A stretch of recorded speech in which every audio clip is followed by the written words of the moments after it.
the power of Australia's biggest independent tyre network at Tyrepower Griffith. Now teamed with GCS 4x4 for the best deals on car and four-wheel drive tyres. We're open Monday to Saturday for safety checks, windscreens, batteries, suspension, wheels, puncture repairs, and all your ARB 4x4 and camping accessories. Tyrepower Griffith has you covered. Visit tyrepower.com.au or go to 2 Favell Street, Griffith. Tyre Power, 100% Australian owned and operated since 1977. When you're out in the sticks, you want top gear for the job. GCS 4x4 delivers. Norweld trays that can handle the load. Rock-solid trig-point service bodies. Premium Norweld canopies that give you every option.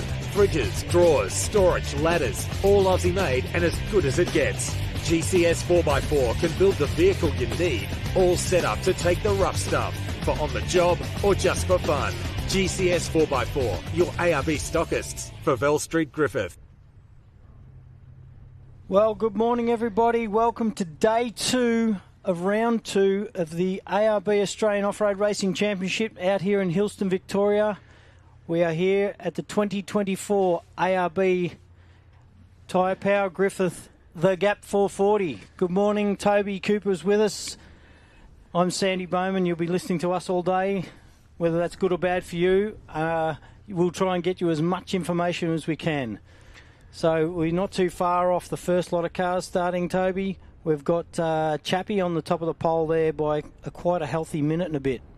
Thanks, Sandy. Great to be back. Sunday, love Sunday, trophy day as you call it, in off-road racing, and so much to look forward to. As you said, Clayton Chapman, Adam Maguire. Geez, I saw a bit of in-car footage there from their prologue run there yesterday. 230 kilometres they hit. Yeah, insane. Crazy speeds. Of course, the local, my early selection of the weekend, Jason and Charlotte Richards right there. And then, of course, Bo Robinson, Shane Hutt. And then, I mean, all the way down, I think we have around 37, 38 starters this morning, which is great to see. Had a couple of, we went for a walk through the pits last night and had a bit of a chat to everybody. I see Mick Marzon, who was pulling 3rd or 4th there for a while. A little bit of an engine issue, so he's out today, which is a shame. We saw him come over the finish line with a bit of smoke travelling out the back. And I see that little 265 Class 2's done a bit of timing gear. He's got timing issues, so dropped a valve or something. They're out as well. I think Joe Sample and Glenn Collis in the Rimco and the 147 had engine dramas too, so they won't be making the grid. But an interesting part of today, I think also, Sandy, and it's crazy to think that 2 years ago, Brent Martin and Andre De Simone in the Jimco, the current Australian ARB champion, started Sunday in 32nd position and finished 3rd. Today they start 33rd position. Yeah, you're right there, and I had a chat to Brent earlier. They had a little bit of throttle body issues yesterday. It stuck on at full throttle coming down along straight, and he said the only pole they saw for the whole race, and they were aimed at it. So a bit of a moment they there spent a bit Martin. of time last night. You know, like he said, they've got an aluminium throttle body with a brass butterfly and a stainless steel rod through the centre, and obviously they're heating and expanding and contracting heats in different with the different metals, and it was locking up a bit, so they've been playing around with that. So anyway, here we are. We've got some highlights from yesterday, folks. You got on screen there Matty Lavis, and I was speaking to him this morning, going quite strong. He was getting used to his turbo and different gearing yesterday. There's the Rival Inc. guys. That's a well-presented car, isn't it? It always is, yeah. Justin Wright, even this morning. Leads Class 6. He started out of 3rd position. Obviously issues to Evans, of course, and Aaron Nicol, who did make it home. They were first even two. the Warwick vet had a little rollover in his side-by-side yesterday, so... Yes, poor old Rossi Newman, our only Class 6 here this weekend, but great to see him. He will be out there this morning. Jason Keane had a nice run, the Queenslander. His first time here at Hillston. I think today that was just a bit of a entree, as you could say, Sandy, into what we're going to see here today. A few people said, a lot finished yesterday, but I think, I don't know, the attrition rate might be a little bit high. Well, they did finish. There's a lot finished, but they got back and noticed substantial issues. So there was, I think it might have been one you were just talking about, one of the Class 1s. Had a little engine knock down there. Yeah. They were a bit unsure whether they were going to... I think that was Glennie Collis's Yeah. Rinko, yeah. John Smith had a good day yesterday. Doc, Grant Mannion in the navigator's seat. He and they were charged, ready Darren to go Mott this morning. always have a good battle. I think Darren Mott got the upper hand yesterday. I think he's got about a minute and a half lead over Smith and Mannion, so that'll be a battle to watch. I'm looking forward to how good's the Class 10 battle going to be today. Sandy, Mate, Russell Harnett, I saw Stu Chapman out there doing a bit of Tai Chi on the back of the truck this morning doing his warming up. Yeah. So he's charged as well, ready to go. Had a bit of a chat to those guys at dinner last night. It's always awesome to see the legends, Clayton's off-road racing, and we got the luxury. It is sometimes good and bad to be able to call what we see, but could it be Clayton Chapman's one of his? Yeah, I think this could be a day that he'll always remember. Hopefully we see them. They've got about 4 hours of racing ahead of those guys, so it is a long day, isn't it? Yeah, we've got about 50-minute laps, I think we were doing 56, yesterday. 56, Clayton Chapman, so it is a... So they're a fairly long lap today. Normally we're doing, well, when I say normally, every race track and every race is different, but a lot of them seem to be anywhere, but if they're a 60k course, they're anywhere down to high 30s minutes and low 40 minutes, so that's a long lap, a 56-minute lap. I think OBR had a little issue yesterday, a little engine issue, and also they lost their GPS about the 30k mark, so Huddy was like, what do I do now? Yeah. But, I mean, two very experienced campaigners. We all know the record that they've sort of astounded to themselves the last couple of years, especially in 2024, so we shouldn't be too far away now, Sandy. I see Chappie lining up now, rolling around to the start gate. So up to our big ARB banner. He just looked that little bit quicker yesterday, didn't he? Obviously, we saw Brent Martin come through yesterday in the prologue. Martin with the obvious issues. And not only that, remembering that before Brent had issues yesterday, we saw the gap open up between Bo and he was closing in on Clayton there for a while. He said he did see his dust at some point, yeah. Another interesting thing, Marston and Chris Carborn said they actually saw Bo's dust as well, so... Yeah, so Bo better pull his finger out, is that what you're saying? Might have a bit of a go today, yeah. But the crazy thing about that is Bo's still only around that minute 20 off the lead of Chapman, so over 360 He's kilometres. Got to get around that little yellow buggy though, doesn't he? Jason Richards. Yeah, he's quite surprisingly to see him where he is. He's doing phenomenal things. But you've got to remember, he led the event here 2 years ago, the year that Toby Price won it. So Jason Richards, obviously home track, home soil, knows it as good as anyone, maybe not as good as Jay Mitchell, who's in with Matty Burrows. Matty Burrows, once again, we talked about him a lot yesterday, starting out of sixth. Simon Tucker, Cole Tucker, representing Streaky Bay, the South Australians. They had a great run yesterday, had a fourth today now with Michael Marsan withdrawing, so... And I reckon we're only a minute or two off the start. I think 8:30 looks like our start time. So I reckon this first lap's going to be very fascinating, and it's always a bit of a shake-up that first. Adrenaline seeking 83 kilometres, so they'll do 2 laps, Sandy, a 45-minute compulsory pit service break, and then they'll return to the start line for their final 2 laps. So I reckon we'll see our first car finish around that 12 o'clock today. Bit after, between I reckon 12:30 and 1 p.m. here this afternoon at Mactocton. That seems for a big day in the office, really, doesn't it? It is. 4 hours solid of driving, isn't it? And that's for obviously our top sort of. Yeah, that's not for the guys that are a bit slower. So. That'll probably take 5 or some, I'm sure, will Heath time and Michelle out. Weeden, and they'll be feeling it this afternoon, that's for sure. But hopefully those guys can bring it home, and we'll cover every car and class. There we are, Chappie on the start line, folks. So I reckon just under 2 minutes. Race leader this year's ARB Tyrepower Griffith, the gap 440. How good is it to see they've created over the last 15 odd years since he started in the sport? And I mean, they just love their off-road race, and they ran a race with the Gympie Club at Dalby 2 weeks ago. They've got Moranbah coming up. I think Leela, Clayton's mother, he's running a Polaris up there in a couple of weeks. So it's just...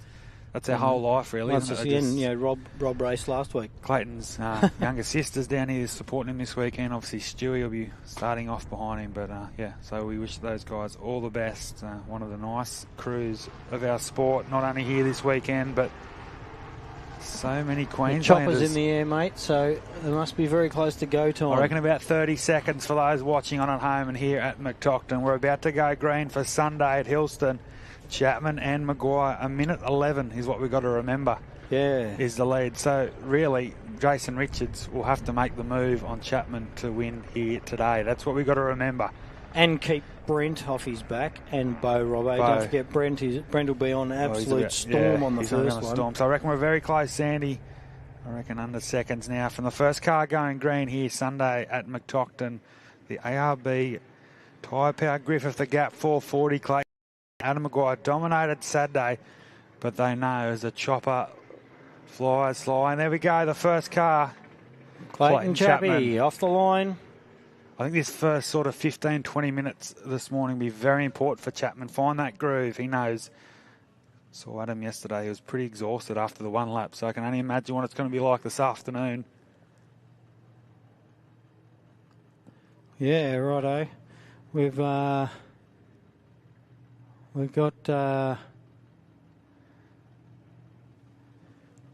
Richo up on the first, up on there on the next one away. Jason and Charlotte Richards, the 119 local crews, 5 o'clock racing. They are about to get their Sunday underway, and all the best to these guys.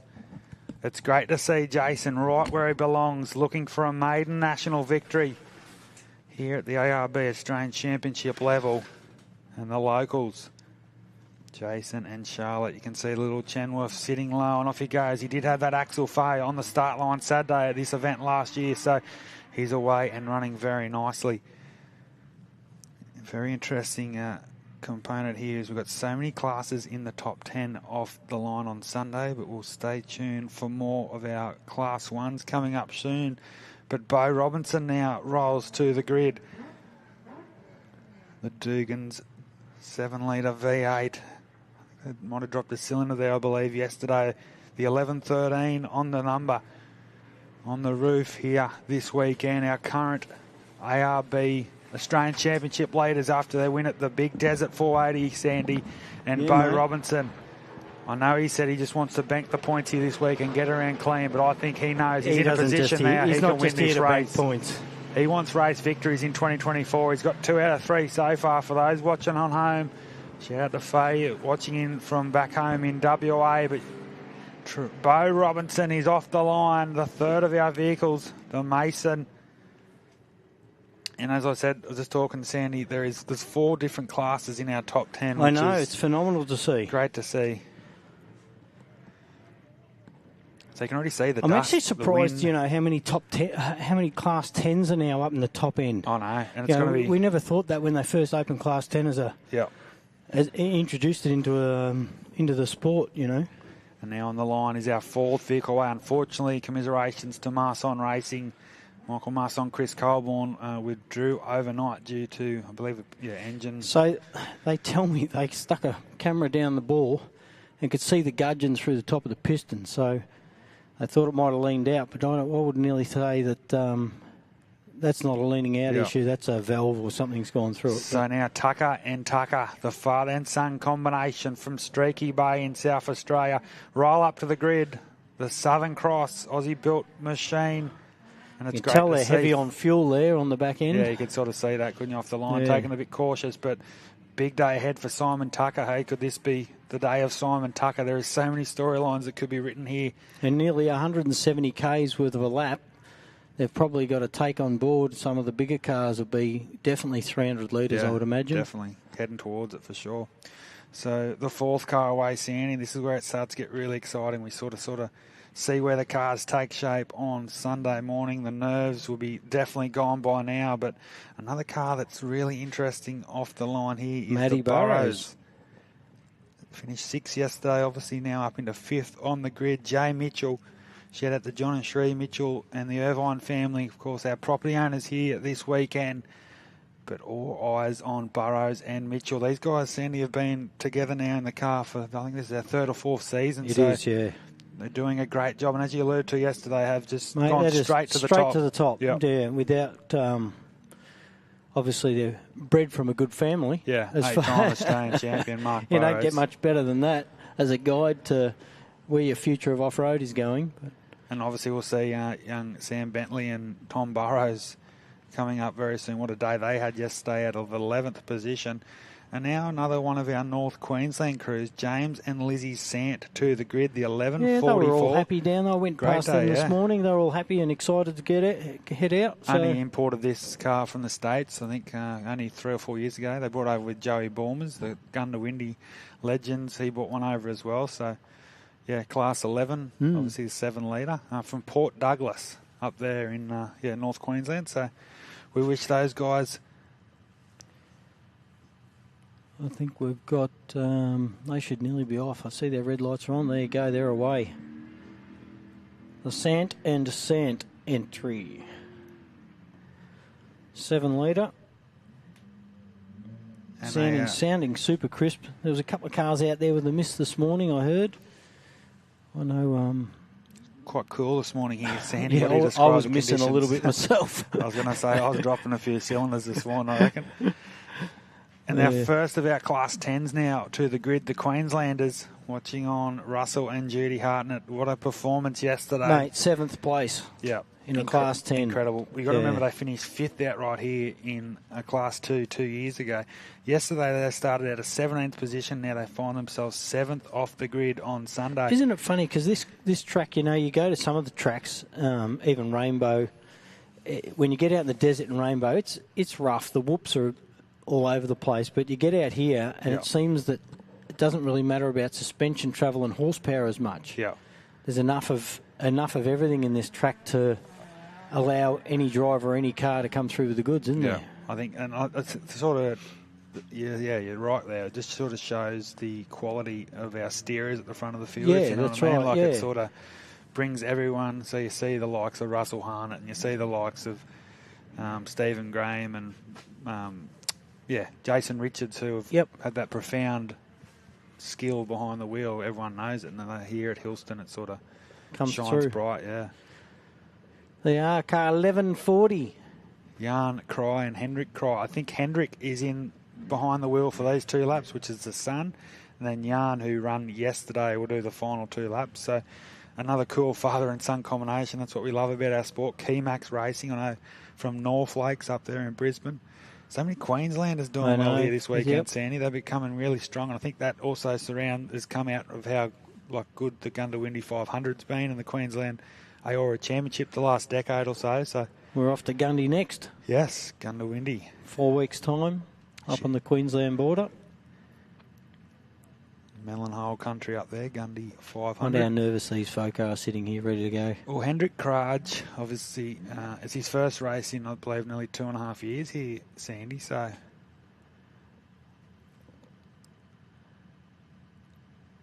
sure what's going on here. I'm sure they thought they would have nearly left by now, Sandy. Yeah, that's what I was just thinking. So... They'll be on the countdown, of course. It's all done by Rally Safe now, but... And the lights aren't on, so I think might be a hold-up. There's every now and then there's a hold-up, but doesn't look to be anyone standing in front of the car holding them back for any reason. Well, the visor went down there for Hendrik. Yeah, red lights are on, mate. Green and gold. So there we go. Seemed to be a lot longer break there, Sandy, to me. But it felt like it, didn't it? From here, so our 8th vehicle off the line. I see Chappie's still well out in front. They're still sitting as they were placed off the start line. Chapman, Richo, Bo Robbo. And it looks like down further, unless I haven't updated, we've got Tucker and Matty Burrows together. Is that right? Tucker and Matty Burrows, yep. Car 3. Oh, here we go. Here, look. We've got a car here, Sandy, so off the line. Hendrik Kraj, I just made the call. He hasn't driven for a couple of years. And that's taken out the front wheel too, so that's no good for him. And it looks and like right on the first corner, so hopefully our recovery can get... I can actually see his lights just shining through the trees there, above that ARB flag. So as long as the next cars know what's going on off the line... So that's a lot of padlock there. We just made the call, didn't we, on Hendrik Kraj? We're about to see... it's like... Hayden. Is that Hayden's off the line there? Hayden Bentley? No, that's the... oh, sorry. That's the other. It's a Bentley car. Carl Power, is it? The 10. No, it's a Bentley car. Oh, it is a Bentley car, so there's been a bit of a mix. As long as he's well aware. Oh, that's all right. So that's the Sam Bentley and Tommy Burrows entry. So yeah, that is really early on in the lap there, isn't it? They've given them the thumbs up. Yep, so great to see young Sam pulled up and did the right thing. That's what they're all about. If anyone doesn't know, the first two cars at an incident must pull up to make sure everyone's okay or render assistance. And they've obviously given them a thumbs up out the window. Yeah, so great to see there. Obviously, if anyone's listening down in recovery, it would be good to get a car around to that first corner ASAP just to pull the cries out of their little dilemma. So off the line now, Sandy. We'll get back to the start line. The first of our Class 6s, Justin Ryder, had a great day yesterday. Levi Hamilton in the navigator's seat all the way from Brisbane in Queensland. And they come from third to first yesterday. I think they were 13th or 14th outright at Rainbow. So definitely in the outright contention for the ARB Australian Championship.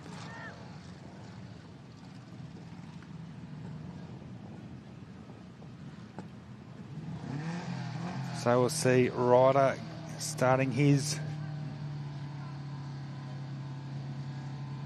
first lap very nicely now to the line. We have, it's like, so there's Carl Power. So I think we did miss the Carl Power off the line before, so I'm not sure if there was an issue early on. I know Carl was in there behind Russell Harnett and Judy Hartnett in overall times yesterday.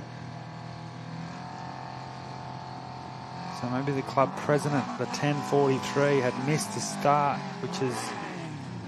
Oh, there you go. That might have been our dilemma earlier while we had such a big gap. And then this is going to be interesting This is going to be interesting when they come around the corner and hopefully Cry's still in the corner. So Dean McGinley, Dean DeMarco were the other car that led the line. So the two local crews. It's going to be very interesting here. McGinley. Yeah, that sucks, doesn't it? Taking off that, like, especially on a day like, when you've got a nice, good track and a clear run. Yeah. It's obviously an issue there for Carl Power because we did see him. He was meant to take off before behind the Hartnetts. So he's sort of 3 or 4 cars out of place. So a bit of lost time there for Carl Power, but hey, 360 kilometres to make amends. And Dean McGinley will be very happy with where he sits. And here we go. Next off the line is another one of our Class 10s, Stewie Chapman. Finished yesterday in 14th position. So single-seater, and his first race back with no turbo on the car. Yeah. He seemed very happy last night, content with sort of where he sits, and he knows that, as you say, seeing 4 clean laps today, and he'll definitely be, I reckon, around that top 7-8 competitors, which is awesome to see. I think we've got some recoveries over there now, which is good to see. So the 10-14 away, Stewie Chapman, all the best to him.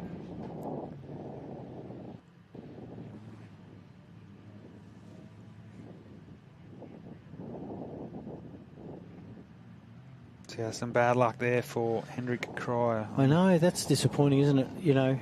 I've seen it before. I did a little race down at Mumbana, and no, I'm not kidding you, 50 metres off the start line, just the tail end overtook the front end of this little a little yellow ute, and flipped it over. So it can happen within 50 metres, 100 metres. We get plenty of people breaking axles off the start line too. So on the line now is the next of our ultimate cars, the 23, the local Hillston competitors, Dale Standen and Craig Ball. Met these guys on Friday afternoon. They love their off-road racing, and they're off their first run in the Chev-powered Feral Gen. I think a couple of these around, but the 23 off and running nice. I think Chris Martin had this from Sea Lake. He just made the recent purchase here, Dale Standen. And 15th outright yesterday, started well down in the pack for lap 1, 22nd, so he made 7 places on the opening lap. I think he'll come into his own as the track sort of deteriorates out there this afternoon. Still a little bit of water standing in that corner, mate, but they all seem to be, there's either an inside or an outside line there. Yeah, he's one of the first we've seen actually head to the outside of that, but interesting.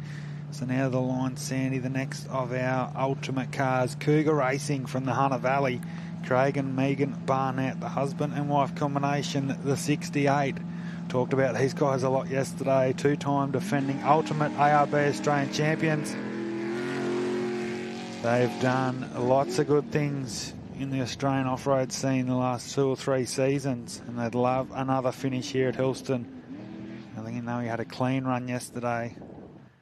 So the car was all good, so hopefully we can bring Cougar Racing home in 4 or 5 hours' time. So the 68 off the line, they were our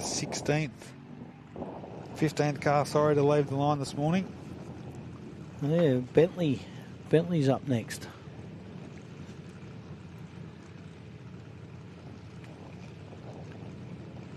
So it looks like, yeah, as you said. Doesn't that track look fantastic, mate? Look at that. It does. Off-road even, isn't it? Beautiful. Around the crop. And I'll tell you what, conditions absolutely mint Perfect, today. yep. I don't think we've had a agree. better race day in a long, long time. This is Griffith is turning it on. Not too sunny, so my bald head's not going to get fried. You'll be right. Bit dusty up here yesterday afternoon, didn't it? But the breeze is up. The breeze is a little bit chilly out there, but the breeze is taking the dust away quite nicely. So Hayden and Hannah Bentley, Sandy just off the line in the 11.18, the race engineering. They said they didn't have any dramas this morning. They were ready to go. Yeah, they got around nicely. It's his first time in the car since, I believe, Rainbow last year, and as you said, he had that little bit of an incident there the first day, but it's great to see Hayden back out here. Obviously a 2-time Fink Desert Race champion, former Australian champion, so another one of our competitors, and it is the David Luffman, Jake Stevenson entry, the Honey Badger. Talk about a bloke that loves his off-road racing. This guy is right up there, the 104. Shout out to Ursedge Engineering down there in Adelaide. Those guys have just actually manufactured the second one of these. I think one of the South Australians has got that as well. So, looking at the track, I think Chappie's still going quite strong out there. What's he at the 24? He's about the 20. K I'm mark. going to say 25-ish K marker. So, yep. He's still got a long way to go. There's only this David Luffman, Sandy, I did say yesterday, he's currently leading the Queensland AORRA Championship outright after 3 rounds, and he's coming second in class, and I think about 12th or 13th outright in this championship. So that's quite impressive. It's a big commitment to do 7 rounds in Queensland and 4 national rounds at the ARB Championship level. So it's great to see him. We wish Dave and Jake Stevenson, I think Jake's one of the local Victorians down here, in the navigator's seat this weekend.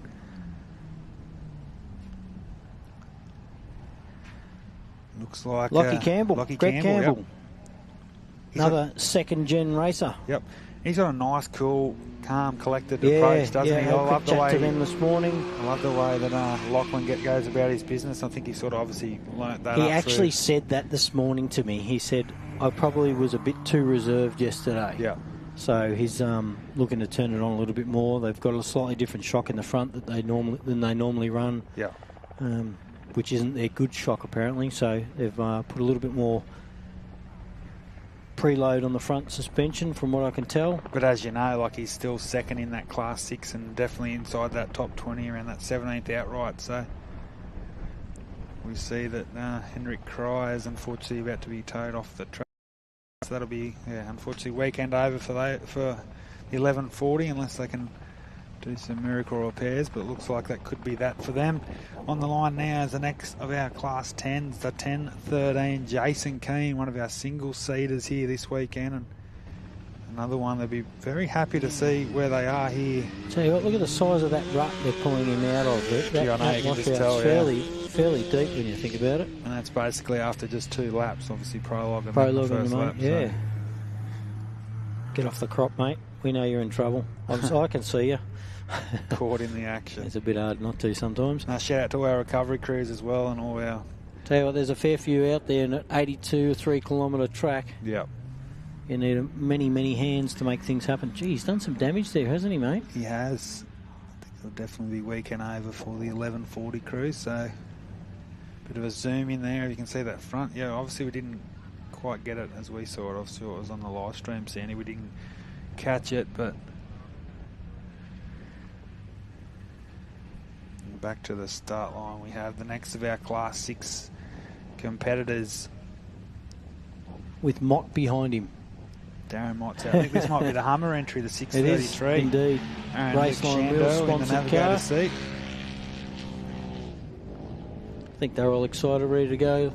Saw them down at the pub last night having dinner. Yeah, they were pumped up. They love that. New to the sport, Sandy. And see Glenn Collis down there.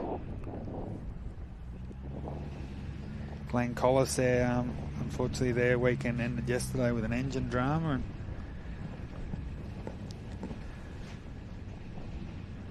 We've got a car there and the working their way through the opening lap here, Sandy. It's hard to get a bit of a glimpse of the number. It's definitely one of our front-running cars. We'll hopefully get something there. Usually we can tell from a colour or something, or the shape of the car who it is, but there you go. You're sitting with Motti on the front start line now. Yeah, so he was 22nd outright yesterday with Daniel Floyd in the navigator's seat, one of Sea Lake's finest, they say, Sandy.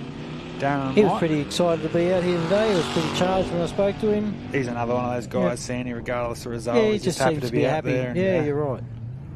And obviously Darren's been around for a long time now and currently leading Class 4 here this weekend. He's got John Smith not too far away, so that'll be a good battle to watch today. 4 minutes difference in the start, but I think it was only about a minute and a half. There wasn't much in time, I don't think, no. So I'm sure Doctor and obviously Paul Grant's still there in the Oz truck, so he'll be looking to improve on his Saturday time. And next one off the line here is Steve, Bowie Graham and Ella Graham in the 1065. And we know they were super fast. That was our yesterday's onboard, folks, for those that didn't know. Yeah. We followed them on board. They had a few issues. He hit a tree in prologue. Do you remember? Yeah. He hit a tree in prologue, and what actually happened to him yesterday, he had a bit of wood. We had more than one bit of wood sticking under the accelerator pedal. That's a crazy story, isn't it?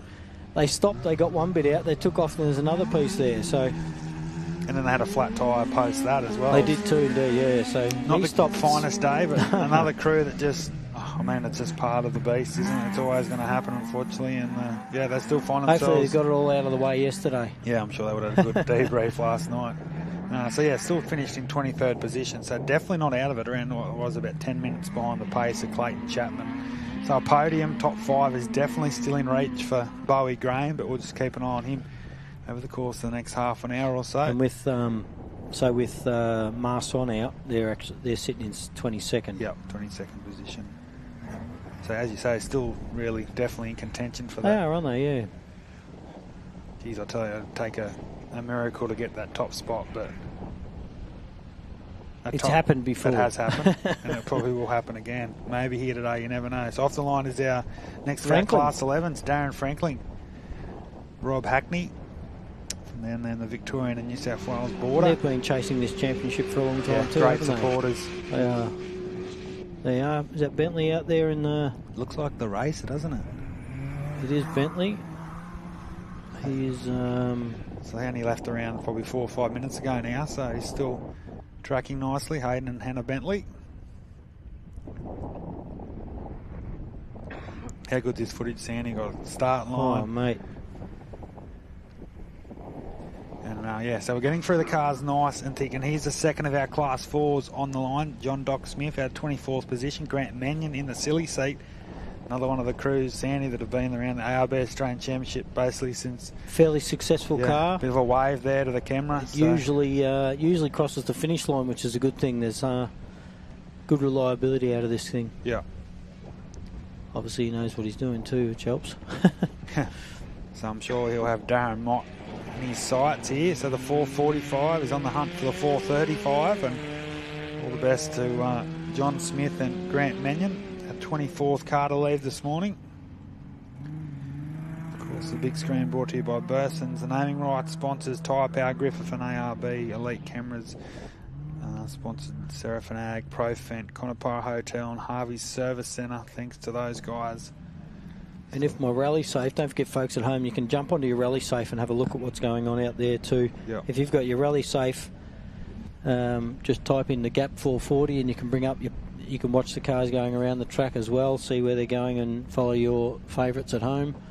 And also if you get on the Chris Sport website and punch into the Gap, you'll also get your timing for the weekend and overall. So with that and the live feed, hopefully you get enough information at home. So we see John Smith head off into the distance, off the line now to 25th position. Brendan Hill in the 1004, the single seat Hurricane home-built machine out of Sydney, New South Wales. Shout out to Anne Hill, his father, and Uncle Kelvin here this weekend helping Brendan do his thing, and it's great to see another family crew and third generation racer as well. So it's unreal.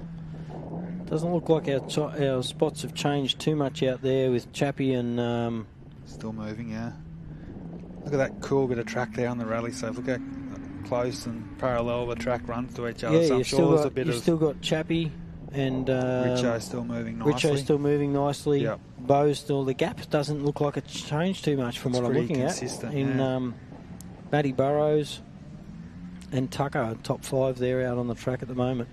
So now to the grid is the next of our Class 6s, the locals, Jeremy Horn and Adam Ryken in the 609. We had a chat to those guys Friday night, Sandy, and the win it, bin it attitude was clear for all to see and hear. But obviously they'd be happy where they sit yesterday in that top 5 in class, and definitely podium contenders here today. And I think our next entry was has pulled it, and that was the Collis entry. Yeah, from what I can tell here, so that was Glenn and Jason. They did have a knock last night in their engine, and they won't be out today. Safer to not go out than to get, a few hundred metres and blow it to pieces. I think that's 3 races, 3 engines for Glennie Collis this year. Yeah, it's a shame, isn't it? Hopefully, I've been there, mate. Yeah, I know. It's not good. They'll be back. They love their off-road racing, and which means the 676 of Lynchy's up next. Mel and Zach Lynch. Yep, Lynch Racing Can-Am. They come in there at the latter stages yesterday. I'm not sure exactly how their run was, but great to see them home. Yes, it is. I think they've been around for a few years. I think they've had a couple of years off, and I think they're based around sort of Western Mildura, so Victorians here this weekend. There they go. I don't know if that finger was up there just telling him where to go, or telling someone where to go. One or the other. Navigator. Some cars out here running GPS. Yeah. I do it old school in my cars with just a navigator yelling and screaming and pointing their fingers at the corners. So have a go. Seems to work for us. But I know we spoke to obviously Bo and Shane yesterday that they lost GPS like 20 k's in, I think he said. Yeah. So for those guys, they had no.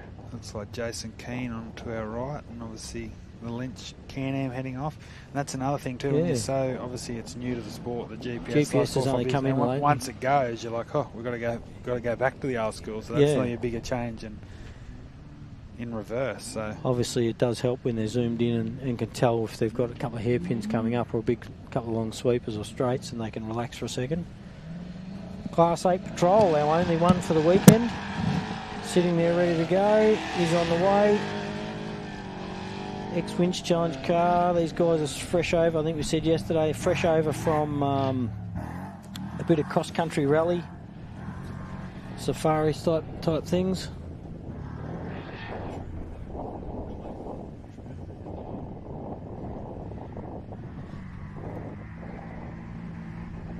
They'll be used to this sort of terrain out there, I'm sure.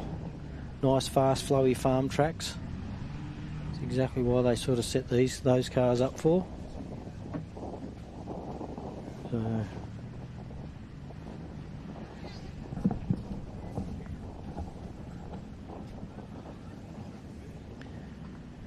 So great to see our only Class 8 competitor still moving nicely. He come in yesterday, a bit of smoke behind the patrol there, Simon Finlay in the navigator's seat at the 29th position here this morning. And we just saw our 30th vehicle leave the line, and it is another one of our Class 6s. It's like the Eden and Simon Evans entry there, Sandy. So they didn't finish yesterday. No, they had a rollover yesterday, but I didn't know. I didn't know what exactly happened. But someone said she rolled going into a gate or something. It wasn't really. Yep. And those things are so short. They're bloody wider than they are long, I think. So it's quite easy to roll one of those things if they just pitch up in a corner. But no damage. They're safe. They're well. So it's obviously seeded into today's action. We'll keep a close eye on Eden and Simon Evans here this morning. Jackson Evans obviously finished. He'll be coming up very shortly. On the line now, it looks like. And if you go out to your halfway marker, mate, sorry to interrupt there. Chappie's out at about the halfway mark. He's out at the 40-something Ks. So looks like a Land entry, doesn't it? Yeah, the 80 Land Racing out of Bowen. All the best to Chris Land and Tanya Gaudry. They seem to have a clean run too. They didn't have any problems when I spoke to them in the pits. Had an issue in the prologue. Not exactly sure of the issue, but Car 405. I didn't actually get to speak to them this morning. They're on the start line right now, but they're second up here behind the Forceman's. Forceman's off the line next, but yeah, car 404 I saw backed up on the trailer working on it this morning. They might have had something wrong with a transmission issue or something. Paul and Mark Paul, yeah. Yeah. Sort of Paul Grant's been out of the seat for a couple of years now, and yeah, as you know, once you do have a couple of years off, it does take a little bit to get back into your groove. But I don't want to know that, mate. I want to get back in too. Sort of psyching up there, Sandy, but hopefully we'll see you out in the track soon, mate. All right, there you go. The Forsman entry, Class 2, 202. Yep. From down Geelong in Victoria. Lee White, hand in the navigator seat there with Brendan, and I think they'll be their only Class 2 here today. Yeah, that 265. The Coatsworth entries had engine issues, like you said earlier. Yeah. So, I tell you what, these guys are going to be looking out for Brent Martin behind them, because just looking at that, you got that Class 2, the Forsmans, then you got car 405, which is on the start line now, Brent's folks. Behind Heath and Michelle Whedon. So. Yeah, then Heath and Michelle, and then Brent. So Brent won't want them holding him up. Like I said, our last 2 years champion, Brent Martin, coming up. So he'll be looking to try and make up a lot of places.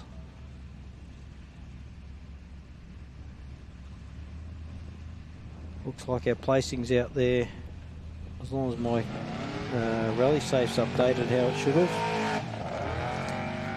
So that is the 405 of Paul and Mark Paul Grant, the father and son combination, now residing Number one engineering in Mudgee. They've made the move from Sydney to Mudgee the last 18 months or so. So great to see that crew here at Hillston. Big car. It is. Very big car. Desert Dynamic, I think it's called. 2010 it was brought into the country, and they've campaigned it ever since. Two-time Class 4 Australian AORRA champions, and he's the first of our patrols, Sandy. The first of our Class 7s, Heath and Michelle Whedon, 701. Yeah, they seem pretty happy, ready to go too. They actually had a clean run yesterday. Like I said yesterday, you know, Heath's put blooming 10 motors in 8 races in that thing. He's just had engine drama after engine drama, but hopefully they're on top of it now. He looked very good yesterday, didn't he? He just sounded good. Yeah, he was sounding crisp. I know he had a few issues at Gunda Windy and also here last year, but Heath and Michelle, they love their racing, based in Mount Gambier. Made the trek up, so we wish Reading Racing all the best today. And another one that this will be very interesting to watch. Not where Brent Martin's been accustomed to the last couple of years, that's for sure. Andre D. Simone's going to be in for another hell, so we must salute. Hopefully Michelle Whedon's looking in the mirror, because I'm tipping it won't take long. No, within a few Ks, I'm tipping Brent will be all over them. So the interesting, we will repeat, 2 years ago, Brent Martin started the Gap 440 at a 33rd position. Today, in 32nd. So it is crazy to think what can happen here for Brent Martin. He will be definitely on a charge, likewise with Bowie Graham and Jackson Evans as well. But so there you go. So 34th. Yeah, out of 34th position 34th. This year. He was 33rd. Let's 2 see years what he ago, can do. Last year and the year before, your champion, that's him, Brent Martin. And he took off at the same speed yesterday. Like I said, he had a little bit of a throttle body issue with it sticking full throttle, which is never ideal in off-road. And that's a 4.5 litre V6. That's VQ30 taken out to 4.5 litre. Sounds amazing. So he did have that little drama at Rainbow, the opening round. Of course, Run Pooncairn had an issue late on Sunday there. But yeah, he just wants seat time, Sandy, and getting used to the new package. It is a little bit different, he said, and a lot Same more. car, just a bit more go. Grunt, yeah. And remembering that he won the championship in a Class 1. In a Class 1 with a 3.5 litre. Yeah. So all the best to Martin Motorsports here. They'll be watching on, I'm sure, around the country. And next off the line, it looks like, is it now? Matty Lavis? Yes, a little Yamaha, Class 6 Yamaha. He took off. He said he was going to take off in 2-wheel drive this morning, because he took off in 4-wheel drive yesterday, and with the higher gearing and the boost, and he wasn't quite used to it. It was a lot different to what it usually is out there. So big change for his car. I'm tipping, even coming with different power comes different suspension tuning, etc., that sort of stuff too, because they're so short. So he's obviously our defending Class 6.6 champion, Sandy. And you alluded to he's now got the turbo on the Yamaha, and he's stepped up into Class 6. Yep. And not only that, he said he took off in two-wheel drive, he'll put it into four-wheel drive, which is just the flick of a switch. So it's real easy on those things. James Milan away. Now, James had a bit of issue yesterday too. He's got a little 2.4 K24 in there, and it spat the VTEC came loose and was spitting oil out. Yeah, so, right. And he definitely had a miss on it. So hopefully they sorted that miss for this morning. They're just based up the road at Dubbo, Western New South Wales. Trent Norris in the navigator's seat. They did get the lap in yesterday, which is the main ingredient for day one, but all the best to James and Trent in car 1020 as they go back around the back of the pit area there, Sandy, and Darren and Kayleen Gill on the line in the 760. Second of our Class 7s. Now that car on screen at the second, we're about to lose him, but James will land. That's hand built by him at JMW Engineering in Dubbo. A lot of rock crawlers, a lot of winch challenge cars. All round good guy, really. Yeah. There we go. Second of our Class 7s off the line. Geelong entry. First time to Hillston, and I'm sure they'll know what it's all about, Sandy, in 5 or 6 hours' time. Hopefully Darren and Kayleen can bring it home for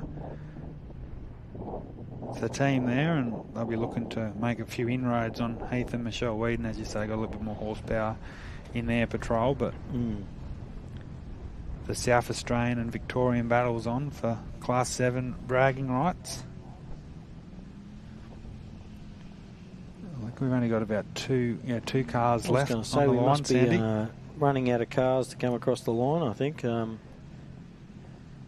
This is the 6:35. Jackson Evans is another one that I think will be right on the charge here on Sunday morning. And he's fast, and I'm not too sure what they had. Electrical issue, I believe, just shut down. Oh, they did too. Sorry, they had a fuse blow for the computer, and then which put him into limp mode. Yeah, and then he lost four-wheel drive as well. So a tough day for Jackson. Yeah, especially, and he's fast. Like his car's fast. Well, a whole lot. Clearest fast. I think he prologue 9th yesterday. Yeah. And obviously starting today at around 37th position off the grid, but he worked out that what the King Crane guys are like. He was saying in the live video last night on Instagram, he needs to catch up around 4 or 5 seconds a kilometre on Justin Ryder to get the top spot. So he'll do it. He'll give it a crack. He'll give it a crack. Righto, our last car, folks, for the day, car 665, the nickel entry. Not far off leaving the start line. They about 5 or 10 seconds off having. Oh no, it's actually the 6681 of Ross Newman, Sandy off the line. Too. So the little Yamaha. So no sign of Aaron and Greg Nicol this morning. Yeah, they did finish yesterday. They had mechanical dramas. I did talk to Aaron yesterday. They're trying to sort those out. I don't know what happened to them then. No, but the last car looks like it's Ross Newman and Chris Leonard. I bet he had a rollover yesterday. The only thing he damaged was the roof number, apparently. So looked a bit sore and tender last night. I was at dinner, but he's an more elderly gentleman. One of the veterans of the sport. But he just loves his racing, and as you said, he did 72 races last year. I don't know how he does it, but he did a lot of racing last year and tries to get to everything he possibly can. Yeah.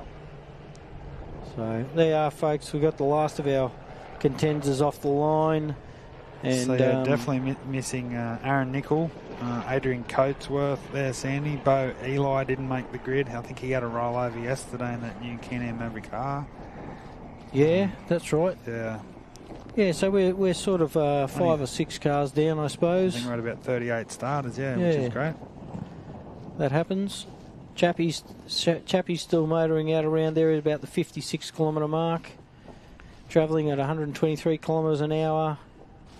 Richard's still motoring as well, doing the same sort of thing. We've got Bo Robbo, Tuckers, Matty Burrows, they're still all fairly evenly spaced. There's no big gaps caused, there's no one's taken up a big gap or opened up a big gap out here. Got the Bentley entry with Tom Burrows in there. Still going. Let's go back and we'll have a little bit of a look.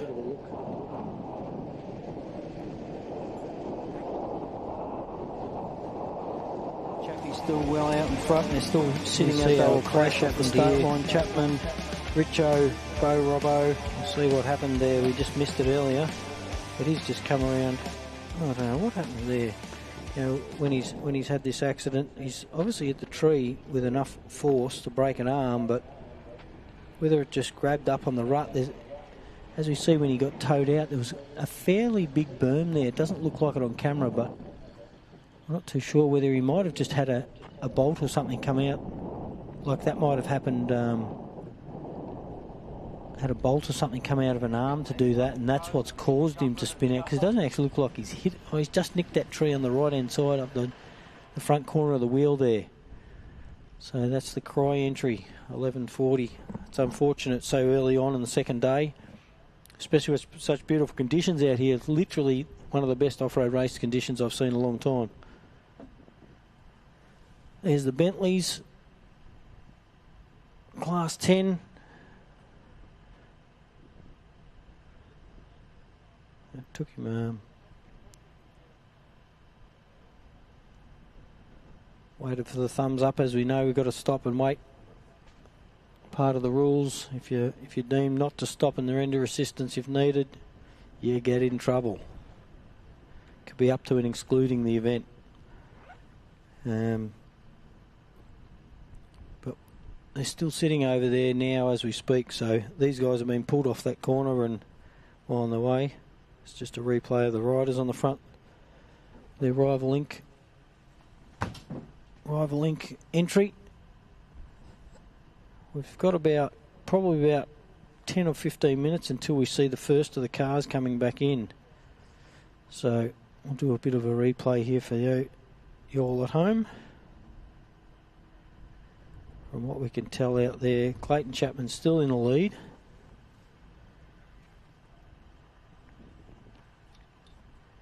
At around the 60k marker. And Richard's behind him. Bo Robbo still following. Rally Safe's been a little bit slow to update this morning, but that happens. We are in the middle of the desert. Tucker entry still motoring around. Car 1144, that's the Sant entry still going. 1018, which is the Bentley entry, still moving. 627 and 1087, the McGinley's still moving. And they're at about the 40k marker, 42k marker. Well, it doesn't look like many have stopped out there, which is good to see. It's always good to see a full field come home. Standon's still moving that 23 Ultimate car. Barnett's not far behind them. I don't know if that's true indication there, but the Barnetts look like they've closed in on Standon. It's always good news, Sandy. Righto, I think we're going to cut back. That looks like the little rival entry, doesn't it? So the first of our Class 6s. Back to live now. I must say, Sandy, we not only have the best seat in the house, but the best conditions. It is mightily cold out there at the moment. Yeah, for those watching on at home. Good little office block up here, haven't we? Great little vantage point. So as you said, Clayton Chapman's just gone past the 50 kilometre mark. So, sorry, 60 kilometres. So well and truly on his way to a first lap completion. Following Justin Ryder, I'm just trying to see where Justin Ryder. I've got a barrage of numbers in front of me here. 6, 2, 7. I'm just trying to see where we're at on the track. There's really not much between the top three here at all. Sandy on the track positions, the 15, Richards and Bo Robinson. No, they look, but they're all travelling. No one seems to be gaining on anybody, do they? Here he is. Justin Ryder, travelling 77 kilometres an hour. He's about the 44k marker, so he's roughly halfway. The car on screen right now. Class 6 entry. And I tell you what, didn't it look phenomenal? Yeah, everything was spotless down at his camp this morning. I think they're doing both the national championships in 2024, which is a big commitment, but they're doing nice. Had a recent finish at Fink as well. So putting in the miles and getting the rewards, and Simon Tucker's still moving along nicely. I'm sure young Kai, his son, will be pushing him on, saying, come on, Dad, let's go. Still look like they're running nicely 4th track position. I'll tell you what, day 2, round 2 of the ARB Australian Off-Road Racing Championship. What a cracker. Where else would you want to be, Sandy? Probably in one of those race cars, mate, to be honest with you. But apart from that, here we are. I'm just having a look to see where if Brent has moved up at all. 916. He's around. He's already done 4 places. He's around Heath. He's around car 405. He's around 80. He's around Forsman's 202 entry, and he's reeling in on the Harnet's. Oh, so there we go. The first looks like our stock car there, Sandy. Russell and Judy Harnett had stopped at the 22 kilometre mark. They are 0 kilometres. So the 10-12, that was our class 10 leaders this morning. Unfortunately for Russell and Judy Harnett, it looks like they've definitely stopped around the 22k mark, which is not great news for those guys. Been conditions out there, Sandy. Hopefully maybe just a flat tyre or something that can be repaired. Yeah, a lot of people were saying already after lap 1 they could tell the tree roots and the rocks were coming up through the sandy top. So Bowie and Ella Graham still moving along nicely. They're around the 37 kilometre mark, so nearing halfway. They're closing in on Jason Keane, and looks like the Lachlan Campbell entry. David Luffman still working away. Darren Mott and John Smith are still battling as well.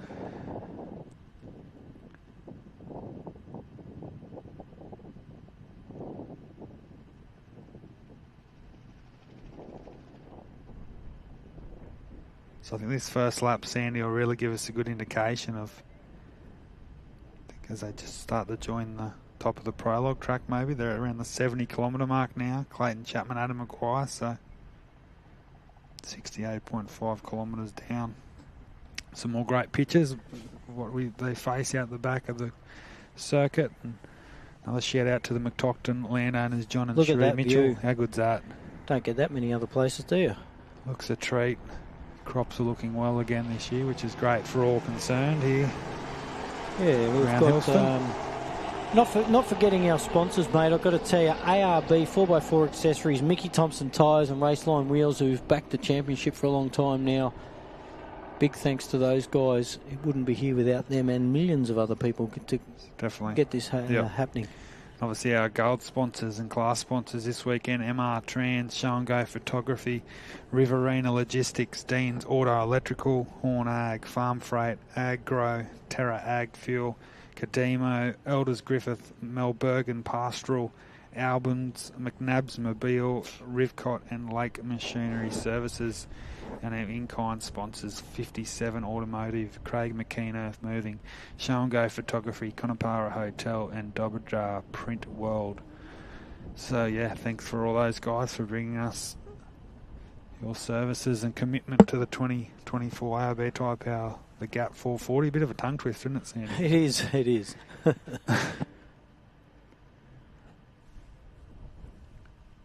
Some quiet times out there today with be a few gaps in it with such a long course and a smaller round of cars today. But I tell you what, once again, those who didn't come are bloody missing out. It's always a great event, isn't it? Hosted by the Griffith Offroad Club. And not only that, the weather has turned it on, and in my mind, absolute perfect conditions. Bit of breeze. especially when you're out there in the driver's seat and your blood's pumping. If it's 40 degrees with this breeze, it's all good for the people spectating, but when you're a driver and navigator, it gets bloody hot in there really quick. Yeah. So it's probably actually optimum for a driver and for the cars too. The cars will be loving, especially the boosted cars will be loving this cooler breeze, like Chappie. That in-car footage of Clayton Chapman yesterday, Sandy, was something else, wasn't it? They posted to their Chapman's Off-Road Racing Facebook page last night, and the boost that car can exceed, and I mean, it's just it just looks like an angry race car to me. I think I can hear some boost in the background here. Clayton Chappie will be close to coming in. He's not too far away, No, he's getting very him. close. We can definitely hear him and see the chopper not far, folks. So we're probably only really, I'm going to say about 5 minutes off seeing the first of the cars come in. He's around the 73k mark, Sandy, so yeah, around that 10 kilometres left. And I'll tell you what, Jason Richards is not that far away, to be honest. He's right on his heels. Likewise, Bo Robinson and Shane Hart. So I'm going to predict we're going to have 3 race cars coming in here, thick and fast. Last year it was the Martins battling it out at the top of the field. Of course, Dale Martin. It was too. And Brent Martin. But there we go. So we've got a bit of the rally safe, the tracking on our screens at the moment, so you can really tell. Obviously, they up in the top section there, up the very top there is where we're based over on the left. And you can see up the top there, car 119 is our local man. You can see it. They reckon out the back of the section here, the rally safe devices are sort of slowly picking up. They're not as quick as some of the sections as they get closer to the headquarters and back at the far southern part of the complex. But car 15, it looks like it's still tracking. Right up the top there, travelling at about... Jason Richards and Bo Robinson, as you can tell, Sandy, are not that far away, are they? No, they're all... But like I said, they haven't really gained. Nobody's gained any position, like any time. Like... There might be a slight change in time, but I'd be reluctant to say anybody's gained a massive amount of time on anyone, except from what I could see back in the back queue there is Brent Martin just rounding up people like they're standing still. But obviously it's always hard to tell from here as well with the rally safe. It is obviously provisional, but 916 is still moving nicely. Brent Martin, 916. His time's going to be interesting from, 34th position? Mate, he's overtaken 7 or 8 cars already. Crazy. Insane. Just a shout That's out to why he's the champion. Michael Misford from up there in Mackay listening on. Cheers, mate. Go the Razorbacks. Unfortunately, it looks like Russell and Judy Hartnett have exited the race earlier around the 20-kilometre mark. Michael Misford's the president of the Mackay Offroad Racing Club, Sandy, who hold the next round of the Queensland Championship at Moranbah in 2 weeks. So great little event up there in Queensland's north. So he shouldn't be too far away, I reckon. Mr. Bowman from seeing the first of our cars here Sunday morning. Edge of the seat stuff, 15. Car 15 looks like they're still in the lead on track. From my updates on the rally safe, and you can see on your screens at the very top of your page there, you got car 119, but in amongst that is car 15. Now car 15 is Clayton Chappie, as we know, little red rocket, and if that's the case on what we're seeing with these updates, unless sometimes it'll have a little jump. They have a bit of delay, yeah. Yeah, they do have a little delay on updates, but if that's the case of what we're seeing right now, we're seeing quite a close gap between Richards and Chappie. I don't believe that to be true. But you can hear the 7 litre too, can't you? Echo through the hills over into here to the McDocton headquarters, and that only means the one Bo Robinson, Shane Hart also not too far away. So if you're in the arena, get your cameras out watching on from home. We're very swiftly about to see our first race car into the arena.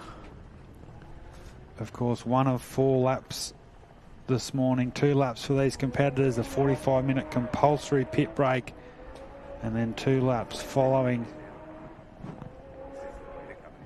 Yeah, be close. Yeah. Drone guys just trying to get some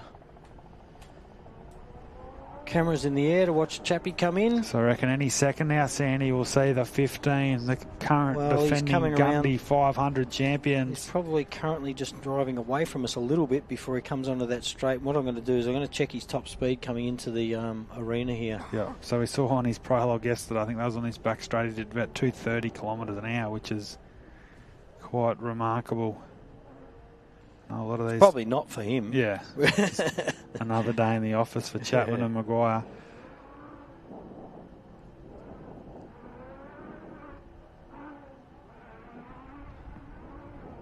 So the time's going to be very interesting. We'll bring those to you, obviously, all provisionally as they come to hand. Chapman and Maguire.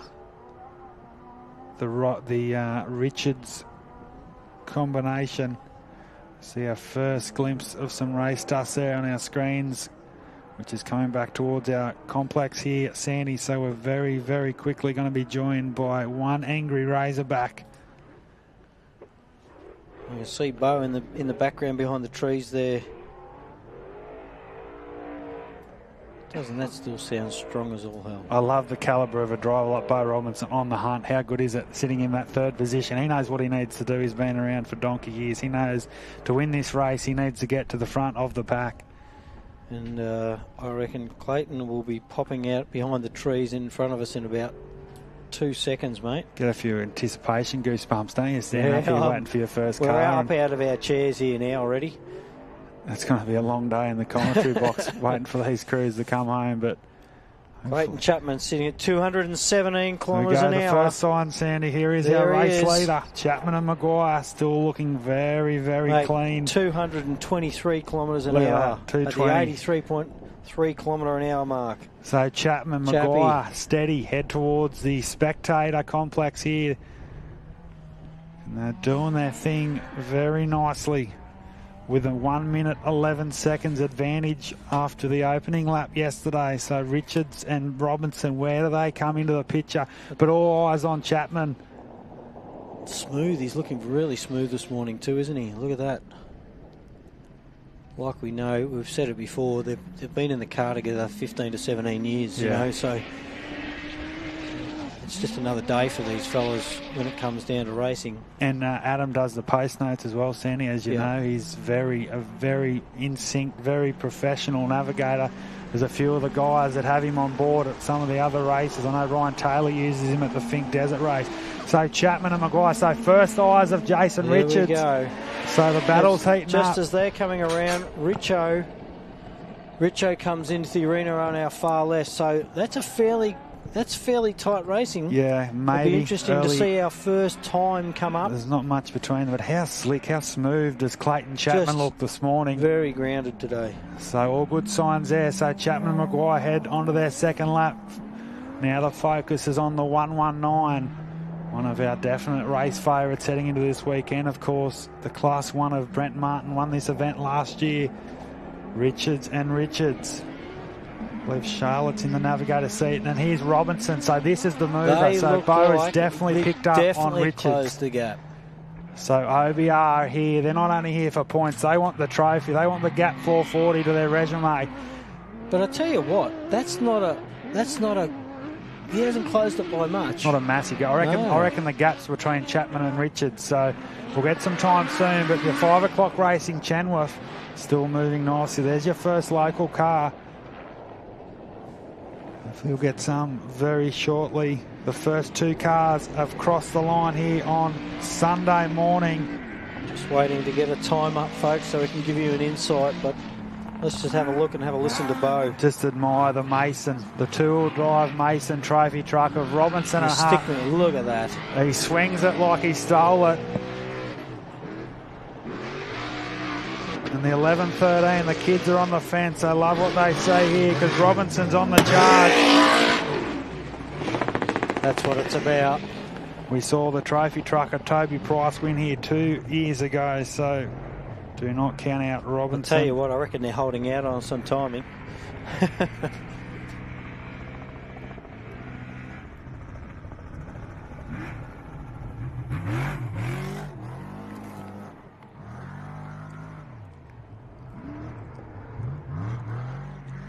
Throttle issues for Harnett. Hartnett. But they are mobile again, says on our screen here. So well, that's good news for those watching on for the 10-12. Russell and Judy Hartnett. So our first 3 cars through. Still waiting for our 4th. Tell you what, how's Bo's car? Oh, how good! How's the sound? Unbelievable. Unfortunately, it says on our devices Stewie Chapman has stopped around the 27-kilometre mark. So hopefully. A lot of cars still circulating. I think next in will be the Tucker entry, the 110, followed by Matty Burrows, who's a massive gap after Matty Burrows, down to the Bentley entry. So that looks like a fair gap, doesn't it? You got Tucker's not far off coming into the arena in the next few minutes, but even that top 3 has really opened their gap between everybody else. They have. In saying that, I'm going to do a sneaky check on 916, because I would imagine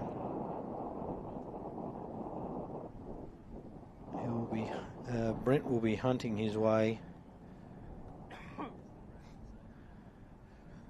There you can see it, folks. You see the top left-hand side of your screen there, 110. Here's the next car in 4th position, the Tucker entry. And you've got Matty Barrows and the Sant entry also. So we've got a fair few still moving around out there. Clayton Chappie's got a lot of fresh air in front of him, and with any luck with the service break, those front runners probably won't have even a car to overtake, I would imagine.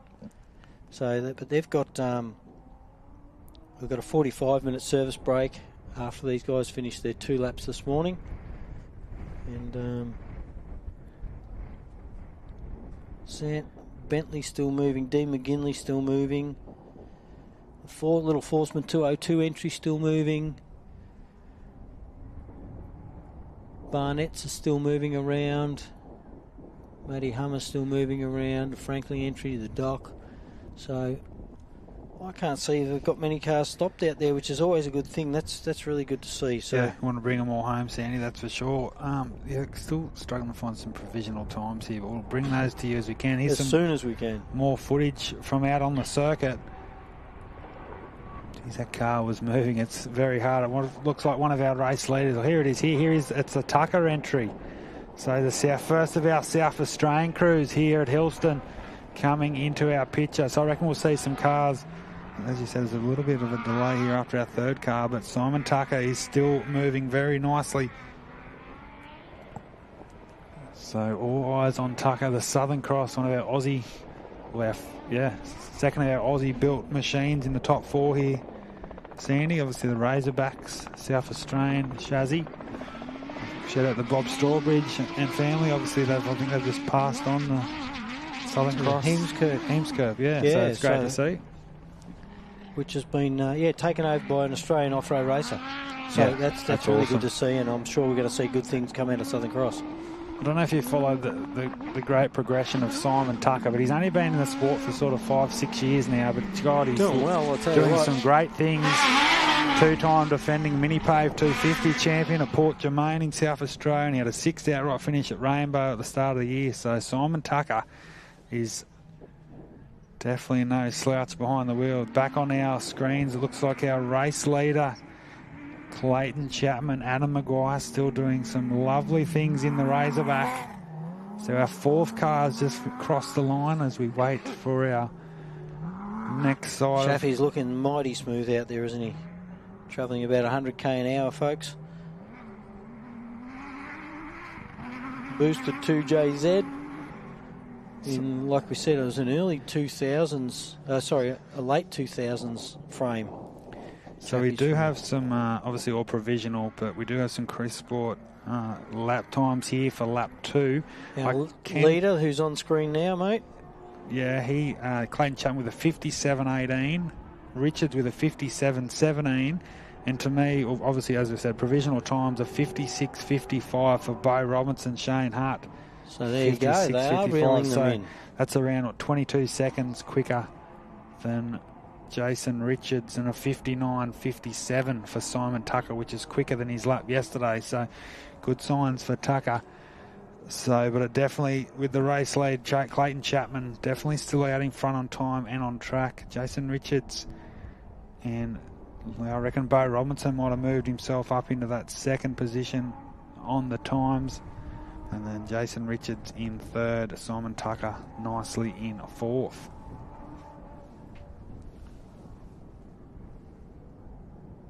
Yeah, I'm struggling to get those. Oh, yeah, there we go. Got some times up. Yeah, 59, 57. For Tucker. No. Yeah.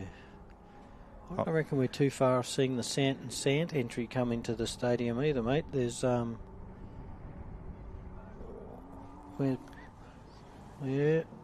Bo Robbo. The, quickest lap so far this morning, right there in front of you, folks, with that car. 56.55 for Bo Robinson. And that's a big car. To see that coming in and out of that whoop there, that's a big car. 37-inch tyres, probably 28 inches of wheel travel in the front and 30 or so in the rear. I don't know, but to have that thing come out of that hole like that, it looks like, you know, using all of the suspension out there, you can tell how brutal off-road can be when you'd be glad you're seeing those whoops. You just admire the way that Bo's throwing the Mason, isn't he? He's just really dialed in. He's just in one of those spots at the moment in his career. And the way he's throwing it around, it doesn't look like the size of car that it is. It's bloody huge, this thing. Yeah, they're big trucks, and obviously his good friend Brent Smooth, he's got the four-wheel drive Mason, which we saw for times this year. Shout out to Brent Smooth and his crew, but yeah, great footage here brought to you by the team. Here is our next car, 11:44, the Sant entry. Yep, the Port Douglas based North Queensland. So now they find themselves in fifth, and here's our next vehicle, Matty Burrows. Now hang on, I think they took off behind Matty Burrows. I'm sure the Sants took off behind Burrows and Mitchell. So the Sants have made a move here, the second of our Class 11s. Unfortunately, which that'll actually give them a good advantage now because they have no one to overtake. Yeah, they've got a beautiful run. Yep. They've got no dust. They got the dust actually. You can see the amount of dust that's kicking up off two cars. And Matty Burrows, it's not a lot of dust, and the wind's taking it away pretty quickly. But when you're trying to get right, when you're getting right up around someone, that can still be a hindrance. So James Sandy started in Queensland in a Class 6. He had another ultimate car, and now he finds himself in a big angry Class 11 racer, and he's doing some wonderful things here in cool looking car, beautiful, cool sounding car. Looks a picture, doesn't it? And young Matty Burrows, he may have a little issue because he looks like he's maintaining that sort of speed there behind Sant. So it's a little stiff, that car, Matty Burrows. So Sant, the husband and wife combination, head through nicely. And Burrows and Mitchell likewise. So our fifth and sixth car respectively are through.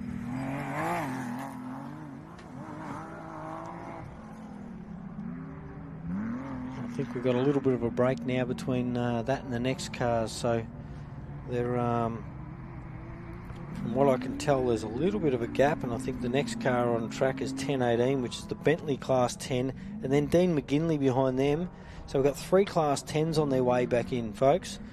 So this is great to see. And then we've got the power entry. That's pretty cool to look at, isn't it? So I saw on the notes that Carl Power had a power steering issue this morning, so obviously there's the delay there. Not sure the actual result there, but obviously he's still moving nicely as he heads towards completion of this lap. But the Class 10 battle here, Bentley, the young gun, young Tommy Burrows, McGinley, Carl Power. And then a Class 6. Then Justin Ryder's there, yep. Craig Barnett still moving nicely. The 11.18. It's hard to fathom sometimes that how, Barnett's car, and they're a well-tuned team as well, how they can't get around one of those little side-by-sides. Those side-by-sides are elusively fast, especially in amongst the trees and the tight stuff, Yeah. So it's interesting to see what cars are placing where. But yeah, three Class 10s on their way back in. Yeah, 627 on its way back in. Barnett's.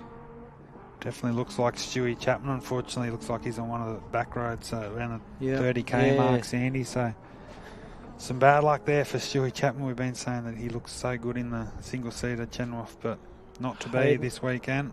Hayden and Hannah Bentley are on their way in behind the Barnetts at about the 72k marker. Travelling nicely. We've got Kano 104, which is Luffy in the Honey Badger. Unusual shaped car, isn't it? It is the Honey Badger. Lukey Earth's Edge. Then Bowie, there's a bit of a gap, and then you've got Bowie, car 607, 1013 still travelling. Maddie Hummer in 633. Motti in 435 still motoring along. Then we've got a bit of a gap, and Brent Martin. So Brent looks like he's wound in. Mate, I'm going to say a solid 12 or 14 cars without counting them. So here's our next car, Sandy. This will be our 7th vehicle through. Bentley entry. And how good is this to see? The young 20-year-old Sam Bentley in the 1018. He's another one of these guys, Sandy, I think in the next 12 to 18 months or so. I think we'll see him come through, won't we? Yeah, I mean, what a great performance this is. Like, we sort of underestimated, but you've got to remember, Sandy, he started at 23rd position yesterday afternoon for lap 1. He now finds himself the 7th car on the road. Top 10. With 3 laps to go. So Sam Bentley, I'm sure the family watching on here at Hillston Live and, of course, across the live stream. But this is one of the drives of the weekend so far.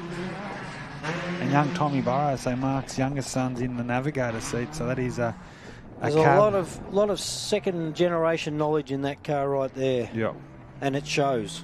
And here's the next of our local competitors, the two Deans, Dean McGinley and Dean DeMarco, the 1087. So this is the battle for Class 10 honours early on here on Sunday. We've got a third Class 10 coming in not too far behind them. Carl Power. So obviously Dean's managed to accrue a bit of a lead here, Sandy, which is great for McGinley and DeMarco. And here he is, looks like the Rabbit Racing Tatum of Carl Power. Ben Burke was in there yesterday. I think Tess Power's down as a navigator as well. So all eyes on McGinley. So this will be our 8th and 9th car through to complete lap 1. Sounding fairly crisp too, aren't they? Yeah, he's another one of these guys, Sandy. He's very underrated. Dean McGinley is always thereabouts. And he was down there this morning. He just broke one of the springs, not one of the springs, but the little leader between the coils on the rear, on the left rear. So he changed that when they were checking some things this morning. Another shout out, Sandy, to Dean's wife, Ashley, who's been one of the instrumental players in this event, the club secretary. So shout out to you. Her and the family do great things. There's the Power team. Yes, and the first of our Class 6s comes into our vision. Yeah. Justin Ryder and Levi Hamilton in the 627 Can-Am. This Carl Power's having a crack this weekend. He's obviously lost a bit of time, but looks like his window net's dropped down. They might even heard a horn as well, yeah. Sandy. So maybe a pit entry here for the club president. Yep. He's away. No, he's still running nicely. Definitely Sandy was on the horn. Was this Justin Ryder? It's hard to... Definitely a horn there somewhere. So, as you said, this is a beautifully turned out Class 6 Can-Am. Stu Chapman's just got a little bit of a word in. Stu Chappie's broken an exhaust. Then he had a misfire with a possible electric on some wires. Damaged or something.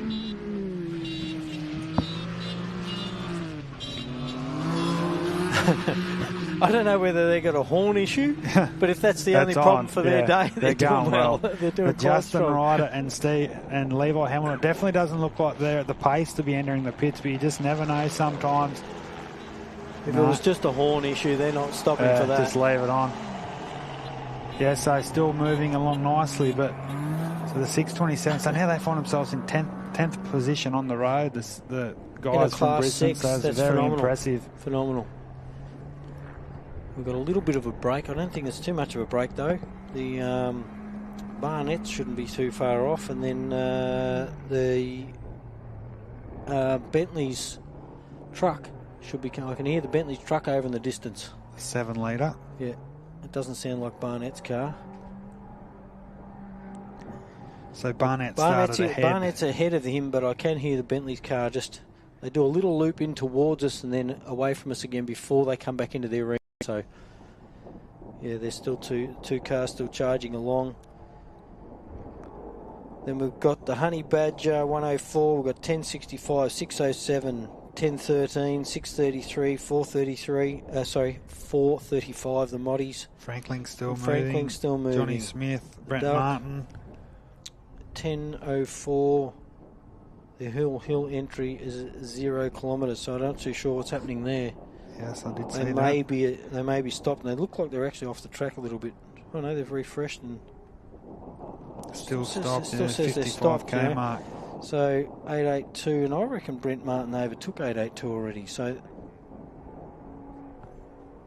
Brent Martin's still moving quite nicely at the 56k marker. That was a minute and a half ago. So we should see him in 10 or 15 minutes. Yeah, 20 minutes. Might take a little so bit. here's Cougar Here Racing, the Barnett's 11th car on the road. Craig and Megan Barnett. One of the great stories of 2023. 7 major events, 7 top finishes. And they're just one of those crews, Sandy. They get it right. They get it right at home and come out here and finish every time. Oh, they're massive. You know. Oh, man, he's got a great team behind him. Gary Hardy, Matty Bryce. Should be very proud. A lot of good mates there that help him day and night to get the Southern Cross ready for each and every event. And hooked up a little bit there, didn't it? Don't mind a good time after the event racing either, Sandy. But great people of the sport. A little bit of smoke coming out there on that, and that might just be out of a breather on. I saw a hard left hand of the car laid right over, as it does. It's biting in a little bit, that car, isn't it? Yeah, I did see that the last couple of corners, but there's a little bit of smoke coming out of that rocker cover. There's a breather up on the right hand side, so I'm tipping that's all it is. Yeah. Still moving major. along nicely, isn't he? Sounding pretty strong, Craig Barnett. I can hear there's Bentley entering as we see Barnett across the start-finish line onto his second lap for day 2. So he's another one there, Sandy. He started at 15th up into 11th. That just shows you in 80k, still 3 laps to go. He's made 4 positions already. So on board there with Hayden and Hannah Bentley. The 2 Bentleys. Second of the Bentley entries.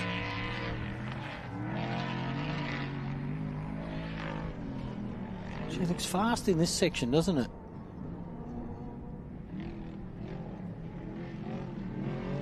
As we see Barnett across the finish line. Tell you what, you can probably just enjoy the sound of the Bentley machine for a second, I reckon. I think this is the first event they've run the 7 litre in it, Sandy. A quick change after the Fink Desert race where Hannah competed in it. And Hayden's back out on the track and sitting around that 11th, 12th position.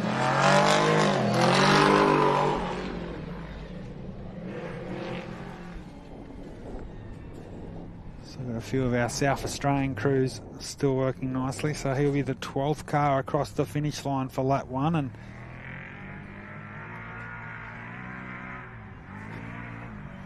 try and get a bit of an update on that. From what I can tell, mate, we're about to have the Honey Badger pull in front of us any second. David Lufton, there he is. He's on his way in. One of our Queensland crews.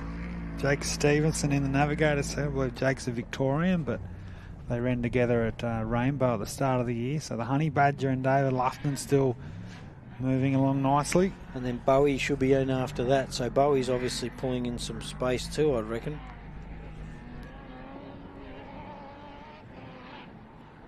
As I said before, it's a bit of an unusually shaped car, this, but it definitely fast for what it is. Well, there you go. Bowie Graham started this morning at a 22nd position on the grid, and he finds himself around the 13th car on the road. So he's past those 4 or 5 cars.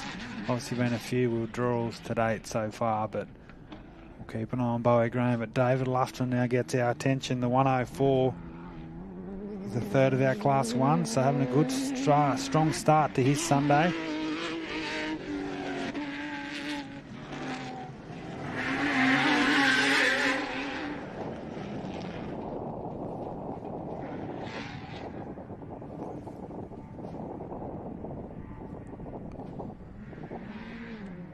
Here's Bowie. Bowie's back in the arena.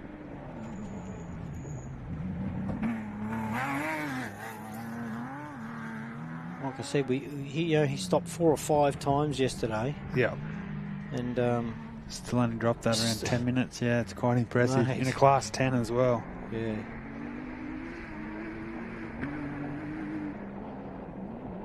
Fast and smooth. Look at it. You'd think he's in a class 1, wouldn't you? Like we're only talking a K24 Honda engine. And he's been doing it for a long time now, Sandy, hasn't he? Obviously, he gets 3rd outright in the ARB Championship 2 years ago. He's finished 5th outright here last year. And the charge, the honey's on for Bowie and Ella Graham. How good is it, Sandy? I know the father and daughter combination. Yeah, it's phenomenal. I just love their off-road racing. Massive supporters of this championship. So he's gone from 22nd to 13th car on the road in 83 kilometres. So a lot ahead of him and another clean lap here. And he could find himself inside the top 10 here after the first 2 laps, which is... Yep. So it definitely looks like Stewie Chapman's out. The hill entries also still stopped there, Sandy. So 2 of our Class 10 contenders have exited here on Sunday morning. Oh, unfortunately, it looks like the Dale Stan and Craig Ball entry. The locals have stopped around the 51 kilometre mark on our devices. So not great news there for Dale Stan and Craig Ball.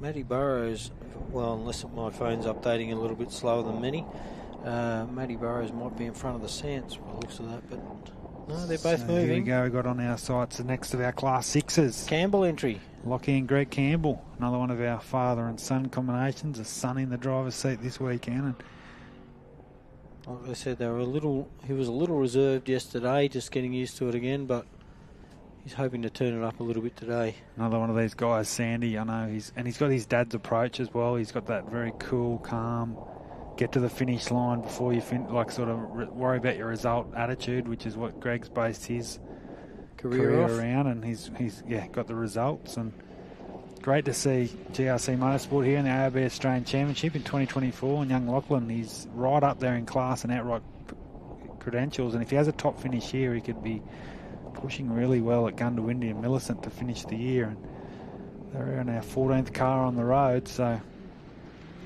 with nobody around them, which is always a bit easier. Sometimes having someone behind you gets you to push a little bit harder, but having no one around you doesn't give you any pressure.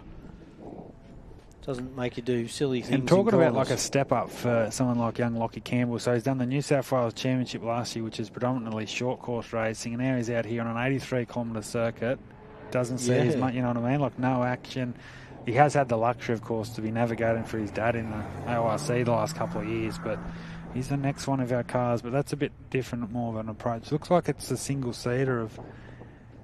Is it Jason? Yeah, it's a 1013 of Jason Keane. So he's another one, Sandy, that sort of was hovering around that 30th yesterday in prologue, and he finds himself nicely. So there you go, look, 31st he started yesterday, he's around that 15th position as we stand on the track. So a big Sunday start for Jason Keane in the single-seater Jimco Desert car. Next car coming into the arena after him will be Matty Burrows. Sorry, not Matty Burrows. Gee, that'd be a sight. No, Matt Hummer, sorry, in the 633 entry, but I reckon that'll be, they'll cross paths in the background here. So I think we're still waiting for some time, Sandy, so we'll hopefully bring those to you when we get the green light. But the 1013 single-seater. Yeah, one of those little Jimco Desert cars. All props to those guys in the single-seaters, mate. I don't know how they do it. They've got to do their navigation. They've got to do if they have a flat or a rollover, whatever happens to them out there, they've got to deal with it all on their own. So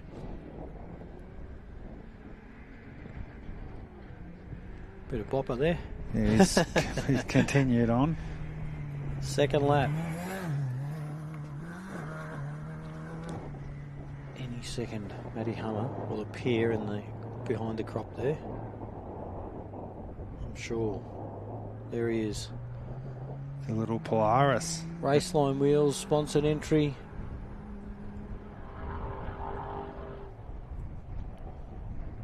I heard Chris was going to get him an ultimate class car. Not really, mate, but I'm just stirring Chris Stepping up. up. Yeah, we've got the Mott entry right behind him. Darren Mott having another nice day. So he's still leading the Class 4 brigade here. He's the first of our two-wheel drive trophy trucks. And Darren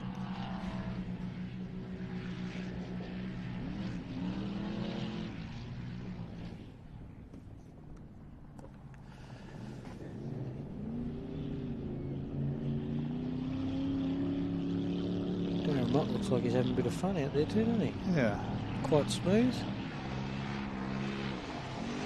Good to see a new generation of guys coming through too. You know, like we said before, we've got young Bentley, Burrows, young Matty Hunters. So there's another group of off-road racers coming into the sport in the last 12 or 18 months.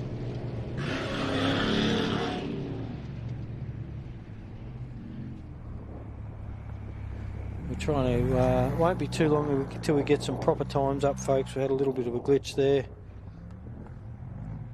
It's one of the hardest things. I think that's nearly the hardest thing about off-road racing. It's not even the getting the event going and everything, which I know everyone puts a phenomenal amount of work into. But dealing with technical issues in the background can be quite overwhelming on race day. Shout out, of course, to Murray and Julie Rogers down there in South Australia. Sandy, of course, hang up the boots, as you could say, at the end of last year, and they've been, no words to the contribution they've made to the sport of off-road racing in Australia the last 2 or 3 decades, and the time was right for, of course, Murray and Julie to step aside, and they've just sort of created that great movement into the new era of off-road racing, and I know how much they miss being here and at the track, and it just doesn't seem the same anymore, these big events. And yeah. But hey, it's got to come to an end at some point, and I'm sure they're enjoying their retirement. Well, it looks like we've still got Chappie, Bow, Richards still up there in the top 3. Their times. All provisionally, of course, yep.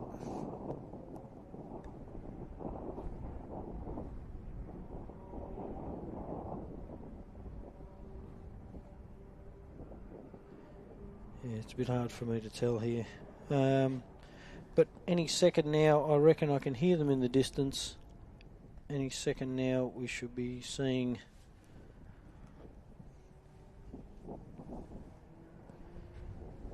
from what I can tell would be Brent Martin.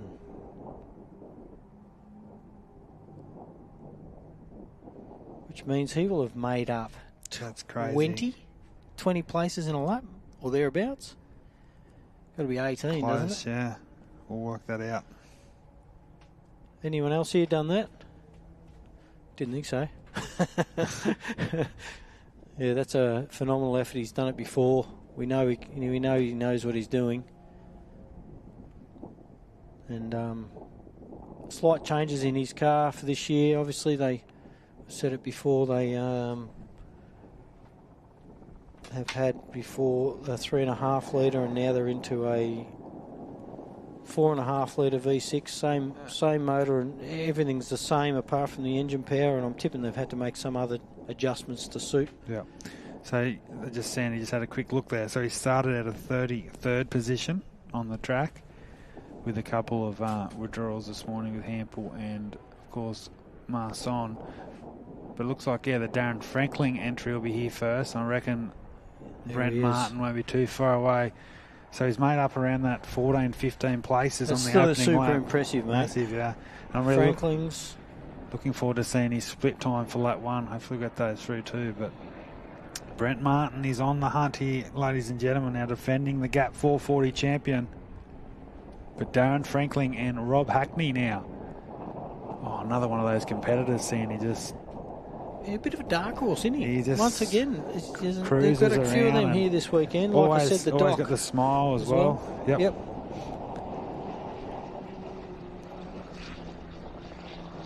Well dialed car, the suspension in that by the looks of that, isn't it? Yeah, doesn't always miss a beat. There he is in the background. That's not full speed, is it? That doesn't look full speed to me.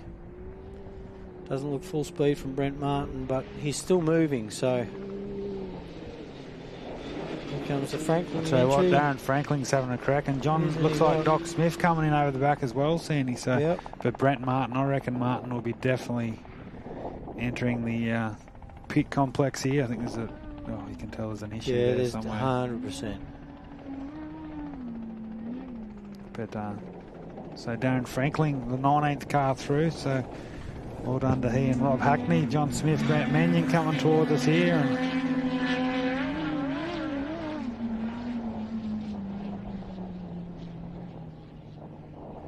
Doc won't be liking that, sitting behind his dust, but Doc's car looks brown. yeah, so a clear issue for Yeah, Martin. Martin's Sandy. clearly got an issue going on here, so hopefully his crew's back there waiting. Yeah, he's half throttle around in front of us, unfortunately.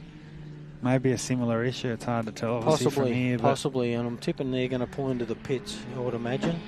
Because there's no point in going out at half pace for him. It will be costly if he does. Yeah, they're into the pits by the looks of that, mate. So there you go. Looks like our first That's car. very unfortunate. Brent Martin coming in. I don't know. Such a strong contender. Good for Doc. He gets a fresh bit of air on his way back out for his second lap there on screen. Car 445, ARB 30 powered Nissan. Bit of a unique setup, isn't it, for a Class 4, but Yep. he's moving through nicely. So Brent Martin, it's sort of something we're not used to, is it, in the ARB Australian Championship to see Martin down there in the pack, but he knows that he's been around for, obviously, the son of the legendary Craig Martin, and knows what it's all about. And you've got to take the good with the bad. So we'll keep an eye on Brent Martin there in the pit area. So that's, I think, around, that's 21 vehicles. Well, that's Through Sandy. well underway, isn't it? Lap one. We've got a fair bit of a gap until we see the Lynch entry coming in, but the Lynch entry is probably about 6 or 7 minutes away, 5 or 6 minutes away. Then we've got 882, which is that green patrol ute with an LS in it, and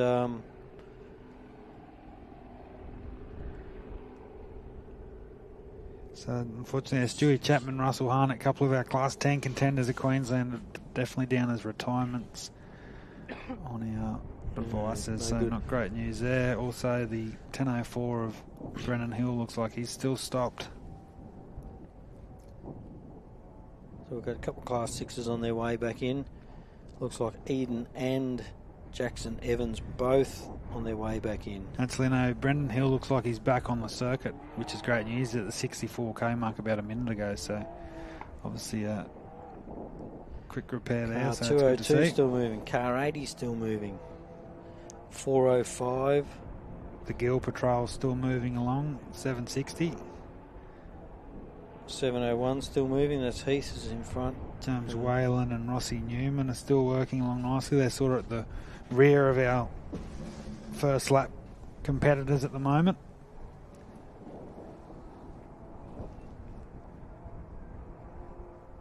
It's a shame about the locals, Sandy, that Dale standing in the big ultimate car, the Chef Power there, stopped at the 51 kilometre mark. So, But we've still got Chappie moving. Richo's still moving along nicely. Bo Robbo. The Tuckers. Matty Burrows. They're all at the front of your field. 1087, 1043, 1144, the Sant entry. They're all still moving, but yeah, that 1012 looks like it's well off track. That's a Harnett entry. So they're at 0 kilometres an hour, so I presume they're at a pickup point. I'm not too sure what's happened to those guys, but it says throttle on our little device here, so yeah, stopped around the 33 kilometre mark, so not great news there for Russell and Judy Harnett. But so obviously the clear sort of brief for that first lap, Sandy, our first three cars, Clayton Chapman, Jason Richards and Bo Robinson are the clear three front runners here for today. with a good gap, and I think with this little issue with Brent, I don't think he's got a chance of going. Yeah, I don't know. Possibility, but a very, very unlikely if they stay going without problems. You know them better than me, Sin. I think that professional outfit, if they know they can't they're not going to push the car if they're going to do more damage. They won't break the car, no. No, they've got Gun to Windy in, I think, 4 weeks' time, so they want to get up there and win that. So obviously with the outright victory out of reach here at the Gap 440 here this weekend, they'll, obviously they'll do their best to get back out there for seat time and so forth. But yeah, he might. He's got a stuck throttle body again by the looks of that. Yeah. And might go back out there to have a test later on, but I think he won't, like you said, they'll put it on the trailer if not, but just trying to sort the car out under race conditions is one thing. And I've seen this track, Sam. It's not that sort of track where stuck throttle it's not key, is it? No. Not once you get in the creek beds in amongst the trees. When the farm tracks are quite good, they're nice and fast. But also on the sides of those farm tracks, even though they're a nice smooth farm track, sometimes just half a metre off the track can be a water runoff or a washout, and that can grab you and pull you in quite easily. So our lead car 4 seconds ago is at the 140 kilometre mark, which means he's around 57 kilometres into his second lap. So Clayton Chapman and Maguire still leading the way here. The next of our Class 6s, Sandy Mel and Zach Lynch, 676, coming back towards us here. There's a fairly strong field of the Class 6s this weekend too, isn't there? Class 6s, Class 10s, 2 strong classes for the weekend.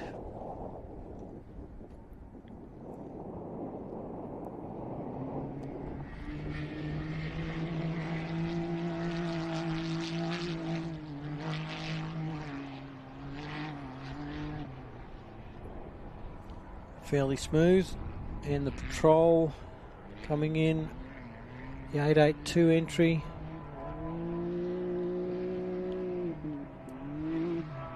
Looks like they've got a tree hanging off the back of the Patrol. I was going to say there's something at the back of that. And that's either Eden or Jackson Evans as well.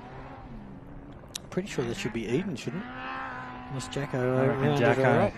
It is Jacko. Yeah, I was going to say. Jacko's rounded her up on the line just recently. So was he a third last car to leave? So he's really he's hauling into it. He's done pretty good. That's a quick, isn't it? That's a pretty new quick. Polaris. There's Eden coming into our arena now as well. So we've got the Patrol with a bit of greenery out the back.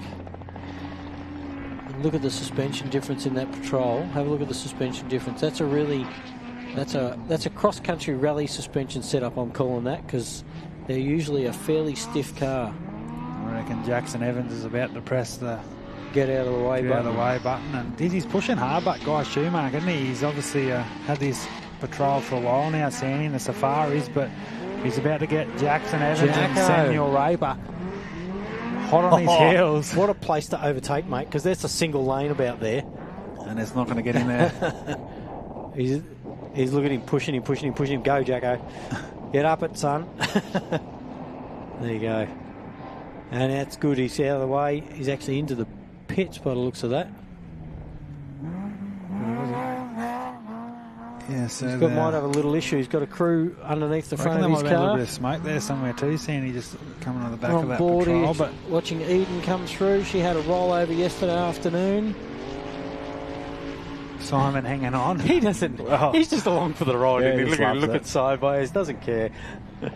So that's good news. So the Patrol is Schumacher and Simon back out there. So unfortunately for Eden, she's now got to try and get round that thing. He's in a King Chrome sandwich, Guy Schumacher. So I'd be interested to keep an eye on that. I don't know. Eden might be able to pull in on Guy. I'm not sure. I can't remember where they started. Whether she was in front or behind the Patrol there, whether she's reeled him in or he's reeled her in, or they've just come across the line in the same spot. Well, I think she got seated just in front of him, so maybe Schumacher's made the pass. He's probably got a bit more top end power on the smoother straights. Yeah. But as we know, the side by sides are bloody quick in the tight stuff. He seems to be pushing it hard though on his off-road debut, Sandy, which is good to see. And most definitely. I reckon he might, once he leaves here this afternoon, he might have that off-road bug, and we'll see him at many more races to come. Our next one coming in a few moments will be 202, the Forsman entry. Chris Land behind them. Don't know why I've got car 265 still up on my screen, but it's definitely in the pits. Saw that. Heath Whedon still moving. 684, which is Matty Lavis. Car 1004, which is the Hill and Hill entry. 609, still moving. That's the Horn entry. Can-Am.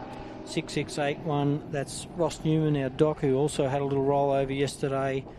Car 760 is still moving. And that was our White Patrol entry from down Geelong Way, and also 1020, which is James Willan. So the first sights of our next car is Sandy to our left. Who is it without looking? I reckon it's the Land car. Oh yeah, it looks a bit... Got a feeling it's definitely looks like an bit ultimate. of green under that brown, isn't there? He's going along nicely. He was the last car to finish the event here 2 years ago, and he's not going to be the last one to finish here this weekend, hopefully. Chris Land, Tanya Gaudry. What an effort for these guys, Sandy. They've come all the way from Bowen.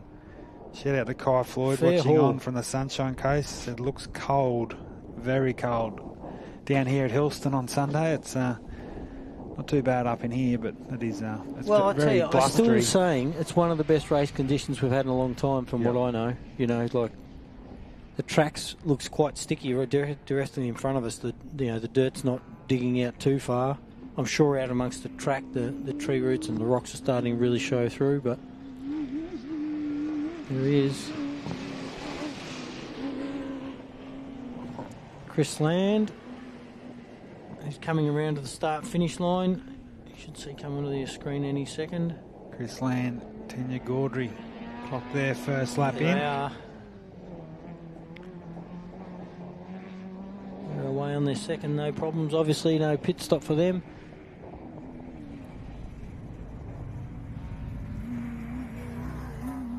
I reckon this is a Class 2 entry, is it? Yeah, Sandy? the Forceman Looks entry. like Brendan Forceman, Lee Whitehand. So they did have a bit of a rough beginning with this car. I think they had 4 or 5 races in a row without dramas, but they're looking for their 3rd class win in a row at ARB national level, which That's is good. impressive. We don't want to put the mocker on them. They've And still got 3 to go. there but are only other competitors out. Obviously, Yeah, we well. spoke about Coatesworth earlier with timing chain, or timing belt, should I say, issues. Yeah. They had it all apart last night.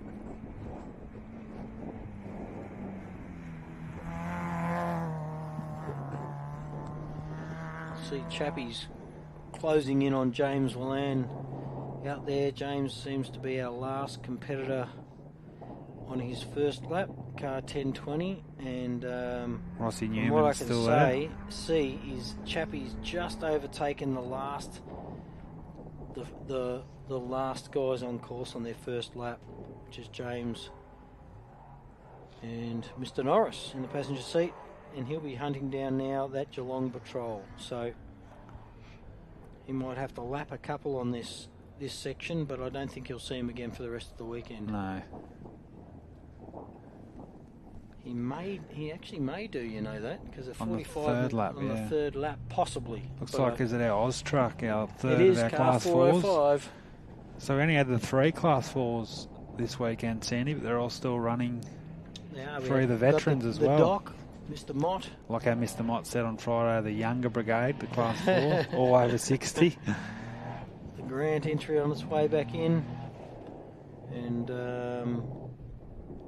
So as you said, there's only that sort of handful still out there on their first lap, and we won't be that Yeah, far there's away only- from seeing our lead cars.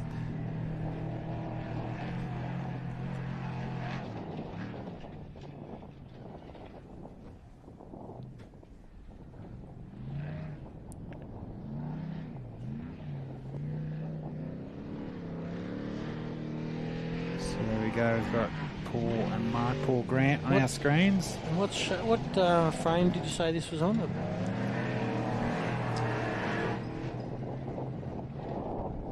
Seems like a big heavy car to me. It does, always has, yeah. But he's had some great results. He's been a big supporter of the New South Wales rounds and ARB in the last Yeah, definitely. 7 or 8 years. But yeah, I agree, it's just got that real.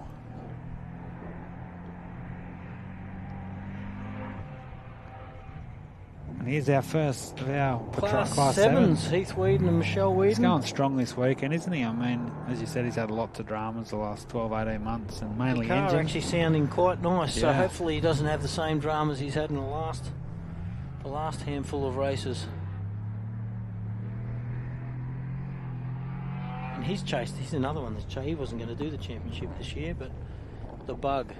He's got it. He's got the 701 on the roof, and I mean, it's not everything, but it's always great to be rewarded for hard efforts. And as you know, it's not just a turn up on the race weekend, Sandy. There's hours and hours and weeks to go into these race cars, and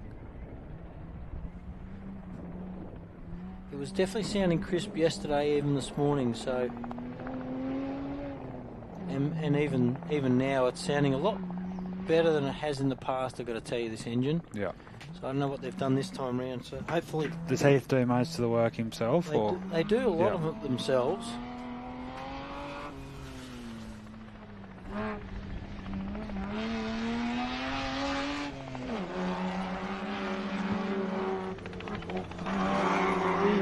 Yeah, it's sounding strong, isn't it? Yeah, it's sounding really good. So hopefully that So 3 they laps can keep to going go. at the same pace would be nice.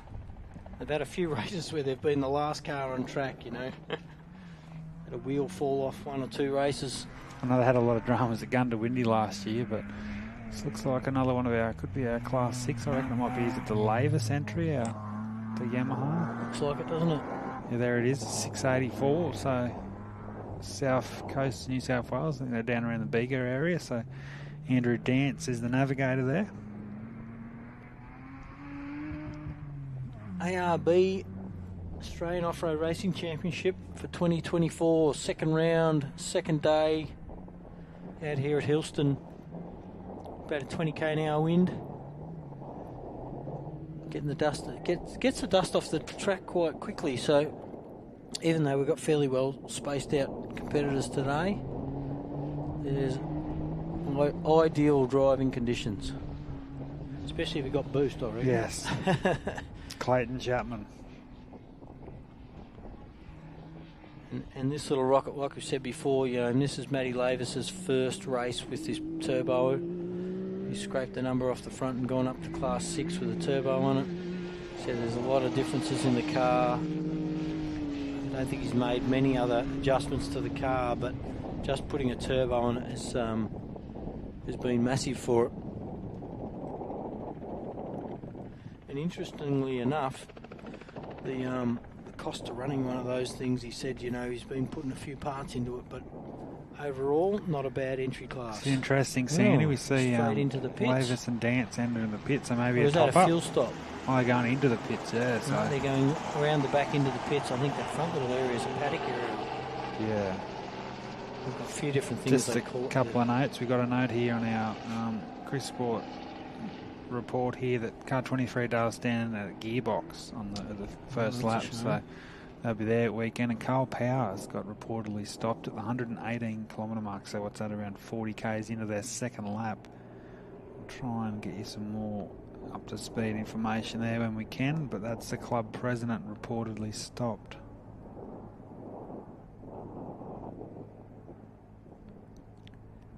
So the two front-running Class 10s of Sam Bentley and Dane McGinley still moving along nicely. We'll try and track down Carl Power. Yeah, so he definitely stopped at the 118k mark. So what's that, about 35 k's into his second lap? So unfortunately, the club president, he had that little issue to start the day. So we are seeing a few drop out now, Sandy, which is the nature of a national long course event, or any off-road event in that. No, looks like Bowie Graham's not too far, maybe even past. David Luffman there in the Honey Badger. Simon Tucker is still moving. He's around the 140k mark, but we shouldn't be that far away. I think we'll just get you. We'll work out our first 3 cars. They're very close now, Sandy, the 15. This is the Hill and Hill entry.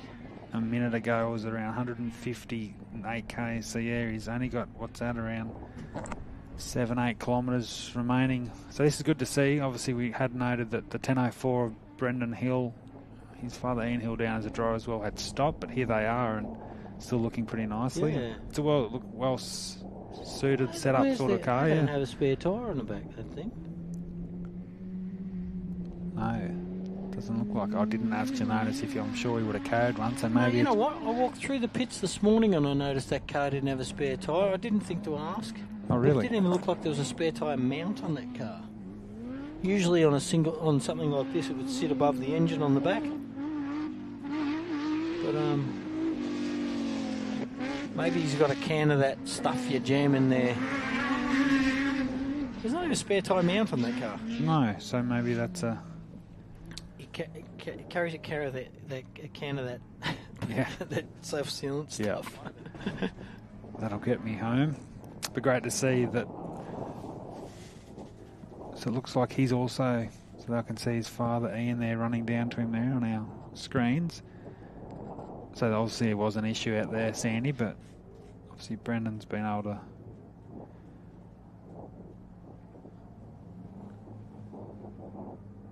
Well, the next few cars in should be car 609, car 6681, which is, and then Chappie. So Chappie's not too far away, car 15, but he's got, hopefully we've got these two, a 6 and a 6.6 class coming in, which should be appearing, which is the horn entry. They should be appearing over on our left any second.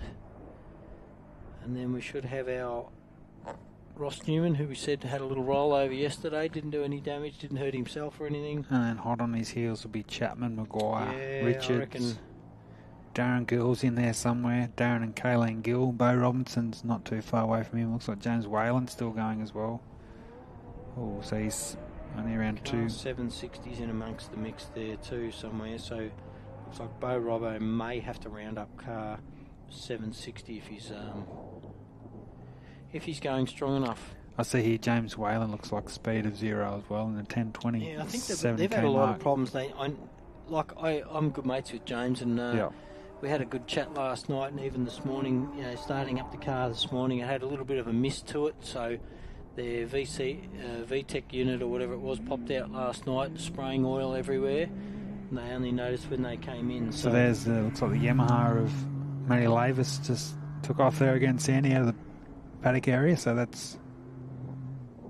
Yeah, it's good to see he's back out there. Looks like the hill entry. I didn't see him go, but he's not there. I would nearly call this a bit of a test run for Matty Lavis because, you know, like he said, big difference in the car that he didn't, not that he didn't expect, he knew there was going to be differences, but in a race environment, getting used to it and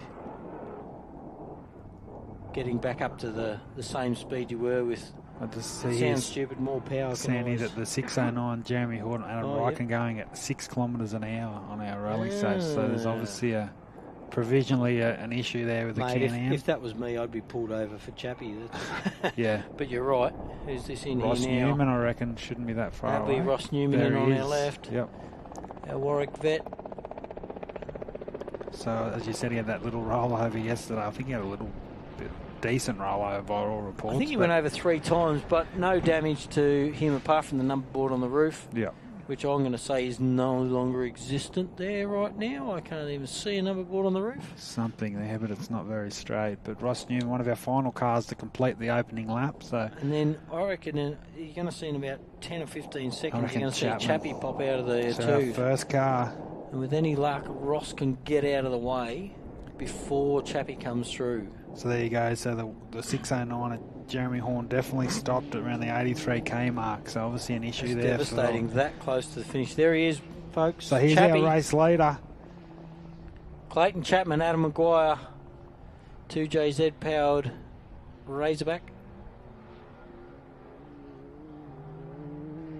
Looks like it's absolutely unfaulted.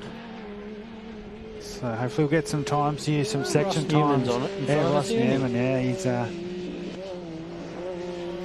he pushes that little 1000cc Yamaha to its limits, Sandy, and obviously naturally aspirated, hence the 6.6 on the roof. But all eyes on our current race leader as Newman crosses to go through for his second lap here on Sunday. But someone is about to finish their second lap here. In for his 45-minute service break. So forgetting that we've got Richo not far off entering the arena either. So by about this stage last time, Sandy, Richo was coming down. So here we go, our first car, and it's been a clean opening stanza to Section 2 for Chapman and Maguire.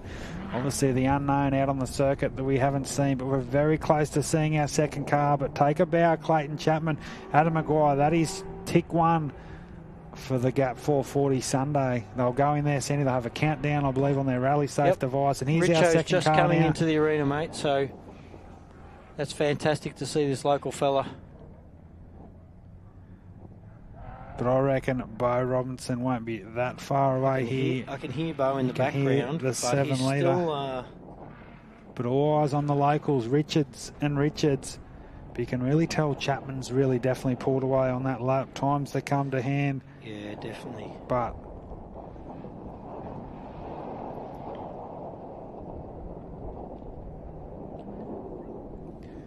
I reckon Robinson won't be that far away as well to our right. But we focus on the Richards, our second car on the road for those watching on at home.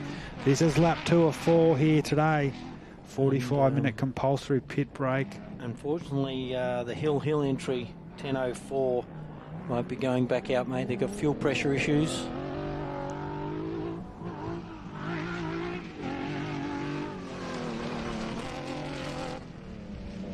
Class 1. He said yesterday had a bit of a miss. Do you reckon he's still got a little bit of a miss coming through there, Sandy? I didn't quite hear it probably. He said yesterday he did have it, but this is another interesting, Sandy. Where's Bo Robinson? Bo Robinson was a lot closer than this on last that first time he lap. was. So, and there's I think car 760. That must be our side-by-side 607 that was pulled over earlier. That's a 609, is it? That's the local guys. 609. I can still hear that there is Bo Robinson. Robbo. So these guys are going to want to get out of the way real quick. But there you go, Sandy. So obviously, is there an issue? You just don't know. Bo Robbo. He was a lot closer on that opening. Most definitely, mate. And there's the Whedons. Sorry, the Gills. Gills, Darren and Kayleen.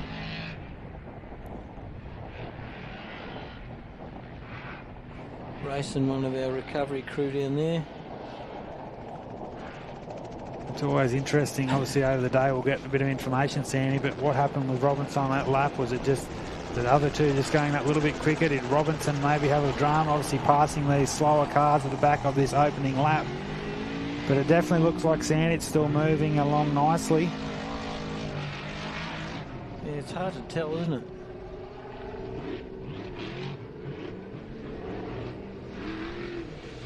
Did Bo and Shane have 2 spare tyres on the back of that Mason as they left, Sandy? I did not see, mate. I know. They've run still 1 spare there, but great to see Bo and Shane Hunt still looking clean as ever. In for their half-time break. That little side-by-side's also gone in for a pit entry. So they might be having some dramas as well. The Gill and Gill entry on its way in.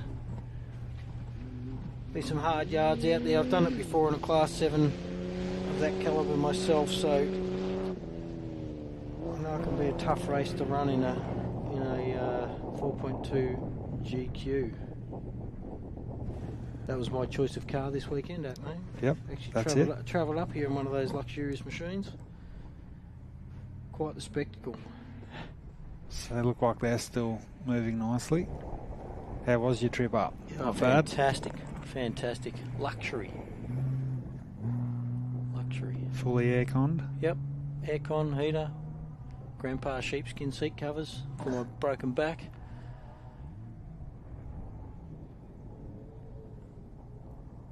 Well, so there we go, Sandy. We do have some sort of progressive classification times. Obviously, provisional Clayton Chapman, 2 hours 50.42 after 3 laps of the Gap 440.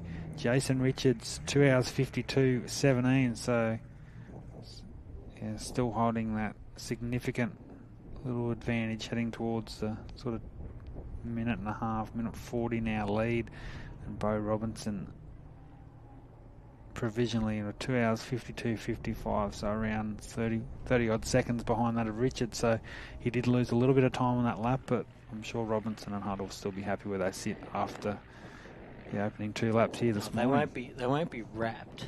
Not wrapped. But there could be worse places to sit. This is currently sitting on the podium, which is always a they're good in thing. the house. Unfortunately, it looks like Brent Martin still hasn't returned to the circuit either, which is a shame for those guys. Word was that they'll probably just have a bit of a tinker with it, maybe go out for one more thing just as another tester. Richo's engine obviously wasn't. You said it sounded like it had a miss or something, but Lammy, and that's not the roast lamb. That's the Daniel lamb from down the Pines event. It's just sent me through that Richo's engine sounded a bit off and might be a cracked exhaust or something instead of what we were thinking. So I had a good chat to Richo yesterday, and he definitely said he had a bit of a miss there on the opening lap, but he's still moving along nicely. Sandy's still holding that second provisionally outright on track and in time, so another great vantage point here of the beautiful crops at Mac Tocton. Tell you what, fantastic couple of properties we've got out here.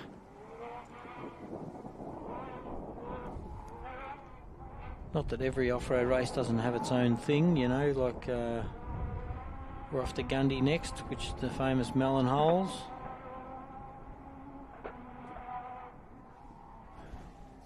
Interesting little bit of information. Chappies have got an alternator they're putting on. Now, I've got a feeling I spoke to Clayton, and they said they put an alternator on. Someone put an alternator on. I'm sure it was Chappie. Put an alternator on before the event, so that might be a little bit more of a sinister issue if they've just if they're putting a second alternator on now, whether it be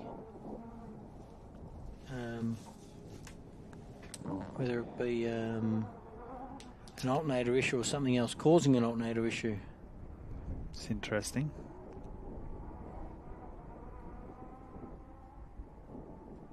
We did have lined up some in-car today as well, but I know Bo Robbo in that 1113 car, they had some electrical issues inside the cab, which stopped us getting in cab from them yesterday. Also stopped their GPS, which I know they weren't happy with. Shane only got 20 k's in and lost GPS, so I had to go back to the old school way of calling things. You can, folks, while you're here, go for a quick joy flight, $75 per person. A couple of people in the air would be good to obviously cover his costs, but Riverina Helicopter's doing a fantastic job. You can go and get yourselves a coffee and something to eat. So shout out to Lawrence Chris, watching on from Sydney. Of course, he's been a regular in the Class 1 field the last few years with his father Jeff giving us a shout out here at the Gap. Great to see those. It's awesome, but Sandy, isn't it? I mean, when you're sitting at home, obviously as a race, I know my grandparents in front of the fire at home is going to be a little nicer than standing out here in a hay bale. Chilly. But here's our next sign of our car here on our live stream, Sandy. It is the Tucker entry. I love calling Simon and Cole Tucker, the Streaky Bay legends. The South Australians definitely looks like they're moving. I reckon we'll just there he is, the 110. So you can really tell the gap has really opened up. But that's fine because Simon Tucker just enjoys his time behind the wheel of this Southern Cross, and he steers it magnificently. That's another great start to his Sunday, Sandy. 2 long laps tomorrow. He's definitely still a chance of a podium, and who knows. Well, yeah, I mean, you only need 1 or 2 of these top runners, and they are well in front. However, you only need 1 or 2 of those to have an issue. We see Clayton Chapman's doing an alternator down there, unfortunately for him, but it won't take much for one of these guys to get up in the top spots, will it? There you go. So Tucker, the 4th car to near a lap 2 completion. Jeez, he throws it around, doesn't he? Look at that. Very aggressive. He's a very aggressive little steerer, Simon Tucker. But great to see those guys back in the house, and they are our 4th car to complete the opening 2 laps here on Sunday morning as we just go past 10:30 local time. So Clayton Chapman, as I said. Yeah, Chappie came in with no lights on. He was trying to conserve some power there.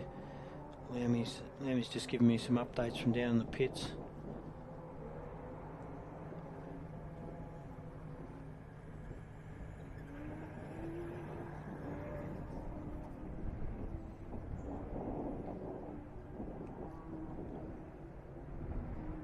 I can hear cars everywhere, and that usually means they're not too far off coming in because well, remember last time we from us a little bit sort of saw our first 3 cars, 4 and 5, and then that sort of from 6 to 10 or 12 would happen really quickly.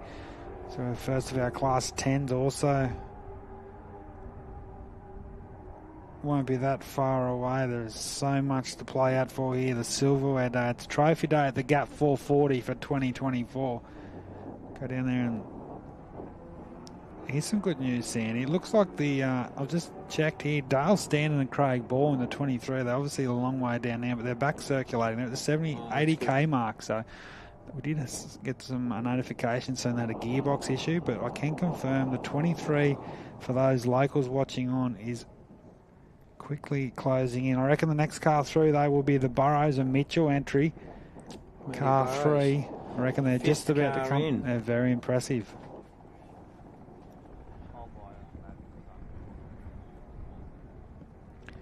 Just a shout out quickly to Amy and Craig Krog watching on from the sunny coast. Of course, Amy's taken over from Jeff Newick as the AORRA publicity officer, so get on and like and share the AORRA post. Keep up to date with all things AORRA, not only the Australian ARB Championship, but across Queensland and South Australia, and of course here at Hillston. And yeah, she does a great load of work there.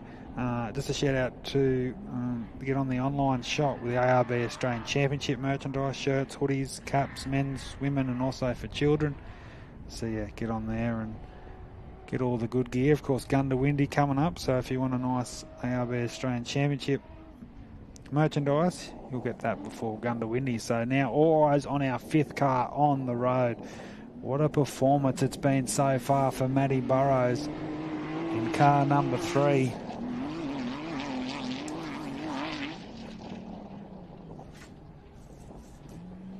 In the Mark MBR Jimco Aussie spec, powered by a Holden 3.5 litre, based around Ballarat, 3rd outright in the 2023 ARB Australian Championship, 7th outright at the ARB Big Desert 480.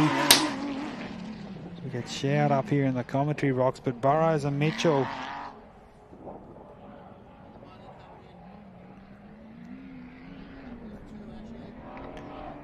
congratulations to those guys. They are 2 laps to the good.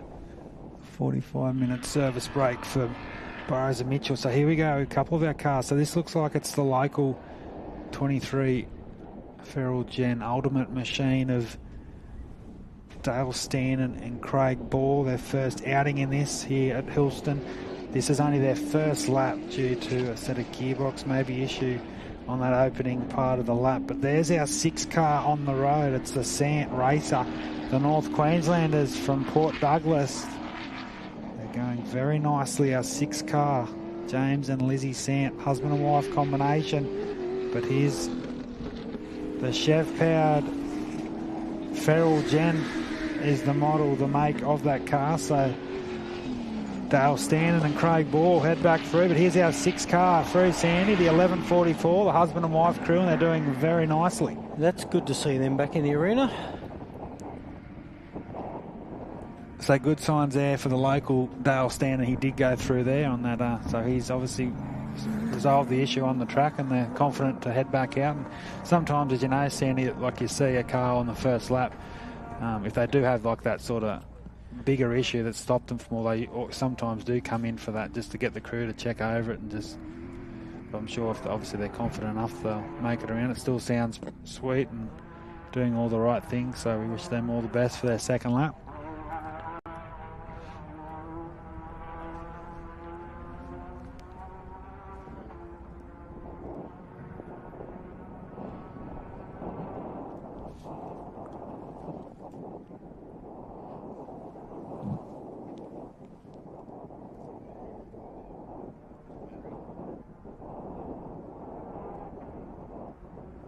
What's the conditions like out there now, Sandy? Still cold, mate.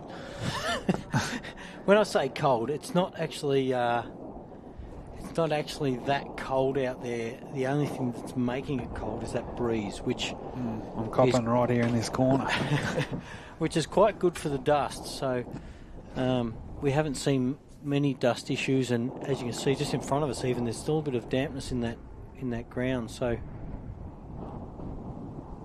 I would imagine everyone's going to tell us the same thing. Perfect race conditions. So this is pretty cool. I reckon these might be pretty on times here. So obviously Chapman, about a minute, sort of 30, 35 back to Richards. And Richards, Bo Robinson is another 30-odd seconds behind in third.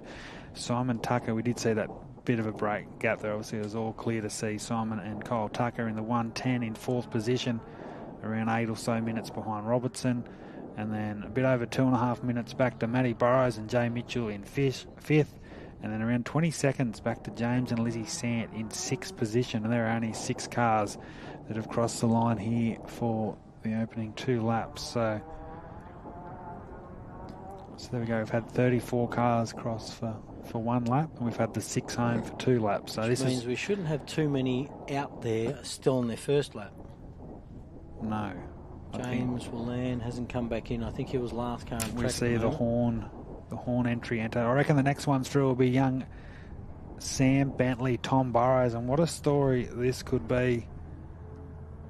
Yeah, so Richo's did have a misfire, mate. When it come through, it did. We've got a little spy down in the pits. Daniel Lamb's out there giving us a bit of information, and looks like Richo's is changing plugs and a coil chasing a misfire. So that's unfortunate. Hopefully he can get that sorted, because I tell you what, on a charge, wow. Yeah, it was. He's doing phenomenal. Sam Bentley, talk about a young gun on the charge, 20 years of age. I know Hayden Bentley is out in the field. He's a few cars away here, but how proud must he be, Sandy, this young fella. He's still new to the sport. He's been around, I think, for 3 or 4 years now, but like still new to the sort of the national scene. And he had a strong, I think it was 13th outright at Rainbow to start the year, and now look, he's in 7th position, Sandy. Missed young Sam Bentley. Not far behind him, which I reckon you'll see in about 3 seconds come over there, is Mr. McGinley. Yes, so the Class 10 battle. Bentley just hit a UCB, what do they call them? No issue, just drove the front wheel over it and kept going. Just tipped it upside down, so that wasn't anything too detrimental to him. But those little moments. I've got to tell you, Griffith a couple of years ago, I drove up onto one and rolled off one. We had a wet conditions a couple of years ago. So there's our first Class 10 coming in front of us here. Bentley and Burrows. Geez, that's a sharp. Comes off the tongue nice, doesn't it? Bentley and Burrows, 2 of the legends, and we'll see their sons doing them proud. Now Dean McGinley enters over on the far left here. Dean DeMarco. As we know, they have a lot to do with running the event, not just racing in it. This is where it gets hectic, isn't it? We've got cars finishing their second lap. We've got cars starting their third lap. I mean, it's just the evolution of the Sunday at a national event. And obviously with some events used to be like the Parc Ferme, Sandy. Like once you wait for every car to finish, and then which does, I think, make for a lot longer day. Yeah, but I kind of like it almost. Yeah. Because it gives everybody the same chance to do the same amount of work on their cars at the same time as such. Yeah. But yeah, it does drag the day out sometimes. Dean McGinley. He's one that you don't never want to put the commentary drinks on them, Sandy, but he's another one that's sort of always just thereabouts, isn't he? Just does his thing nicely. And Lammy's just sent me through. Richo's also got a leaking water pump. That's not ideal whatsoever. Issues, no. They're going to put some stop leak or something in it and just see what happens. But when you're sitting in that position, you're going to do anything you possibly can to get back out there. So the class that's really, we've lost a few. Sandy, we've obviously lost, looks like Brendan Hill, Russell Harnett, Stewie Chapman. Class 10's diminished a little bit, hasn't it? James Whalen's an issue, so they've nearly lost half the field. James is still circulating, but very slowly. So he's obviously, like I said, I knew he had an issue. Oh, he's at the 80k mark, so he's only 3 or 4 k's out, but still. Oh, so that's great news for Justin Ryder and Levi Hamilton fans in the Class 6 Can-Am.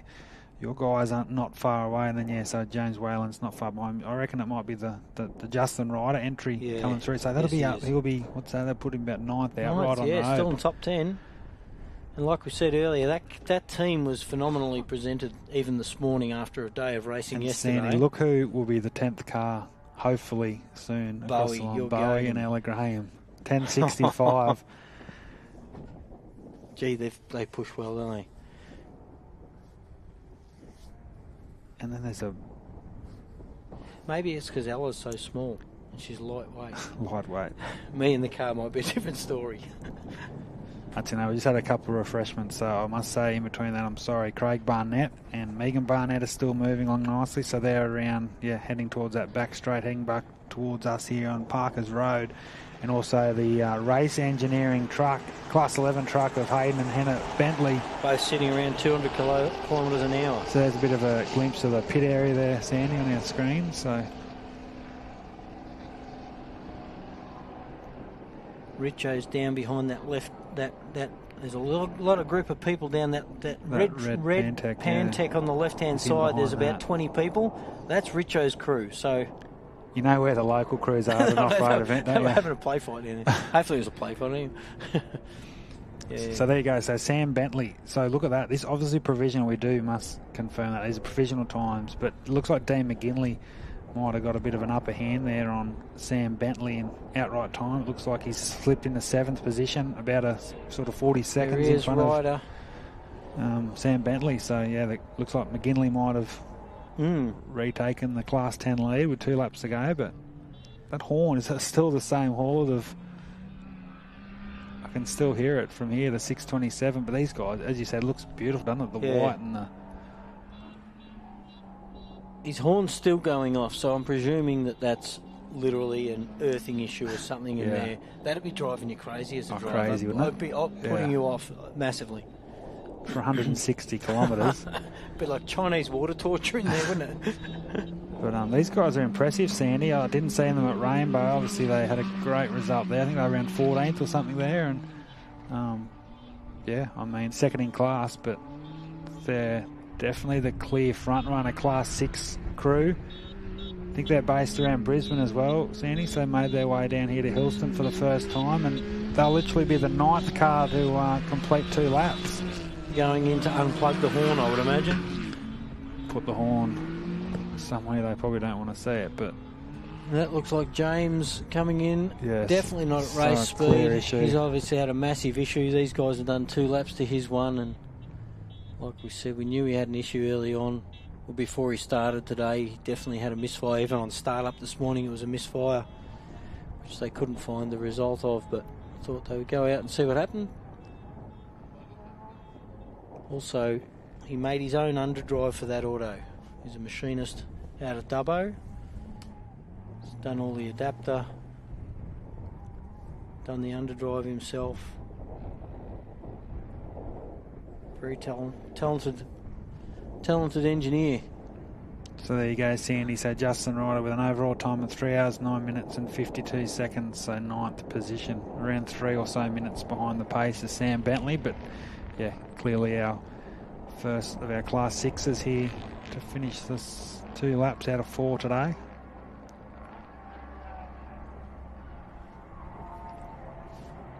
So it looks like the next of our, this looks like a V8, an Ultimate. I reckon it'll be the Cougar Racing. So we see Whalen on our screens. Bentley in the background as well.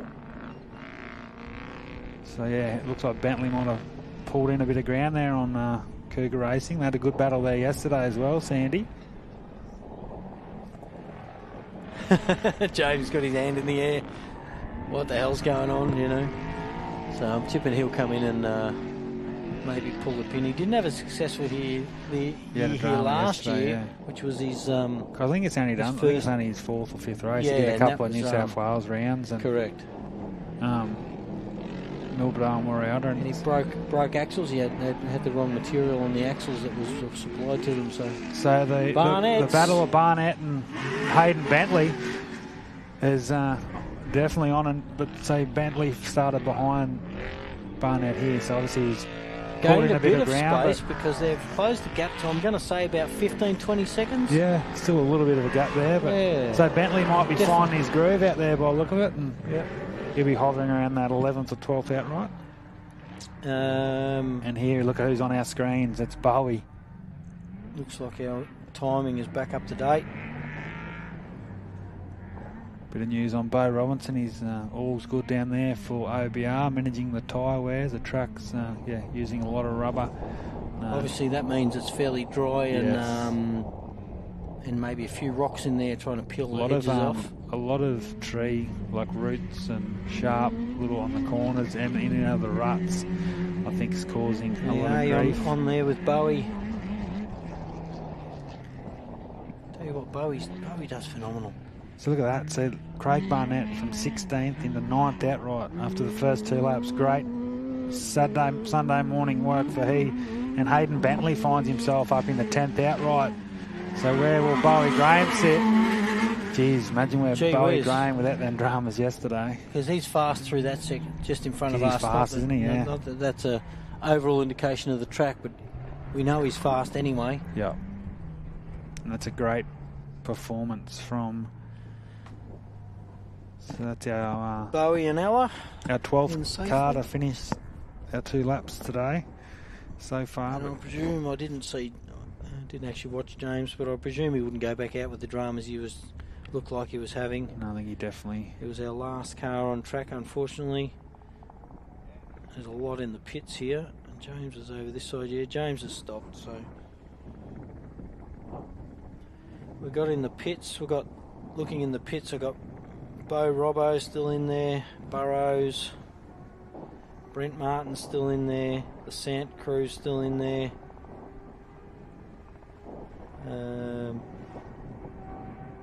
Bentley's.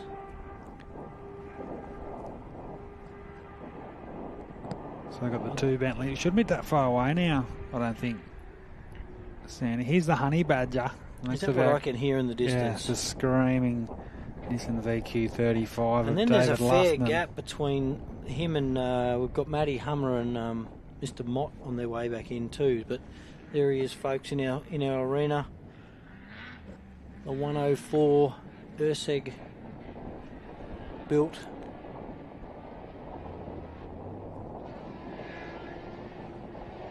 Gee whiz. He's coming in brown too. I didn't know there was that much. There wasn't much water out there. They must just be finding the centre of those puddles. There was a couple of creek beds yesterday, and I know on the pre-run on Friday that was had a little bit of water left in them, but there wasn't very much, and I'm going to say a maximum of 10 to 12 puddles out there, you know, so they've obviously found every one of them.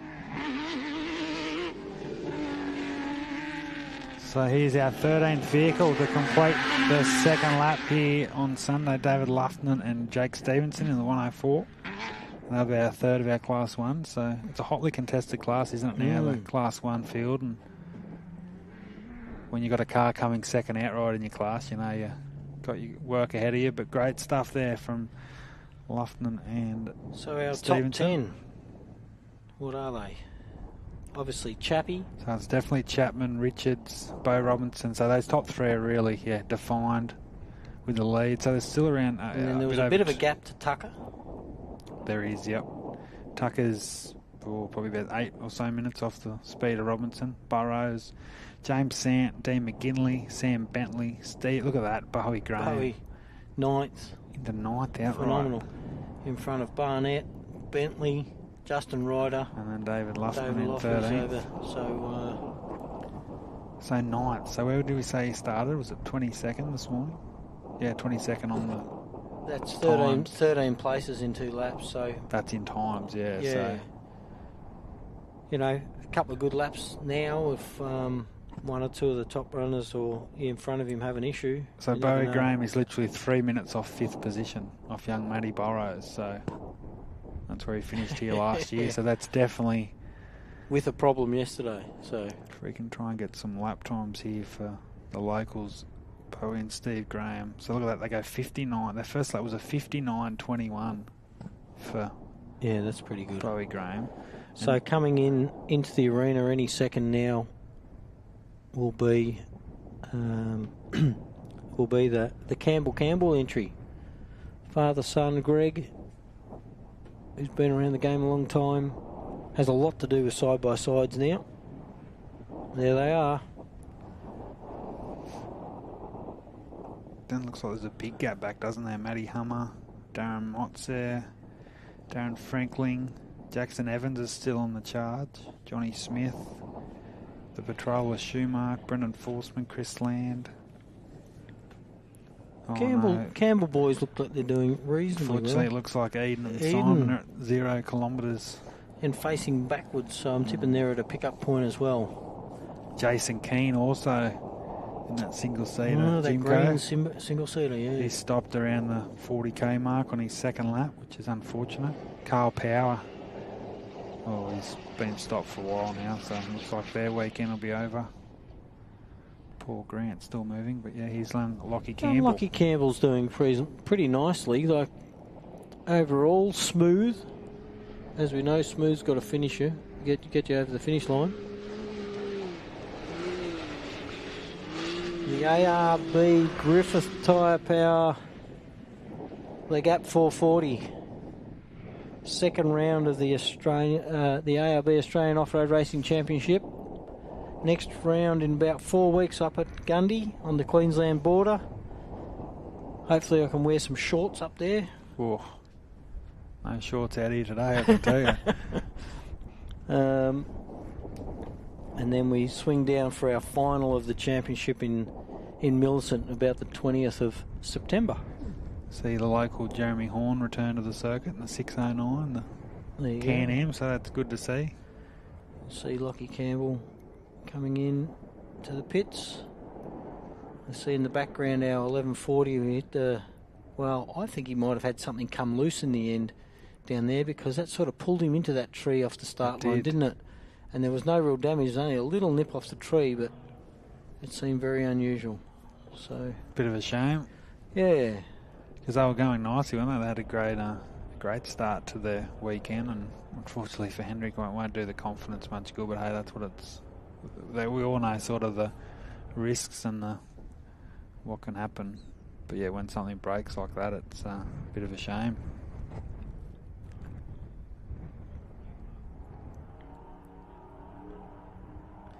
I didn't think the Campbells had anybody else in with them this weekend. It might have just been those two. I didn't see any other crew down there unless they weren't there, so they might have to get out and do the work themselves. So they got 45 minutes. So I reckon it won't be that long now, 45 minutes. We must be far off seeing Clayton come back out, you know. Clayton and Richo. Next car in a few minutes will be Darren Mott. So there you go, Lockie and Greg Campbell, 14th quickest progressively with a lapse time of 3 hours 13:51. So yeah, they're around. So only about 4 minutes behind Justin Ryder in the Class 6 battle. So they're in 12th and 14th outright. So David Luffman in 13th. Just again, a shout out to our great Griffith Off-Road Club committee and members that have put on the event here. Of course, AORRA, AASA, the governing body here this weekend. Of course, as you've alluded to, Sandy, our great sponsors, ARB 4x4 Accessories, Raceline Wheels Australia, Mickey Thompson Tyres, the championship sponsors, the naming rights sponsors of this event, Tyrepower Griffith and ARB. Big screen brought to you by Burson's, Elite the cameras by Seraphin Ag, Profent, Conopara Hotel, Harvey's Service Centre, and of course our class sponsors. A great little shot in there, Sandy, of the 68. Looking pretty cool and relaxed down there, and that's which they always are. Proud Queenslanders. They are. They're a fantastic. Now living in, I think we've got business down in, I've got businesses I think all around sort of New South Wales, Queensland, but Craig Cougar Mining Services, I think he does a bit with cattle and stuff as well, but taking the spare tyre off, so I'm probably having a bit of a look in there. But back to our screens, and we're still waiting for our 15th car through it. I reckon it should be Darren Mott. Mr. Mott, that's him. So he's only Look had at this that. truck since the start of the year. I did a press release for Darren during the week, and only his third run. I think he had a gearbox issue after one of the races. Yeah, rings a bell. Maybe Moiston or something, but he's in the 435 Mott Racing. One of the real cool smiling characters of the sport. I think he's definitely the Sea Lake Club president, Sandy. So one of those guys that puts on not only on the track but off it. And Which they need to give us that race back, by the way. Not to get political, but hey, it's one of the best. it is. It's been a few years now since We've run Mallee Sea Rally. Lake, unfortunately. It looks like the next of our Class 6s. That's be Matty Hummer, I think. Yeah. So Mott and Daniel Floyd still sounding nicely. I'm sure Darren will be enjoying his time out there because he's still got the other trophy, doesn't he? He's one of those Bennett trophy trucks that he's had the last few years, yeah. So he's only had this. This is one of those Mickelfab Raptors, which slightly smaller frame truck, isn't he? Mingay had up on the Gold Coast, Brizzy base, and he's taken the ownership of it. We saw Michael Denham have a lot of success in the Mickelfab truck. Ivan Robinson, obviously the former AORRA chairman's got one as well. There's a few of those Mickelfab trucks. We haven't seen him out for a little while, have we? No, he rode in Don River last year. Finished in the top 10. Right. But yeah, he's busy with work and a few other things. With the 633, this is our third of our Class 6s. Matty Hummer. He loves it too, doesn't he? Yeah. I haven't met Matty, but I think I follow him on socials. Yeah, he's another one based out of around Victoria, Melbourne. Southeast Victoria. So he'll be happy with that. 2 laps to go. Obviously, won his class here last year. He's still got a bit of work to do there, but still two long laps for these competitors, isn't it? You sort of most definitely. It's not. You know, the track right now is obviously fairly dry. I'm tipping all the waters out of all of those, a handful of puddles that was left out there, but they're still now going to be contending with. In some of the corners that have dug out, there'll be tree roots, there'll be rocks. Even on the pre-one, there was a handful of big rocks in some of those creek bed areas and in amongst the trees. So yeah, they'll still be even more so prominent now. So just a quick update. Darren Mott goes into 15th, progressively fastest on our times. 3 hours 16:53, and Matty Hummer 3 hours 18:19. So 15th and 16th. So that's our 16th cars home. So we had 35 cross for their first lap, and we've so far had 16 home for the completion of 2 laps. So as I said, I reckon we'll be under 4, 5, 6 minutes should be till that's see on the trailer here the 10:04 Brendan Hill. So it looks like that's not ideal. You said engine issues, yeah.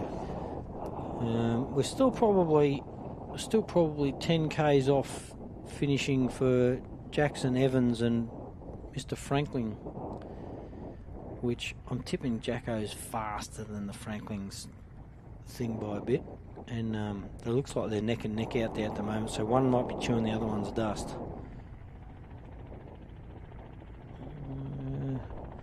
With my little update just then, it looks like Jacko's got round the Franklin, so that might be our next car in the King Chrome thing in about, I'm going to say 5 or 6 minutes maybe.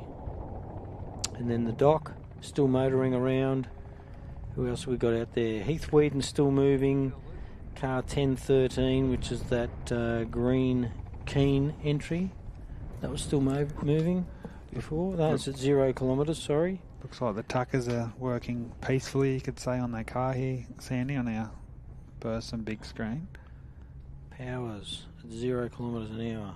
Looks like James Whalen's out of his car with helmet off, which is never a good sign when you're still... Yeah, they've got the engine cover off James Whalen's car. The Tuckers look very calm and collected, which they always are in their approach.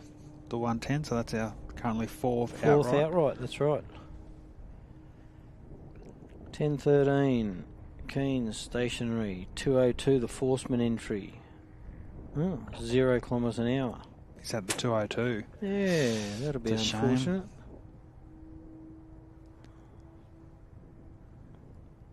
Here we go. So our first signs.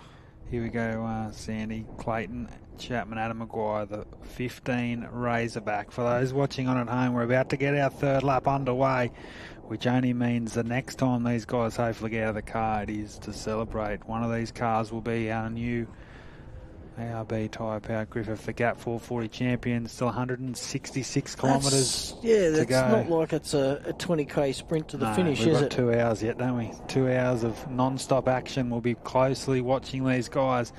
We wish them all the best. Obviously, it's a big moment for Clayton Chapman and Adam Maguire. Obviously, did have a few issues, alternator. We did hear they changed. They just changed an alternator just now, so... Hopefully. They came in, they were obviously conserving power, because I know Griffith, a few years back, I actually cut a wire to the alternator, and we couldn't turn wipers on, we couldn't turn headlights on, anything. We turned the comms off the whole lot just to get across the finish line, so you can do it. In the background I can hear Jackson Evans in the King Chrome entry 635, and also the 1110, the Franklins, also only moments off, probably I'm going to say a minute or two off coming back into the arena, which will see Chappie.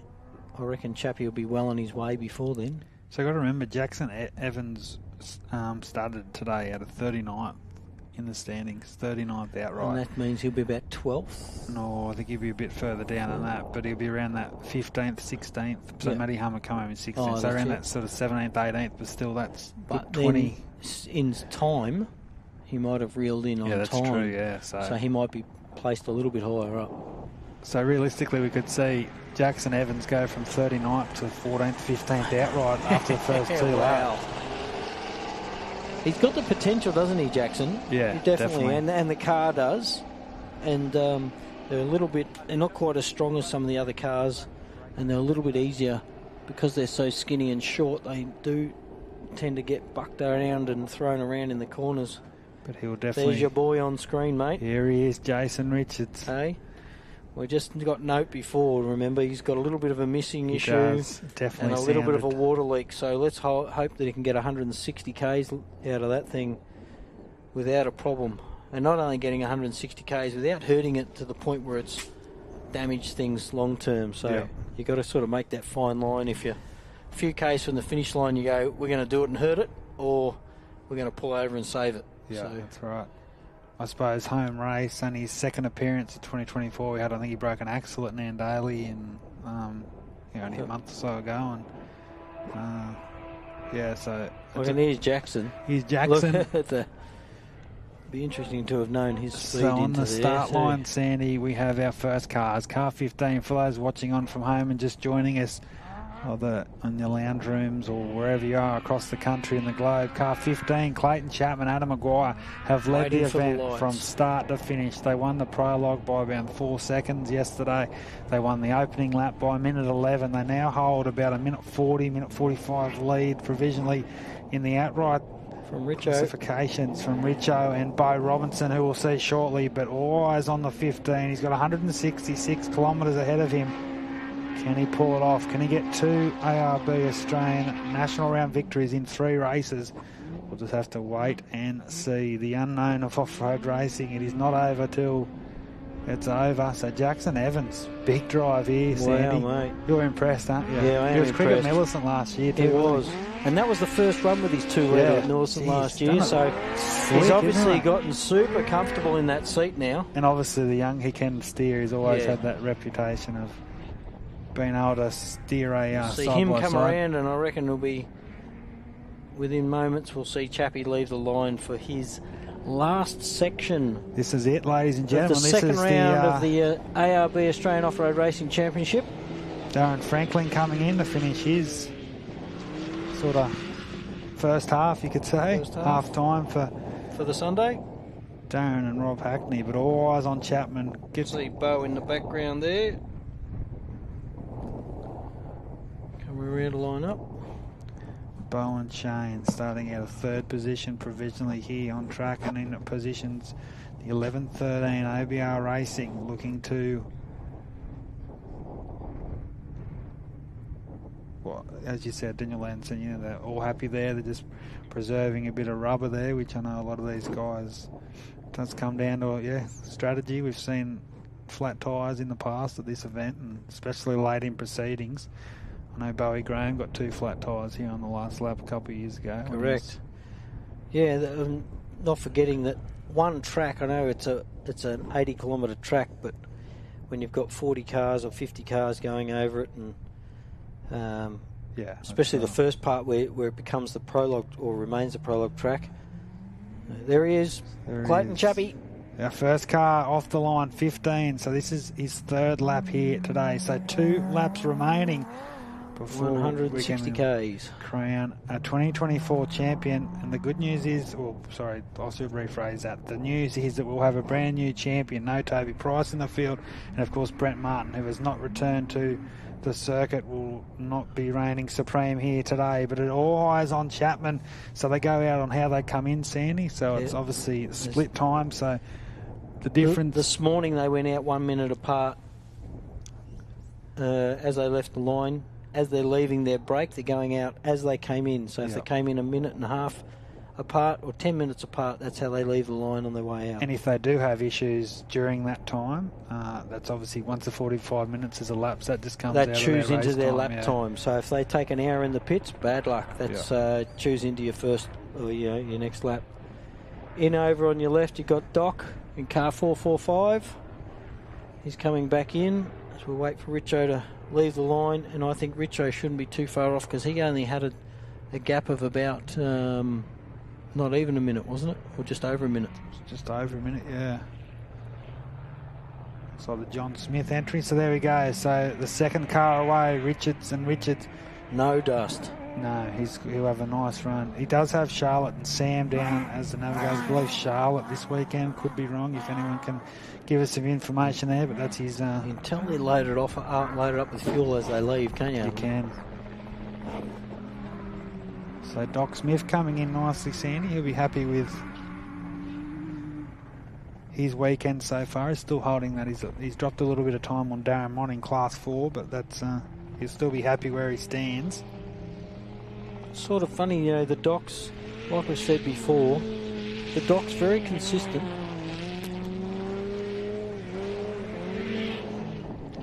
So now on the lines, as we alluded to, Sandy, our first 3 cars have really come into their own here on Sunday morning as we just go past 10 past 11 local time. So there's the trophy truck of Smith finishing second lap, but all eyes on the line. Robertson and Hutt, what a season it's been for those guys. They took the win at the ARB Big Desert 480 in March.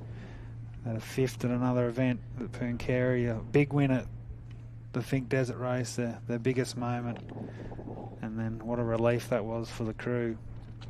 Shout out to Drew and Jake and all the, I know Brent's here on the track this weekend. They've got such a great team behind them, and they base their life around the sport of off-road racing. And Robinson and Hutt, 2 great mates. They've been together for a long time in the cab. And it's only the third year, of running this Mason 2-wheel drive trophy truck here in Australia. And the 11-13, our third car to leave the line. But keep an eye on Robinson. Very interesting, obviously. Robinson, he's got the desire to do the 2 championships this year, Sandy. So this is more maybe a conserving sort of let's get it home. And obviously the next round at Gundy-Windy will be a lot more suited to this Mason. We all know Gundy's got, or for those that don't, Gundy's got some massive melon holes out there, and a little bit of a sandy section in amongst the trees. So it's more suited to the truck, definitely, than out here, I reckon. We're seeing the dominance. Same as Rainbow, sorry. Yeah, Rainbow's got that sandy section out along the desert with whoops. That's why we've seen Gartner and Robinson so quick there. Well, I think Gartner's won the Rainbow event 3 times now. Yeah. Last 7 or 8 years. So we've got a good event coming up in Queensland in about 4 weeks. Gundy 500, one of the favourites of, it's the big event for most Queenslanders, isn't it? Yeah, definitely. Yeah. Obviously the Don Rivers now, an iconic event, but still Queensland is still, in terms of the national scene, it's the go-to. It's the Gundy 500, and Yeah. Fantastic event run by a really good club. The Queensland Championship too, Sandy, is, I know, off-road racing. It's part of the Queensland Championship, so that pulls a lot of members down.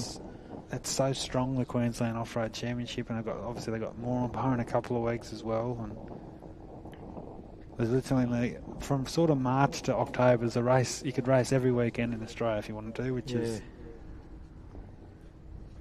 My budget doesn't allow me to do that, mate. Wouldn't it be good? Wouldn't it be nice? It's a shot of our pits, folks. From the southern end of our pits, we are up at the top end of that fields where we're calling from, up near the two silos up the very top there. And it's where the cars come in from over the back of the very top right-hand corner of your screen was where they'll come in from at the end of their round. And see a couple of cars on trailers down there, which is unfortunate. It's actually taken the toll on a few more cars than I expected this weekend. I actually thought, because the track was, you know, like I said, it's optimum. Like I couldn't think of a better track, you know, conditions. There's very little standing water. I would imagine it's gone now. Even yesterday afternoon after lap 1, I think most of the standing water was pushed out, but there's only 10 or 12 little puddles there, and the breeze has taken the dust away really quickly. As you can see, even off just behind the start line there, some of that the ground underneath is quite damp, so there's good traction. There's not too much fluffy sand up on top. I just think the weather has just turned on absolutely brilliantly for us this weekend. So we've had 18 cars through. We saw Darren Franklin. He's jumped in there behind Matty Hummer on a lap's time, Sandy, and John Smith, Grant Mannion in 18th position. 3 hours 26.27 a lapse minute. Simon Tucker, Cole Tucker should be the next ones away. Then Matty Burrows, Jay Mitchell. See young Burrows already lined up, which is always a good sign if you're there early. So the car's obviously sweet. No problems. It's when they're lined up and late. Someone races past them because they're out behind their time. Just a few. Just where it looks like the 882 is Schumacher. Yeah, they're on their way back in. Chris Land still coming in. Paul Grant. Looks like Eden Evans is going again. So there you go. It does indeed. 676. Mal and Zach Lynch are still coming in the Can-Am. Heath Whedon. Whedon's going nicely. The 684 of Lavis is coming in. Little boosty boy. The Forsman's going at 30 kilometres, so obviously moving, but not... Maybe not full speed unless they're in the tight section. The vet. He's still going, Ross Newman. Cole Power. Looks like he'd moved from his original position where he was, but he's still definitely 0 Ks there now. The GQ of the Gills in car 760. They've still got a good 30 or 40 Ks left to their second lap. Jason along at 97 kilometres there. Unfortunately... Oh, there's the local, that Jeremy Horn in the 609. He obviously come into the pits and had an issue. He's still going on. And he's out there on his own, isn't he? He is. I see 10-12s at a pickup point. And the 23 here, we saw him come through he's stopped as well. The local Dale Stannon, he's at the... So we've still got half a dozen cars still out there. Coming into the arena behind us is the one and only Class 8 entry this weekend, the GQ. There's a lot of smoke coming from that, mate. Is that smoke? That looks like smoke to me. Yeah. There's a mixture of smoke when it come through before as well. Yeah, so they've got a fair crew here this weekend. Still got a fair bit of pace on it, doesn't it? I better build another Class 8 and get back out here, I think. I was going to say, we want to see you out here. Oh, mate, that's a lot of smoke. I don't know what you're talking about.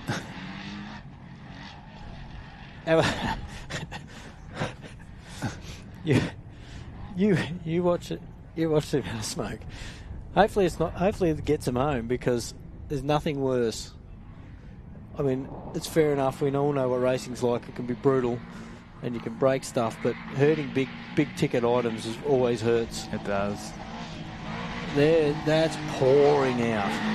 And if he's coming in, I'd like his crew to make sure they're ready for oil on exhausts or something there. They've got something going on with that thing. The 882 entry in for the end of its second lap. Be good if the 882 crew could be down there ready for potential oil on exhausts, etc., etc. You can smell it as it comes past. Yeah, it comes waft through the timing through our.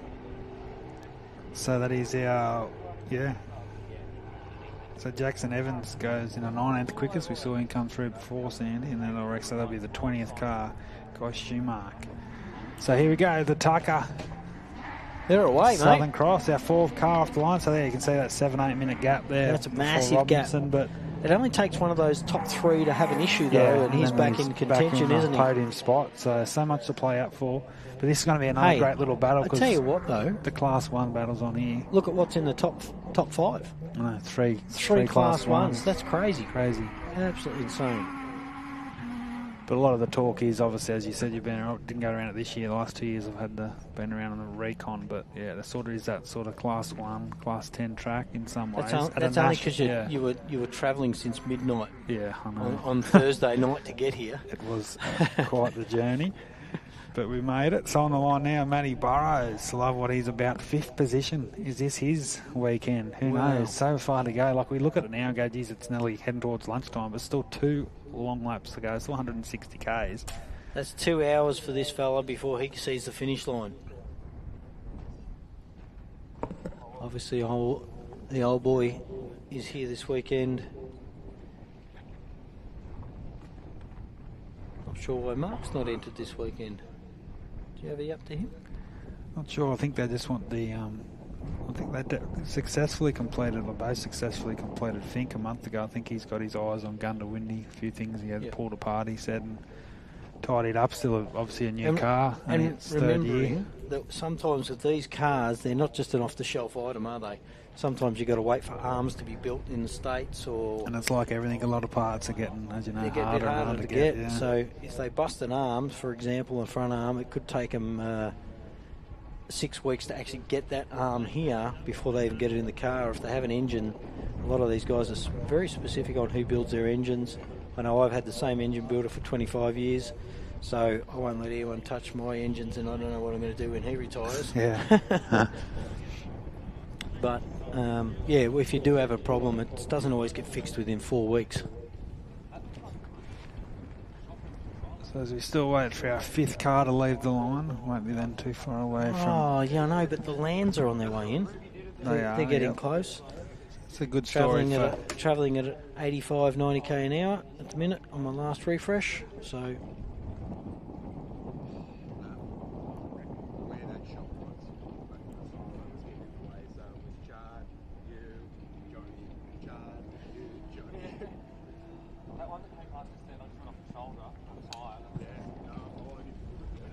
Burrows and the Sant entry right behind him. That big, nice big black Class 11. Just coming in over on the distance is the Land entry. So they'll be around 21st position, Sandy, which is, it's great.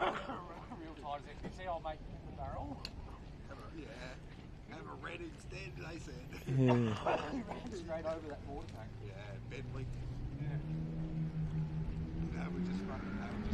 They are. Matty Burrows off the line.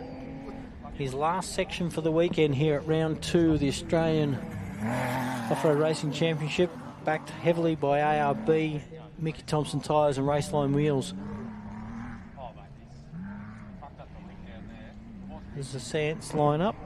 So their first time, Lizzie and I think, competing in New South Wales as well, so it's been a great... so one North Queenslander about to leave and another North Queenslander about to roll in the back door over here. One of the veterans, the stalwarts of the ARB Australian Championship, Chris Land, and his partner Tanya Gaudry coming in nicely. And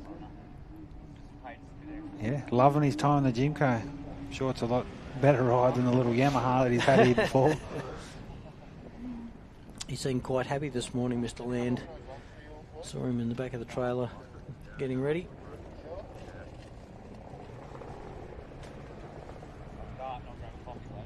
Not sure what the gap was between Matty and the There's a couple of minutes, yeah. I think they've got a couple of minutes to make up. There we go. So the Sants, the husband and wife combination out there from beautiful Port Douglas. It's a fair haul. So he's currently, second in Class 11, so behind Bo Robinson, Shane Hart. So that's our 6th car away, and then we obviously had that bit further gap back down there to our next competitor, who will be, I think it's Sam Bentley, will be thereabouts. Dean McGinley, Steve Graham. Crazy that there, Steve Graham. Wow, what a performance that was today. Try and get some. We're still not far off seeing 405. Car 405, the Grant's coming in. They're still motoring around. Eden Evans is still motoring around. 676, the Lynch and Lynch crew. Heath and Michelle Whedon in 701. 684, Maddie Lavis. Still all motoring around quite nicely. Maddie Lavis is at about the... he's still got about 18 or so kilometres to go to the finish line of his first section. Then the 202 entry of the Forsman still motoring around. 6681, which is, of course, there's no one around him, is there? Mr. Newman. Mr. Newman's well out in the open. No one behind him. Ross is just having a cruisy Sunday. Yeah, and then you've morning. got 760, which is the patrol of the Gills. It says Jason Keen's moving again, only at 15 kilometres, but unless he's just Powers out, as we know. 10:13. Keen. Oh, yeah, he's moving slowly. Is this the Oz? Sounds like Oz truck. Oh no, it's all, yeah, it is the Oz truck. The Grant and Grants. And then it should be Eden Evans. Eden. Shouldn't be too far away either. So we have a few cars coming in here, Sandy, and then Heath Whedon, of course, Mel and Zach Lynch. So 3 or 4 cars in a hurry here, I'd say. So they've still got their 45-minute service break, and then they'll return for...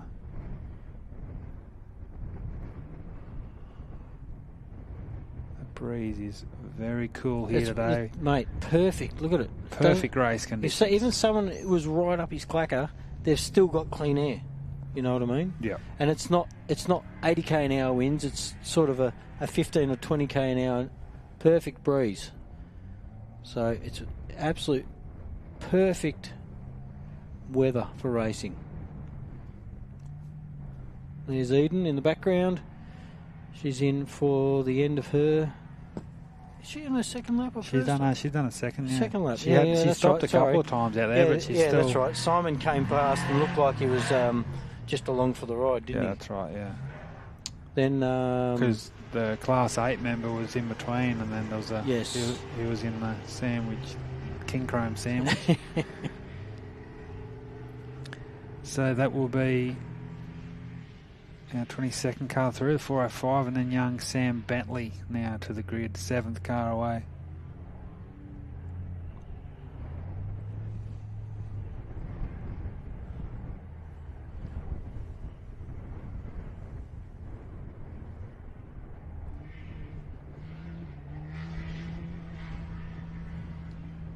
Six, 7, 6 on their way in. That's Bentley on the line. Young is Bentley, it? yeah. Yeah. So Bentley. We do have a car on its lid over here on our far left.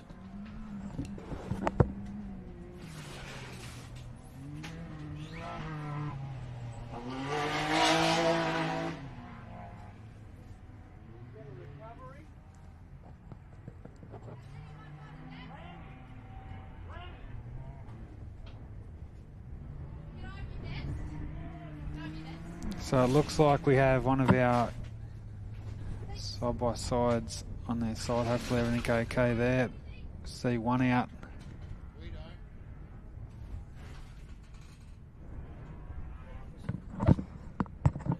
Might be Eden and Simon Evans, I think. Sandy. Yeah, they're over. So we see the Bentley and Burrows Class 10 off the line, but yeah, we saw the Lynch Can-Am come in to complete lap 2. It definitely looks like it's the 6:37 of... Eden Evans on her side up there. Unfortunately, she had a little rollover again yesterday too.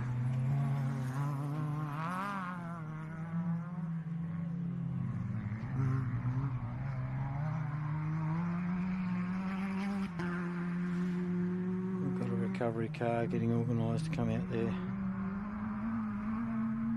So he's Heath and Michelle Weed in the first of our Class 7s. I presume they're okay because Heath's driven around. They've obviously got the thumb. I see Simon's out of the car as well, so never ideal, but if they can... gee, Heath's on gas today, isn't he? Sounding good, isn't it? Sounding good. Hopefully he has a good run because, like I said, he's been absolutely plagued with engine dramas for a couple of years now. I don't know why. I kept telling him I should be building his engines. Yeah. You've planted the seed. Hey, we got up the start line. So we just saw McGinley and DeMar. There's a bit going on here now, Sandy. rolling up. The 1087. So Justin Ryder, the first of our Class 6s, about to leave the grid out of currently 12th outright, but I think about 8th on the road. And then Craig Barnett's also thereabouts. So we can get a recovery car out to Eden Evans out as she's coming into the finish line. That'll be great.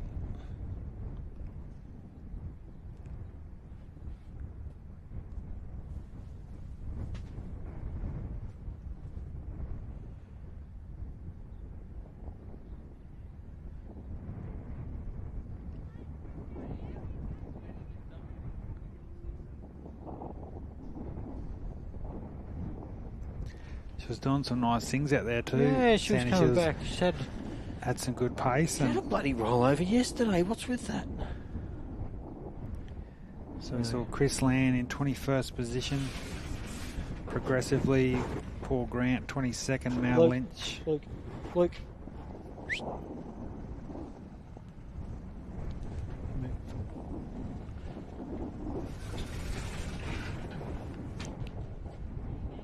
That's right, they get it. Someone's on their way out there now.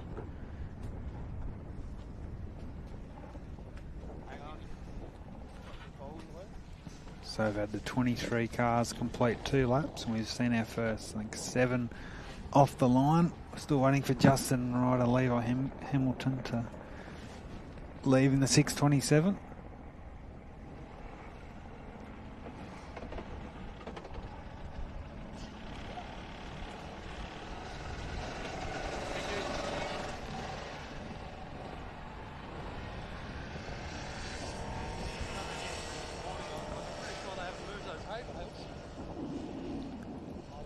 So impressive here, Sandy. Our 8th car off the line to commence their final 2 laps. Justin Ryder, the Queenslander, Stephen Tees and Levi Hamilton down as the navigators. 8th out, riding around 12th progressively on times. And is that the Yamaha of Matty Lavis coming in? Yeah, it looks like it, doesn't it? Tell you, Eden's got to be quite upset. Second time over.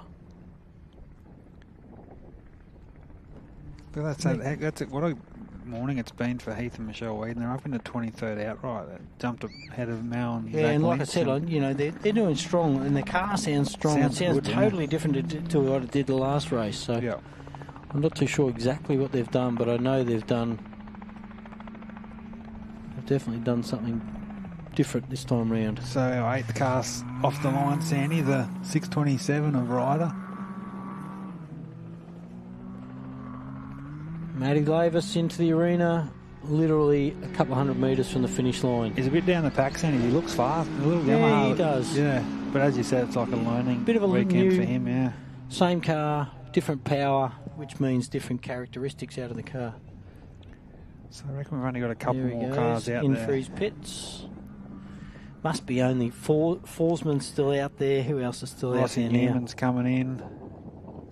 Forsman's next. Ross Newman. Darren and Darren Kayleen Gill. still coming up. And I to- reckon they'd be nearly last on track, wouldn't they? No, I think the 609 609 is still going. That's the local Can-Am of Jeremy Horn. They're still moving, so 10-12's out. 10-13's out.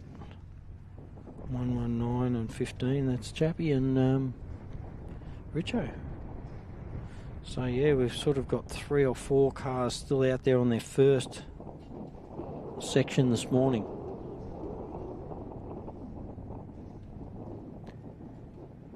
Nice little recovery. We missed that on the screen, but just popping Eden back onto her wheels for the second time this weekend. Eden. So Luckily, it wasn't a big one. It was. It's actually just looked like it hooked up and flipped. yeah. as they do. They're kind of top heavy, those things, though, aren't they? And a lot of the time you could, obviously there's no real damage, you could get back in and bring it home. Looks like they're getting the helmets back on, which is good news, Yeah. Sandy. And but Clayton Chapman, we must say, he's just hit the sort of the apex at Rocky Creek there, and he's heading back to sort of the southern part of the complex. He's at around the 211 kilometre mark, which what's that, around 60, so he's around 35 k's into his third lap. It's penultimate lap here this weekend. Jason Richards, Bo Robinson still tracking along nicely. So our first three cars are still definitely on cue. Simon Tucker, confirmed. Matty Burrows is still their moving. gaps haven't really opened up either, have they? No. Like, they look like still a reasonably Yeah, solid positions of what they started this morning with. yeah, definitely. So I'm just going to have a quick little break, Sandy, and I'll be right back. No worries, mate. Enjoy. Eden's back on her wheels over on our left. We're just seeing the Bentley entry on their way. Their second section, rear panels removed. A lot of people do that to keep the weight off if there's mud. It's not really muddy out here this year. There's very, very little water out and about.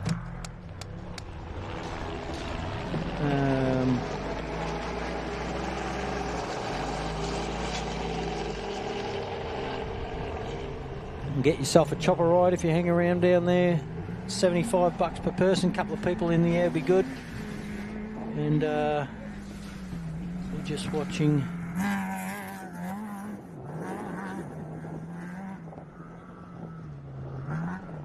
Bowie and Ella off the start line. Tell you what, they've been doing some impressive things today with their speeds.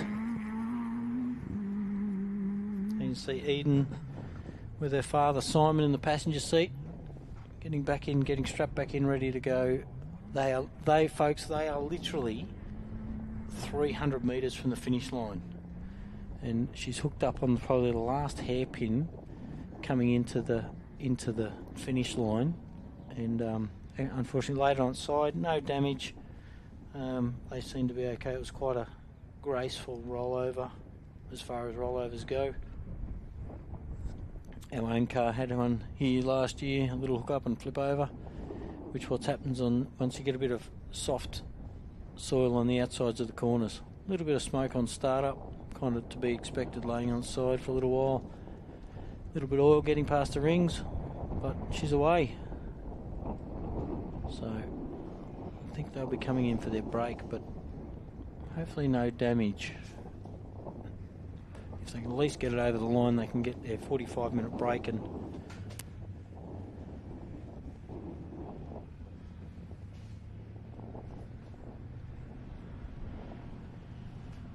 Eden and Simon Evans.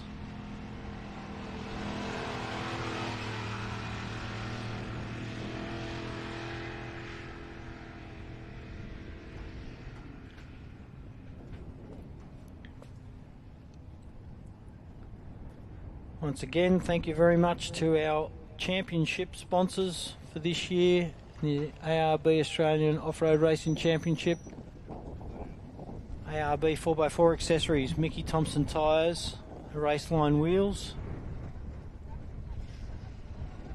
Once again, they've put in a huge amount of, it's not just about dollars, it's about energy as well. A lot of people put a lot of energy back into this sport. And you can come and jump on board. Go and buy yourself a buggy. Get out here. And go over on our far left, just as we're seeing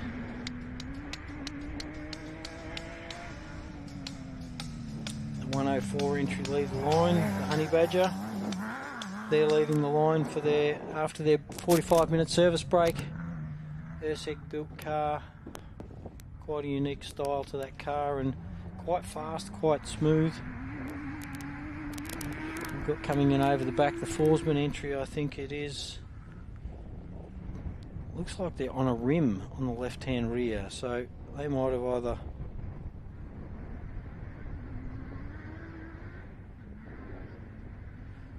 either destroyed one or maybe two tyres.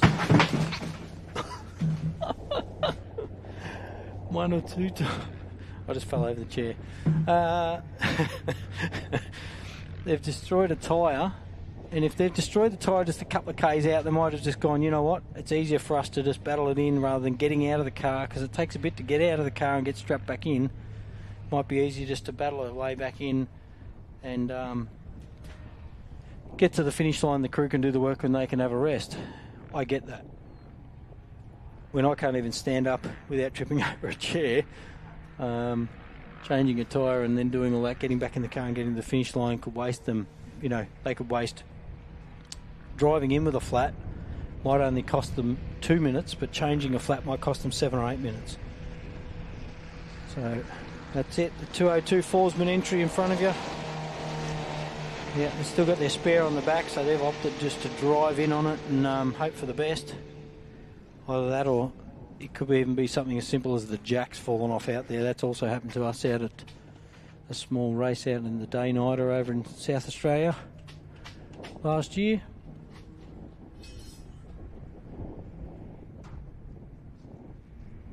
Here we go, Ross Newman is coming in. Tell you what, it's still going quite strong too.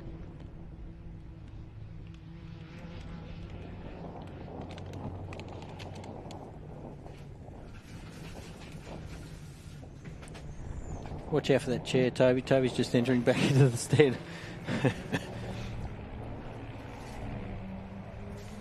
Ross Newman in for his half-time break.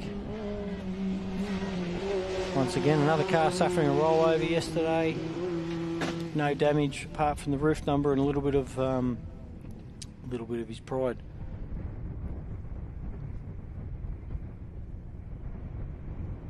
.607. Campbell and Campbell, young Lockie off for his last 2 laps of this second round of the championship this year out at sunny Hillston. And we've got Darren Mott ready to come up to the start line, so I think Mott's little Mickle Fab was sounded quite crisp as it came through before. No real dramas or anything like that, so they would have had a clean pit stop and hopefully a clean last couple of laps.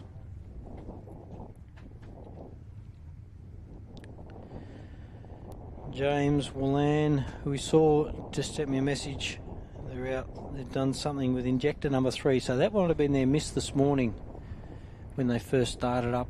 7 o'clock this morning they started to warm up the car and had a little bit of a miss, but something's going on with injector number 3, he says, which is unfortunate. It's one of my favourite little built truggies out here. It's a class 10 with a K24, a 4L60 auto trans in it and a Pajero diff out the back, built in Dubbo by James at JMW Engineering.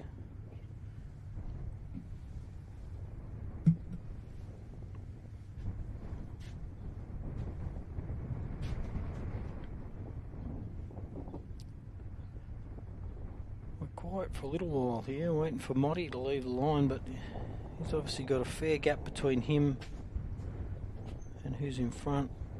And we've probably got about, I'm going to say 7 or 8, maybe even 9 minutes before we see the Gills Patrol come in. So they're at around about the, let's say around about the 40, 50k marker on this lap.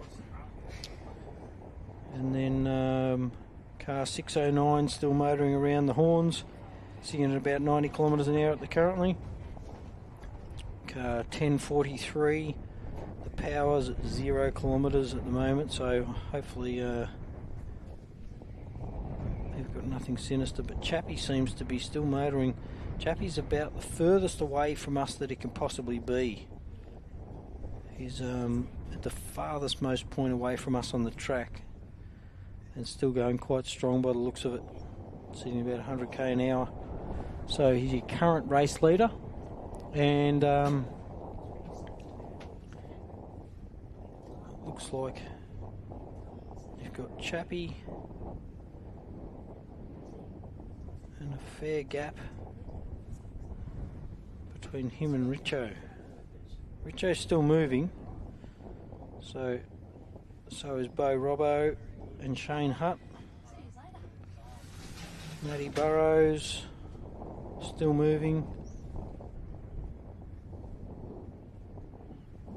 I'm not too sure if I'm seeing that correctly in front of me, but Tucker and Bo Robbo are next to each other, whether I'm just waiting for a little update on my rally safe or not, but we've still got some fairly strong contention here, and it won't take much for one of those front three that we know have got a fair gap between third and fourth. If something happens to one of those guys, and it only needs to be a flat tyre with a bit of that rocks and tree roots popping out through the sand now, it could quite easily turn the placings around, and although they might be way behind on time and there was a few minute gap there, it could quite easily send them back up to the top near the onto the podium. So it's still anyone's game, really, I think.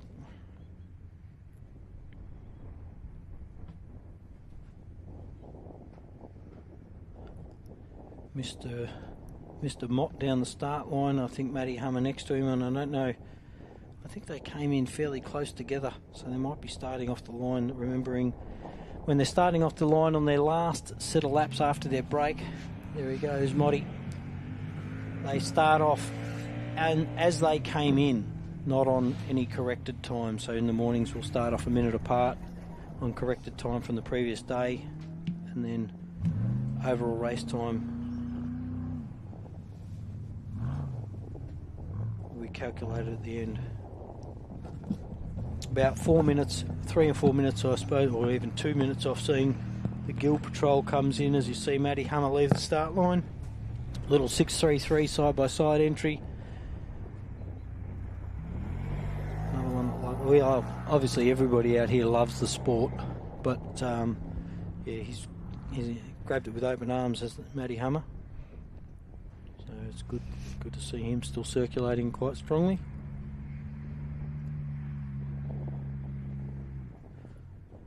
Presuming that Eden came into the arena quite strongly for her rollover, but then just idled past us. So maybe they figured they'll limp back to the pits and hopefully just a quick check over and back out for their final 2 laps.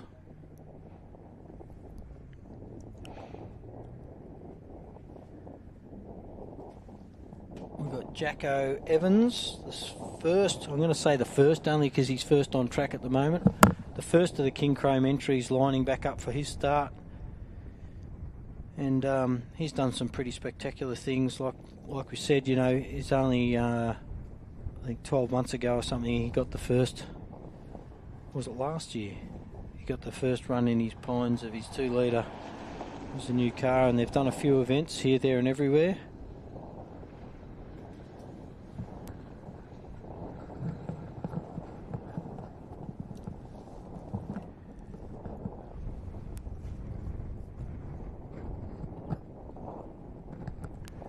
Thanks, Andy. We're back here, as you said, not too far away from seeing the Gill Patrol coming through. Yeah, they'll be getting close. They're just about to top Parker's Road, I reckon, head for the home straight for their second lap. Then the local Classics Can-Am of Jeremy Horn. Adam Ryken also not too far away. They have around 10 or so, sort of 7 or 8 Ks remaining on their second lap. Obviously an issue there early. But all eyes on our race leaders. Where are they? Still moving at the other on end of the very nicely. circuit, mate. Chappie was just a couple of minutes ago. They are. Mr. Gill's back into the arena, which is good to see. Still looks quite clean, this car. It doesn't look like it's even been through a puddle, does it? No, it's looking very... I noticed that this morning, actually. It was about the only one I didn't see with any sort of signs of puddles or so forth. But Chapman and Maguire, so they're at the sort of 230 kilometre mark, which is nearly 60, They've still got 65. a lap and a bit to go, so they've probably got about 100 and sort of lapping 10, 20 kilometres to go. Lapping a third sort of thing. 100, 110 k's to go. A little ways to go, but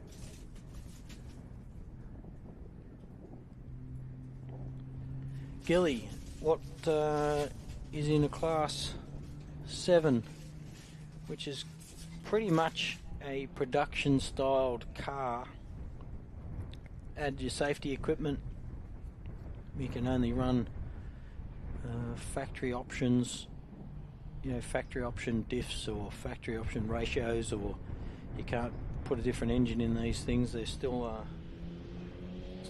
basically an off-the-shelf car.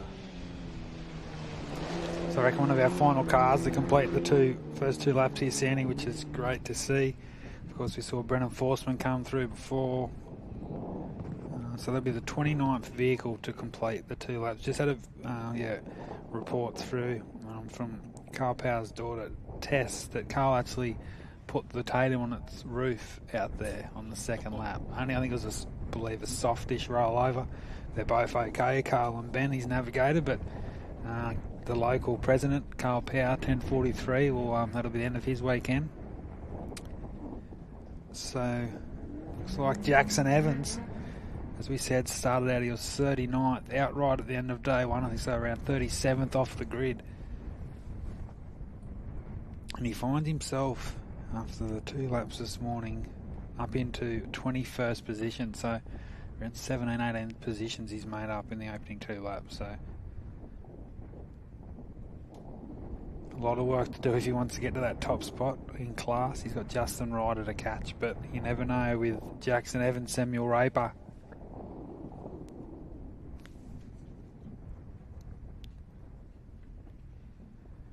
So Darren Gill's progressive time, 4 hours 3 minutes 34 seconds, 29th outright as we stand here, second in Class 7.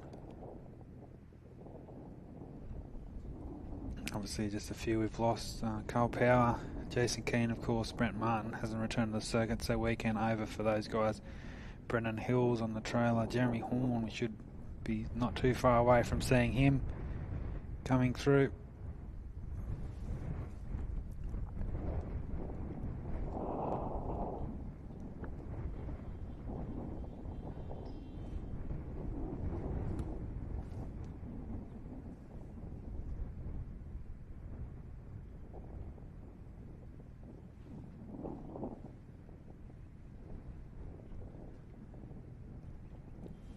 So Hayden Bentley, who started out of at 17th outright position this morning, sitting around 13th. So keep an eye on his progression over the next couple of hours. We see the 4:45 of John Smith, Grant Menyon now rolling up to the grid. Jackson Evans shouldn't be too far away from starting. Darren Franklin looks like he's getting ready to head back out for his 3rd lap.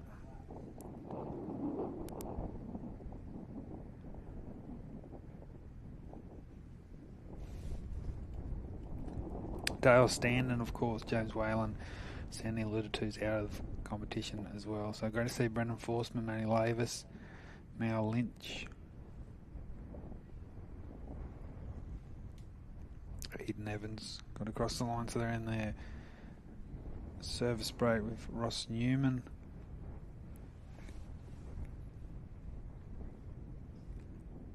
But Clayton Chapman, car 15, Adam Maguire. Saw Clayton's parents down there around the start-finish complex, looking quite a little nervous from the distance, but that's always going to be the case as they head back towards where we are here at the start-finish complex. They still have around a third of the lap, probably a bit less now, remaining of lap 3, and we reckon around 10 or so minutes away from seeing the 15 with us here to start their final lap. Jackson Evans, Samuel Raper off the line now, the 6:35. Great news for Jason and Charlotte Richards. The 119 Chenworth still moving along very nicely. Likewise, Bo Robinson, Shane Hutt. And there's a long way back to Simon Tucker, Cole Tucker, Matty Burrows, Jay Mitchell still moving nicely in the 3, Jimco, James Lizzie Sant, likewise.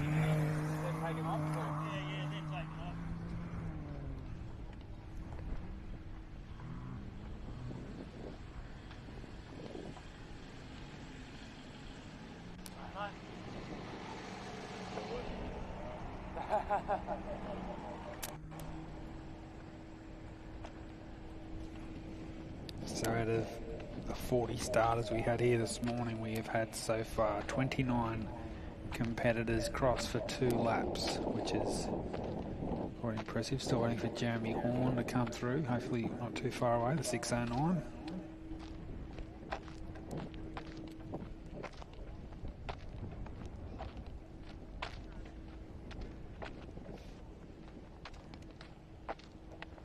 Darren Franklin and Rob Hackney in the 1110 Can-Am Maverick XR with the last car to leave the line. Now John Smith, Grant Mannion about to do battle for their final 2 laps of the Gap 440, of course brought to you by our great friends of the Griffith Offroad Club, and its 3rd time out here at McTockton, brought to you by John and Sherry Mitchell and the Irvine family. Without these property owners, there is no racetrack. Of course, the naming rights sponsors, Tyrepower Griffith, thank you for jumping on board. I think this is their 2nd year. The championship sponsors, ARB 4x4 Accessories. Of course, Mickey Thompson Tyres have been on board for some time since the start. And of course, Raceline is our prologue sponsor, and they help out in the championship as well. Shout out to 57 Automotive, who supplied the great trophies here this weekend. Craig McKean Earthmoving for all your work, mate. Thank you. Show and Go Photography. Conapara Hotel. Down there if you want to sample a cold beverage. It's exactly that sort of weather here at the moment, but I'm sure a lot of these competitors will enjoy a few tonight, that's for sure. And Devire Print World for jumping on board and helping out the event. The cameras brought to you here this weekend, Seraphin Ag, Pro Fent, Conapara Hotel and Harvey's Service Centre. We've got a bit of a close-up of John Smith, Grant Mannion on the start line, about to start their 3rd lap currently. For those that are just joining us, Doc Smith, one of our South Australian crews, is 20th outright, provisionally of course, behind Darren Franklin. Jackson Evans 21st, by Schumacher, Chris Lee and Paul Brown, Heath Wheaton. So we still have quite a number of cars to commence their final stanza of the Gap 440. MR Trans, Show and Go Photography, River Arena Logistics, Dean's Auto Electrical, Horn Ag, Farm Freight, Agro, Terra Ag Fuel, Cademo, Elders Griffith, Melbergen, Pastoral, Albans, McNabb's Mobile, Rivcott and Lake Machinery Services are our gold and class sponsors for the Gap 440 for 2024, so we thank those guys. And also to our silver sponsors, Ag and Vet, GRC Motorsports, Hamples Plumbing and Gas, Hillston Ex-Services Club, Hutchin and Pierce, JJ Farm Equipment, Key Agri and PMD Race Products. And we got a few bronze sponsors. Of course, all these sponsors contribute to this great event here this weekend, and they are B&D Engineering, Griffith City Volkswagen Racer Imports and Owen Toyota Griffith. So thank you for jumping on board. Hopefully get those guys again here in 2025 for the 4th edition.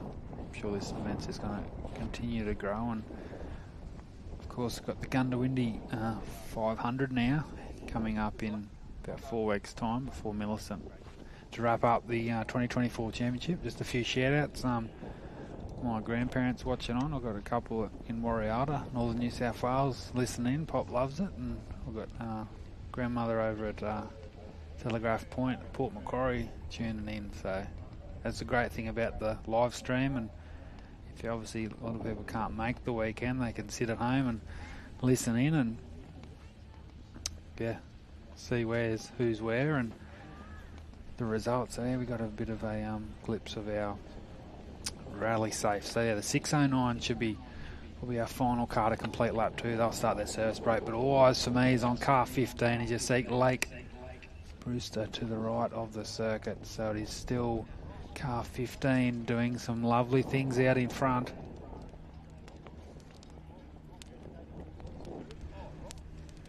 So Jeremy Horn and Adam Ryken fans, your guys are closing in quickly.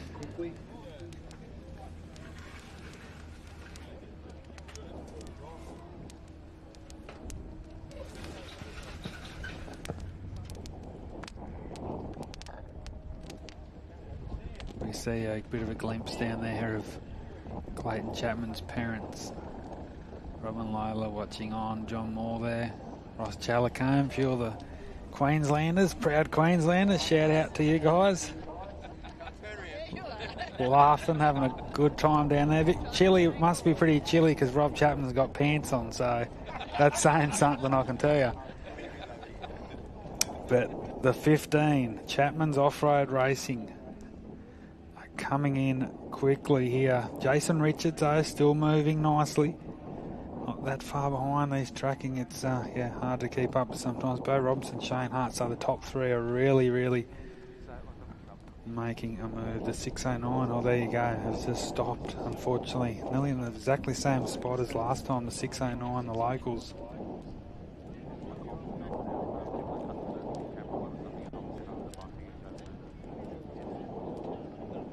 So I'll have to keep an eye on that. So at this stage, our next vehicle through here at the start-finish complex will be our leading car for the ARB Tyrepower Griffith, the Gap 440 for 2024, as we just land on 12 o'clock local time here in Hillston.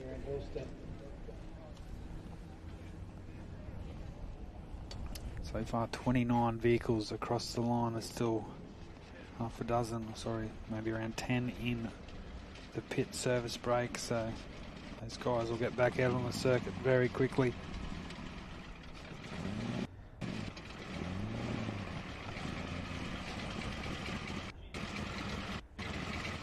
Oh, there you go. So those Queenslanders watching on, David Luffman and Jake Stevenson has stopped not far from the start-finish complex, actually. So some bad news there for David Luffman.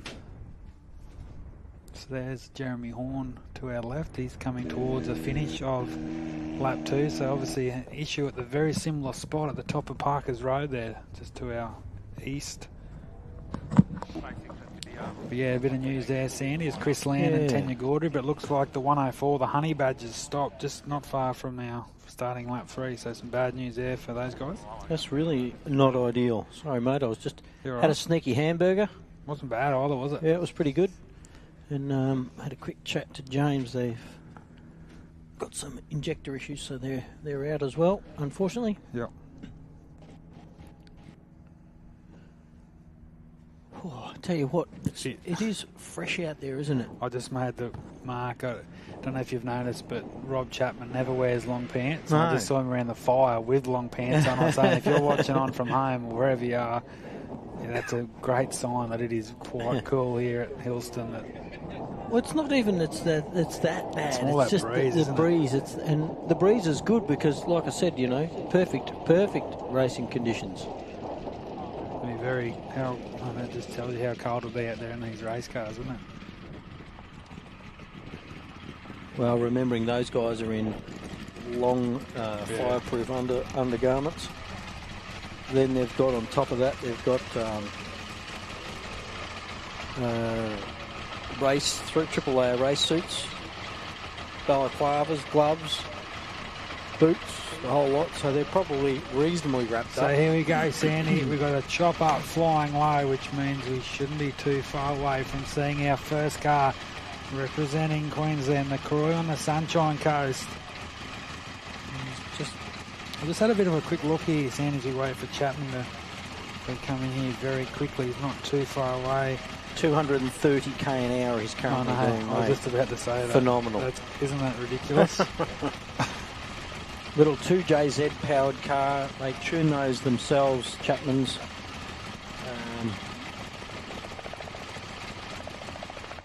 They do a lot of work. They've got a lot of cars, the Chappies. Big stable.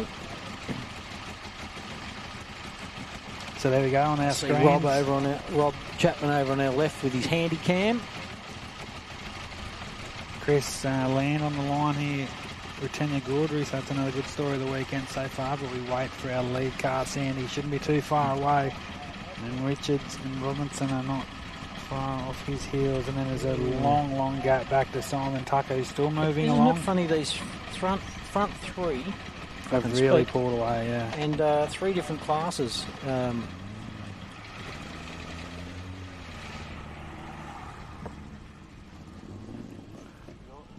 get them taken off from this side.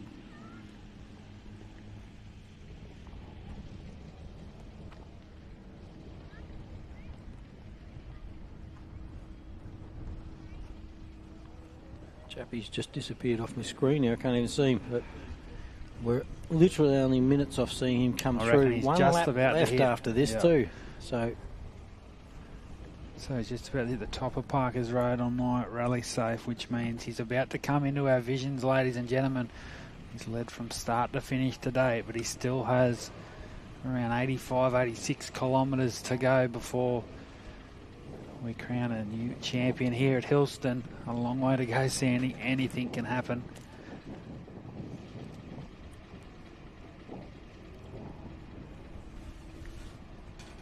You see Jason Richards, and here we go on our Burson big screens for those watching on home and across here at the pit paddock. Our first car is heading towards us on an absolute charge. It's the Razorback. It's Clayton Chapman and Adam Maguire. It's hard not to get excited up here, Sandy, but it's still a long way to go. Like, you feel like we've been up here for days sometimes waiting for these cars, but I mean, it's still, well, basically it's still 56, 58 minutes for these guys before they can even think about what's to come. Richards is not that far away as well, and then Robinson, so, but all eyes on Chapman. yeah, this car's looking quite good, isn't it? It's not missed a beat, has it? He's just looking sharp and smooth, and what a couple of 12 months or so it's been for Clayton Chapman.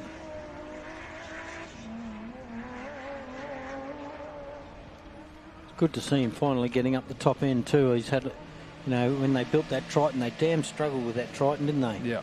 So they're still racing it, actually. Stuart was raced it at Dalby a couple of weeks ago, and they still do the Class 8? Yeah. Yeah. A short course, and so here he is. God, how good's that? Adam Maguire getting the ride of his life here at Hillston. And with any luck, he can take off. Yeah. Yeah, he's around. Just in front of Chris Land. Yeah, I was going to say that might hold him up otherwise. So there we go, ladies and gentlemen. Our first car here at the Gap 440 has commenced their final lap. 83 kilometres. 56 or so minutes ahead for Chapman's Offroad Racing. It's just hard not to talk it up. You just got to stay cool, calm, collected, and yeah, they'll do all they can to bring it home here in an hour or so time, Sandy. Second race of our 4-race championship. The ARB Australian Offroad Racing Championship out here at Hillston.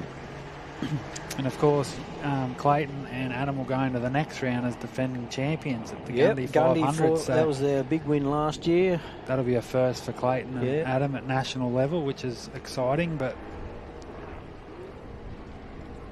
their gun to win is at the least of their worries right here, because they got an event to win here at Hillston, and I can say it is their event to be won and run, because they have improved their lead significantly here, because there is no sign yet of Jason coming Richards. onto this last straight into so that shows you, the doesn't arena. it, Sandy? That first lap, they was both in sight. Both in sight, and now there's a... So Clayton Chapman, I'm Adam say Maguire. 3 minutes difference between on this second section. I know we've got a lot of Queenslanders watching on from up there in the sunny state, and they are 83 kilometres away. Who knows?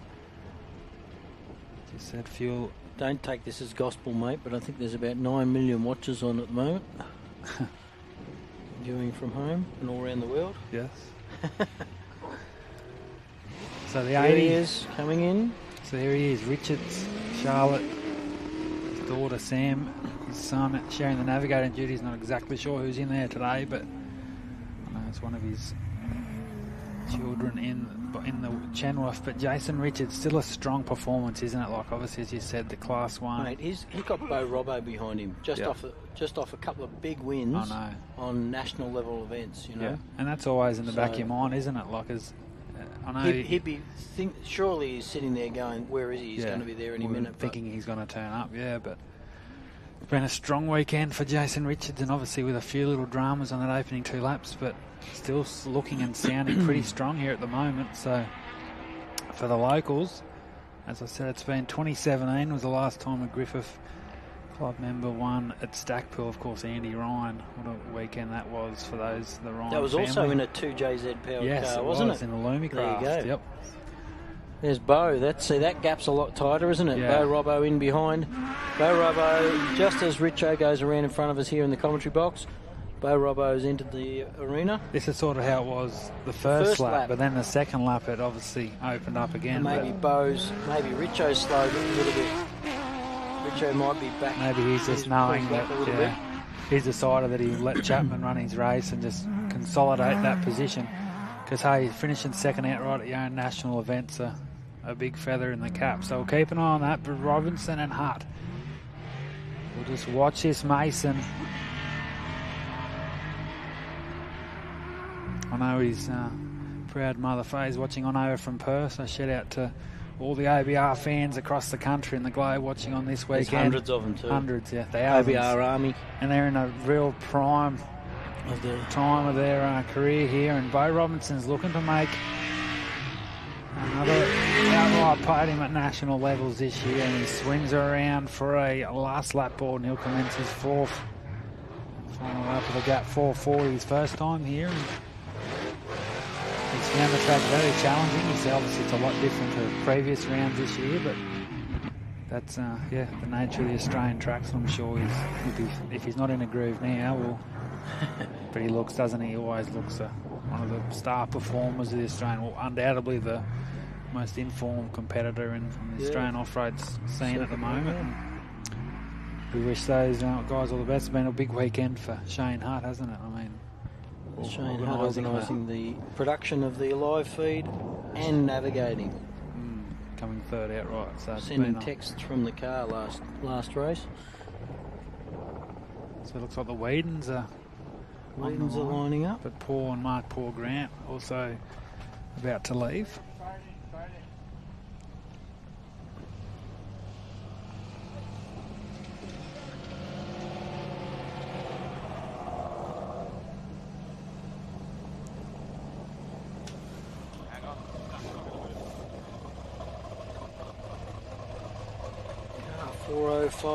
Number 1 engineering, the Grant and Grant entry.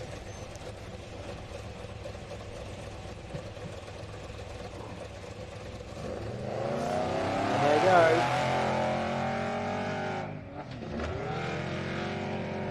Is that a manual? I actually don't know.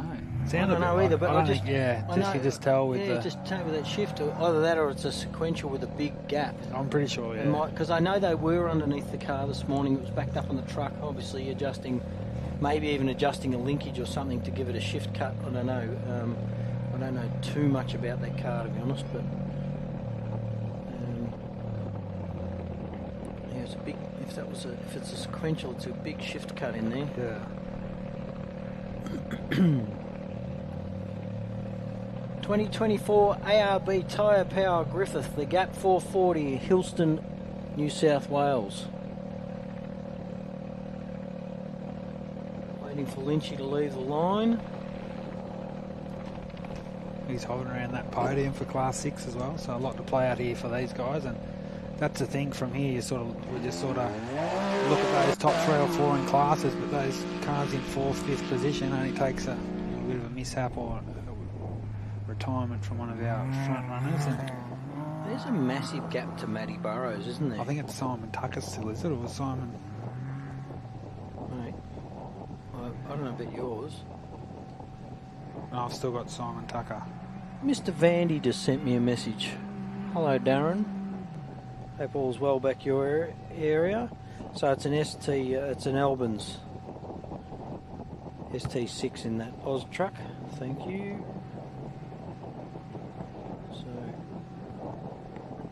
So the Whedons now on the line here, Sandy. The 701, and they've been a standout performer, obviously, in their class this weekend. Locals from down near the Pines. which is our last round for the year. One of our husband and wife crews too, so that's a bit of pressure on Heath to keep it up. But as we said, the next car through should be the 110. You can really tell the top three have really run away with the gap 440 here. But Sandy, as you alluded to, it only takes that one little issue. Yeah, we've got a top three and there's a massive gap. Yeah. You know, Bo's having not tyre issues, but he's conserving his tyres as such, or wary of it, should I say. So, you know, it only takes one tyre, one flat, especially if it's 20 k's in. And, you know, if it's 5 k's from the finish, you'd go with it, but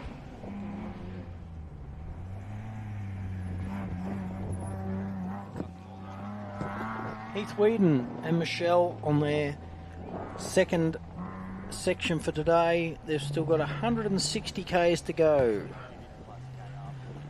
Their car's sounding the best I've heard it in a long time. So well done to the team. Let's have that. Hopefully they have a stress-free run. Just looking. Mate, that's interesting. 2 seconds between Richo and Bo Robbo on our times overall.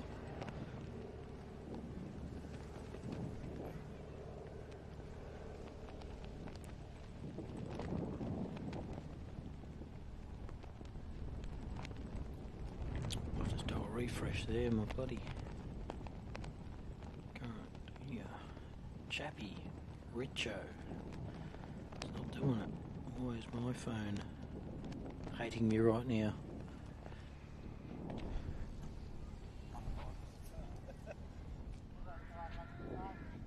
Once again, we knew we've got a few cars out. Ross Newman's rejoined. I've done it at the sprint cars, but I'm normally James Walland's out. Stu Chappie's out. Hart's out. Bo Eli out. Eden Evans, I believe, will go back out. She'll haven't heard any different. Adrian Coatsworth in a little 265 was out yesterday afternoon with some mechanical issues. Michael Marson we saw or heard had a hole in a piston, unfortunately, and one, especially when it's one of the best sounding motors out here. I love that thing, and hopefully we get a same sounding 7 litre back in it, maybe. Dale Stanton out with a gearbox in the feral car, so we've got a few out, but overall, oh yeah, now I've refreshed. There you go, folks. Clayton Chappie currently running as he left the line on this lap at 3 hours 47 and 56 minutes. Jason Richards at 3 hours and 51 minutes and 7 seconds. And have a listen to this. In third position currently, provisional obviously, 3 hours and 51 minutes and 9 seconds. 2 seconds difference between Richo and Bo Robbo in third. And Simon Tucker, he hasn't, he's not updated yet. So that really shows you Robinson was the quickest between those two bikes, because it was about 40 seconds between them before that lap. So Robbo's got a lot of work, to make up 4 minutes. I don't think he's going to do that too easily. Oh, do you mean to Chapman? To Chappie, yeah, but he could definitely. He's only got to round up. He's only got to come across the line behind Richards. Couple of seconds, yeah. And he'll make up that gap. So we're still waiting for our fourth car as we see a couple more of our leave the line. We saw the Whedons off before now. Matty Lavis and Andrew Deans at 684, the last car to leave the line. The 110 car, the Tuckers, they shouldn't be too far off rounding that last straight. That's the last straight there. And Matty Burrows is still coming in, so. And he's not too far behind either, because he's on a long fast straight. And there was a bit of a gap between those two and they took off, so I reckon maybe even Matty Burrows might be making a bit of a move here. I'm going to say Tucker. The same thing. Because Matty Burrows did sit on the start line for a significant amount of time after. 180 k an hour, Matty Burrows. Little 3.5 litre.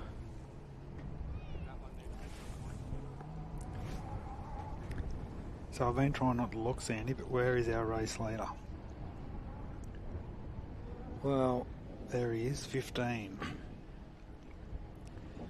280 kilometre mark. So he's still got, well, looks like he's about a quarter of the way in, maybe a bit further than that. So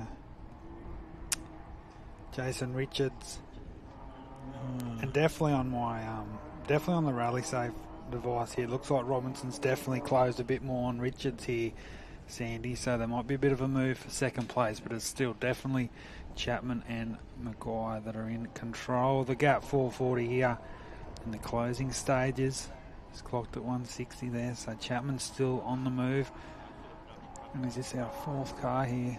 A bit too far away. So hopefully it'll be Simon Tucker.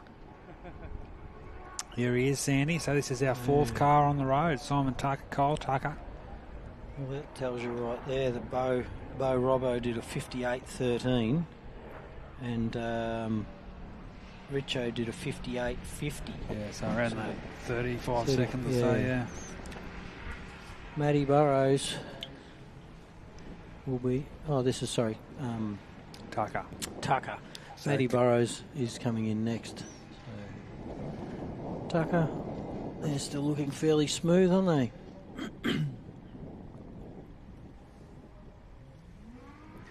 So Tucker and Tucker, the Streaky Bay locals, our fourth car on the road. They've been very consistent here. Obviously that 2 or 3 minutes down on times, but Tell you what excites me, seeing these Class 1s in the top 5.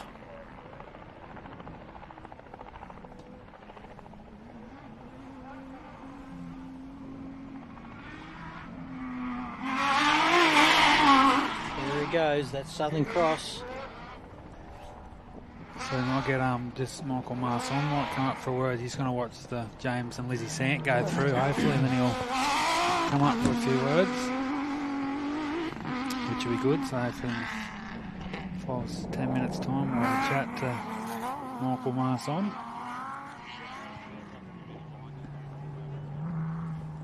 So Burrows and Jay Mitchell should be Just about to come into the arena, mate. right on Or cue, into I our reckon. vision, should I say. About 190k an hour. There they are. Look at this. Another great drive, isn't it, for Matty Burrows. Car 3, of course, third outright in the championship, and this really will set them up nicely. If they can bring it home for the next lap, Sandy, and that's what a lot of these guys are here for. Where did they end up in Rainbow again? They were seventh? Yeah, seventh. So obviously Bo Robinson leading the way in the championship, and he'll be looking to bank some more valuable points here today. And don't forget that Chappie at He was Rainbow was second at Rainbow, Rainbow. and right now they're sitting, not quite opposite, but Close to. close to. If Bo can come in second today, they might be close to So if equal they go points. 1-2, we're literally going to go to gun to winnie like we were last year with Brent Martin and Greg Gartner, who Correct. were tied on points because they were 1-2 at They the were. races last year as well. So that's pretty cool, actually. I haven't thought about that till just then, Sandy. Matty Burrows. Still sounding super strong. And I'm still waiting to see some turbos on that thing, but maybe we'll get that next year. So Burrows and Mitchell, looks like thumbs up there, so it's always great to see. I'm sure the It's a team. clean departure onto his last lap. So this will be interesting. Where does he sit in the times with Simon Tucker? So Simon Tucker, 4 hours, 2 minutes, 53 seconds.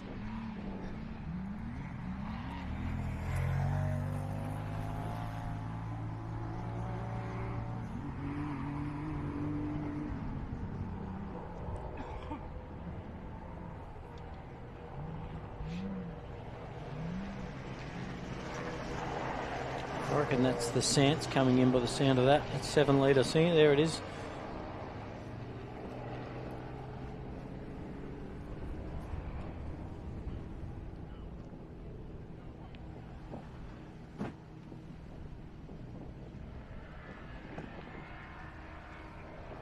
It's another one of those crews here this weekend, seeing it's just having a really, really good time, aren't they? I mean, Yeah.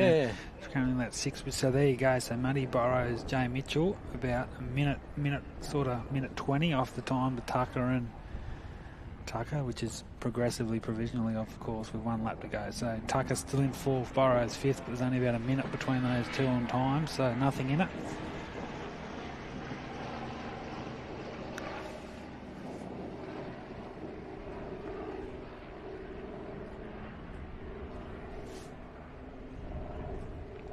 So here's the first of our North Queensland crews. Of course, Chris Land's still out there circulating and going along nicely. The husband and wife crew from Port Douglas, the 1144.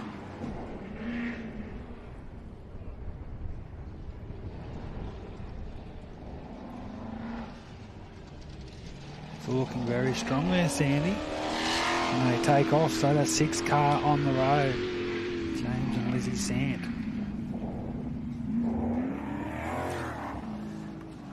So we're just about to be joined by the infamous, yes, Burdick Off-Road Club president, and of course finished 4th outright yesterday. Unfortunately, engine drums, Michael Marson in the commentary box.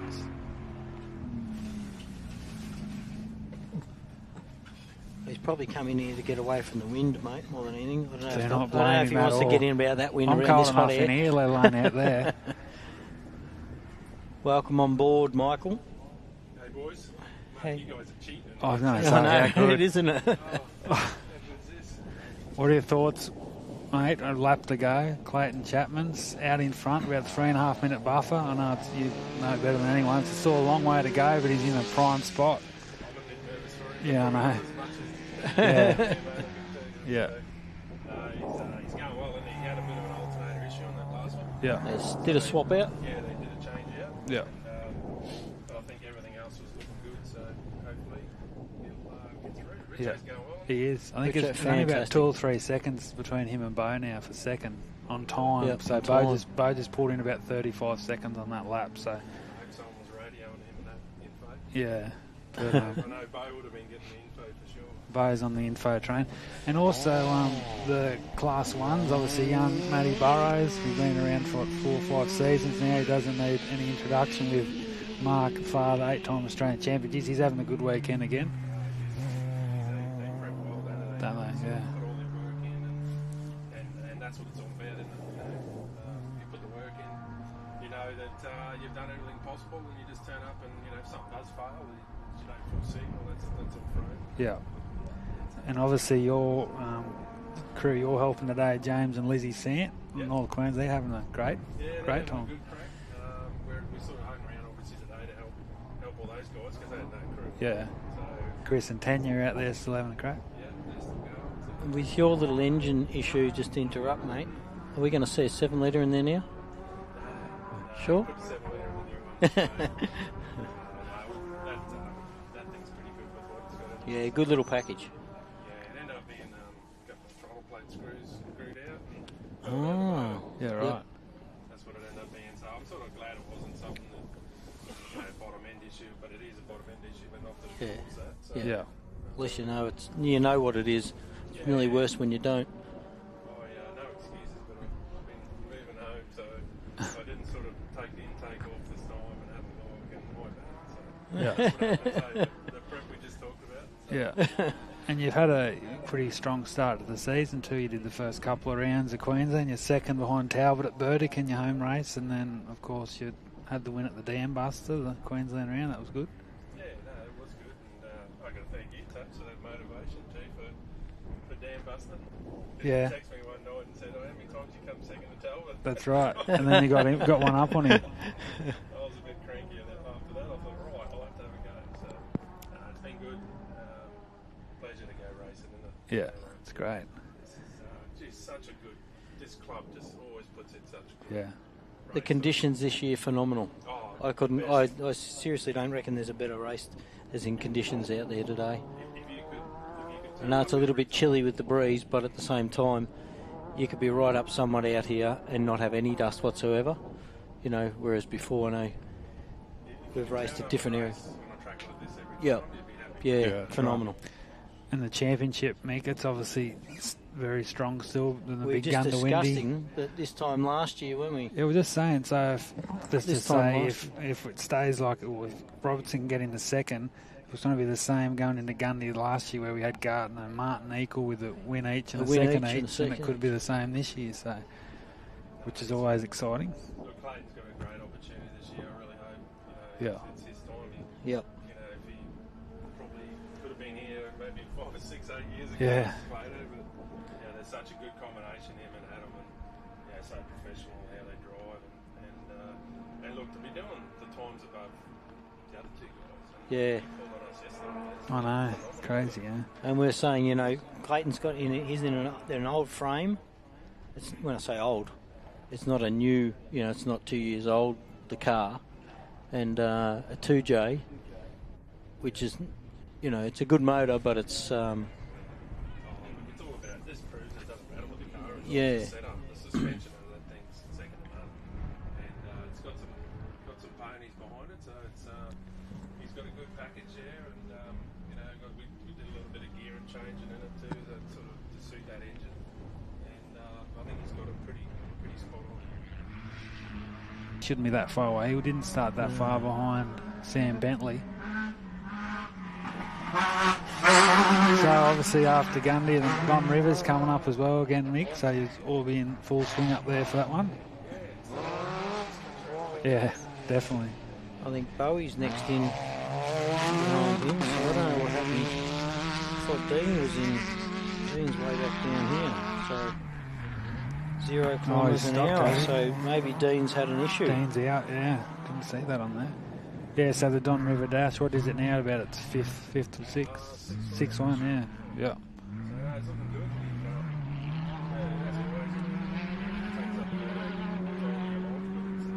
We've got a great committee up there, so obviously we got Gundy in between now and then, and Gundy's going to be massive. I can't wait for Gundy. So Exciting. I'm sort of wanting to get home and just pull all my spare parts out so we can see what you got left, yeah. Well, I know I've got a piston and rods and rings, and so we'll get home and see what we can do. Don't want to miss Gundy. No. And then another Queensland rounds, Moranbah's a couple of weeks, so Misford and... I'm actually close. Yeah, I saw that, yeah. So you got that weekend will be out. Yeah, no, I'm always trying to help out the guys because it's until I get my little class 10 going. Yeah. I don't worry, sort of racing the short races, but Yeah. so I always offer to sort of do that, and we help out. Mackay and us help each other out pretty closely, and we'll go up and time it and I'll clerk it, and we'll get a strong little field of cars up there again. So look forward to that one. Yeah, racing's very strong in Queensland, has been for a number of years now. And even at Gundy last year, we saw a fairly big field. Yeah, I think Gundy will get 70, 80 strong again. Once again, it's part of the Queensland Championship, so those that want to be in it. Oh, and look, most people in Queensland will always, and I'll always say I run Don, but I think Gundy's the best race in Australia. Yeah. So maybe I'm a bit biased, but it is a fantastic. That's because you got suspension. Come back to one of my classes. You wouldn't think Gundy's the best class. I actually passed you that time, Sandy, when you were a little bit of a tumble. I come around you that day and you looked too good. That's good. Well, I reckon So they're we're only half away through the lap, Chapman and Maguire, so...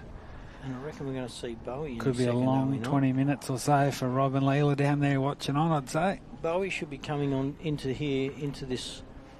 our view over the back of that crop within seconds.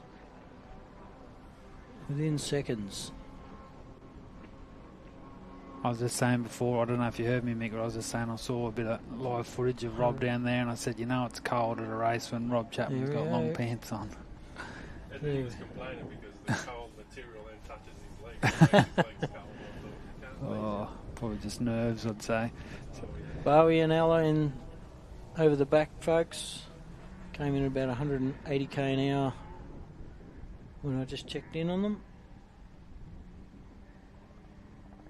What car will that be? They'll be So they'll be... What's that, the 8th car? 8th on Yeah. road. So they started at 22nd this morning, up into 8th. Quite impressive. We knew, obviously... it was going to happen, but just...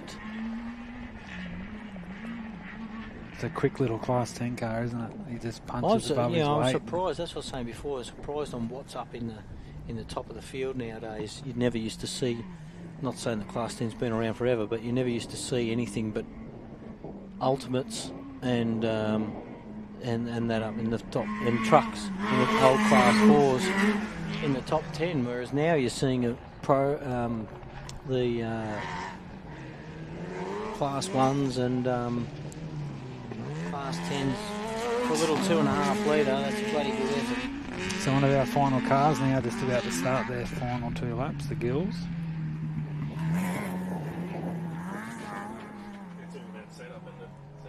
Yeah. And the tracks haven't changed. Like, when I say haven't changed, there's been changes within the tracks, but Gundy's pretty much Gundy. Has been the same since I remember it. Not that I've been around forever, but it's good to see. Big cars in the lap, which is there's obviously some tracks that suit them, but not every track is means that the biggest horsepower or the biggest suspension is going to win it. So we're sort of blessed at the moment. Some good young drivers and a lot of talent in that. So it's sports looking really good. It's good to see. There's a lot of young guys coming in. First of our Class 6s should be in here in any second. Mr. Ryder. He's pretty new to the sport as well, Sandy, but he's having a great weekend here, definitely inside that top 10. Obviously Jackson Evans showed the early pace in the Polaris, but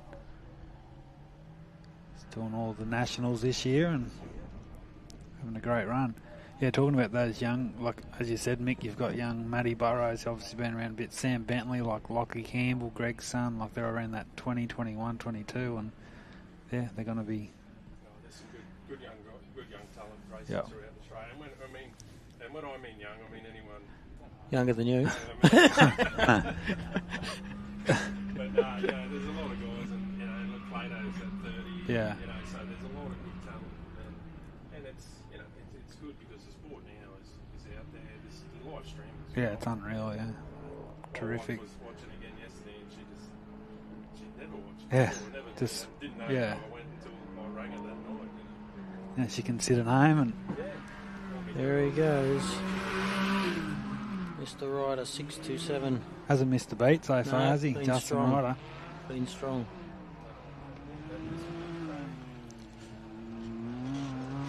Craig Barnett is at the Cougar I'd say it'd be Racing. Barnett, yep.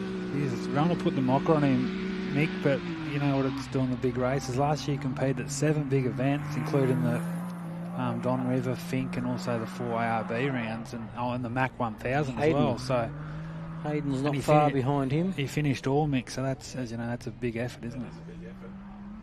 He's got another car coming, so he'll be... Oh, right. He's got one of the the Towers motors built. Yeah.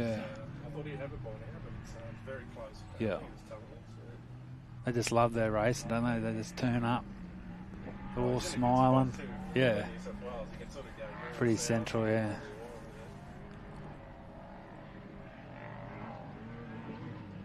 Proud Queenslander, obviously down in the Hunter Valley now, but he's super reliable setup. trying to get a bit of a shoe in with Great Northern there. Shout out to those guys, and still see it there on the car, a bit of gold shining through on the Cougar. And here's Bentley. Good to see Hayden back out here, Mick. Obviously he's been sort of away the last couple of years, had that bit of an incident at Rainbow last year, but yeah. Yeah. Yep.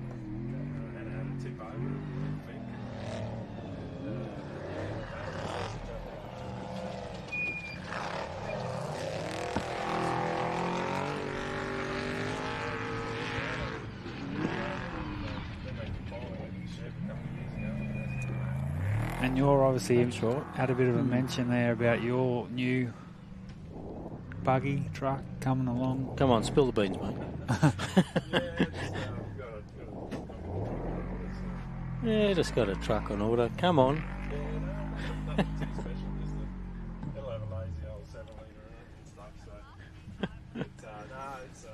like everyone's having trouble with getting engine parts at the moment, so we're a little bit behind schedule, but I'll probably have to hang on the line for another 6 months or something. I'm sort of hoping to have the new one here at sort of start of next year, but that ain't going to happen, so it'll probably be the middle or, you know, probably even this time next year before it gets here, so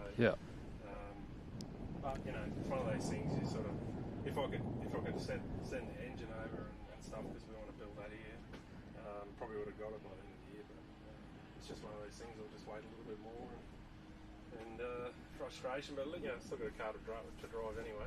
So when I bought this one, I sold now I want a year and a half, like a year earlier.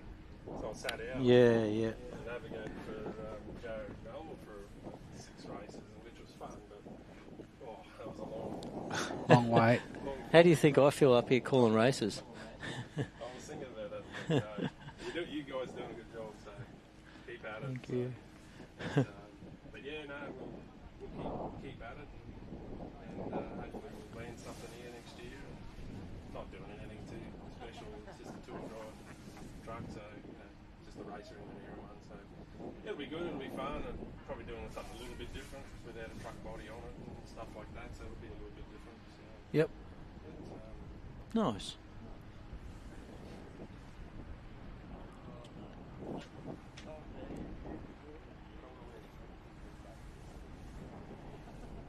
But I'll probably, I might get going, boys, and let you call Plato and them in. Right, mate, thanks for a chat. And, Thanks for the chat, Michael. Down there and hold Rob's hand because he's probably really nervous. Hold them pants up. And, well done, guys. Good call. And we'll have a chat later on. No worries. Thank you, mate. Thanks, Mick. Cheers. Thanks for joining us, Michael Marson. Catch you later.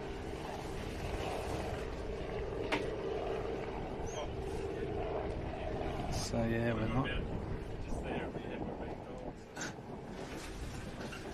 Mick Marson, ladies and gentlemen, good insight to some different. Been around views. for a long time. I know he's very active on AORRA as well, and club president of the Burdick and Offroad Club. So Might not have been able to hear him that well, but we thought we were well on point with him. But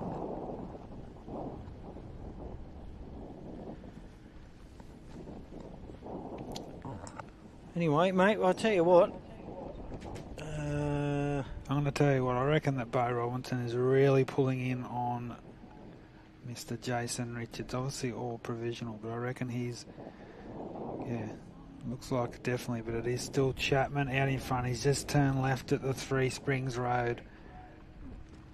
And he's heading north back towards us here at the start-finish complex. So Half Chapman a lap to Off-Road go. Racing, you've got half a lap to go. Or thereabouts, should I say. Well, we've got 6:07 on the way back in. That's the Campbell camp. In the Can-Am, Mr. Mott, young Matty Hummer, got Jackson Evans is a little ways back from Matty Hummer, but he might be closing a bit of ground on him because there's no one around him for a while. 1087, that's Dean. And he's at 0 kilometres an hour, mate. Hey, I don't know if yours says anything different. No one has updated 5 minutes ago, so I don't know still if 0, I don't know if mine's lying to me or not. That's Campbell's coming into the arena. I think they've still got 1 lap to go. 110, that's the Franklins. They're still mobile. I'll be honest with you, my rally safe is telling me that Dean McGinley stopped, but I'm not too sure how true that is. Chappie's still obviously mobile. The Doc in 445 still mobile. 1043 Powers, they were out early. They were out a long time ago, weren't they? Yeah, had a little rollover, I believe, yeah. I presume I'm not too sure if we've been yabbering away up here and missed it, but from the screen I'm looking at, Richo's behind Bo Robbo, but once again, I'm not too sure how true that is, because until my screen here refreshes, but it's telling me Bo Robbo is still mobile.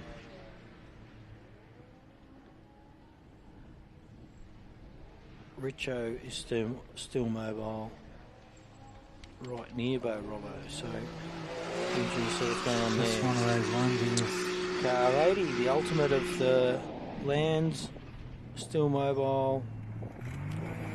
Lynch and Lynch, 676 still motoring around. Car 405 still motoring around. I think they've still got an extra lap to go. Heath Whedon, he's still mobile. Car 110, and that's the Tucker Southern Cross. They're still competing. Matty Burrows seems to be reasonably close to the Tuckers. And then there was a big gap from Matty Burrows to the Sant car, wasn't it? And they're still going. Sants are still moving around. And another big gap. I think a couple of 6 cars in there. 637, Evans, that's Eden and Simon. They're back out on track and motoring around. Matty Lavis. Forsman's still going. 6681, that's Ross Newman. Still going. He had a rollover. We had a couple of side-by-sides have a little rollover this weekend, but 1018, that's Sam Bentley and Tom Burrows in the passenger seat, that Racer Engineering car. They're still mobile, which is good to see. Bowie and Ella still mobile. I'll tell you what, we've still got a fair few cars circulating out there. Dustin Ryder in the little side-by-side. He came through in the little black and white one, Rival Link down the side. He was very clean setup and very well presented setup. So also the Gills in their Class 7 Patrol still going around, and Barnett's still motoring. Barnett's, as we said earlier when they came through the start-finish line, super reliable setup in that Barnett car.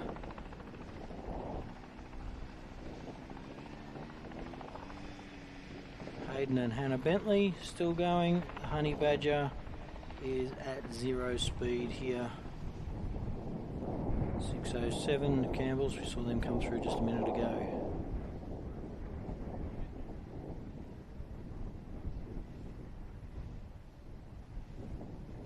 Sorry for those that couldn't hear Michael Marson before, not too sure what happened here, but all of our levels inside what I'm looking at here is showing me that he should have been transmitting out to you guys, so sorry for that one-sided conversation.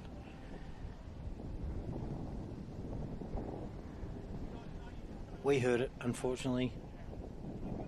You didn't.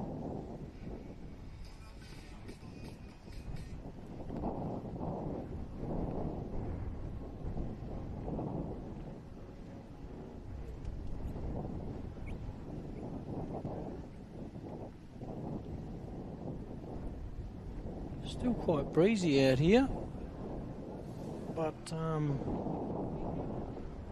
can hear in the distance.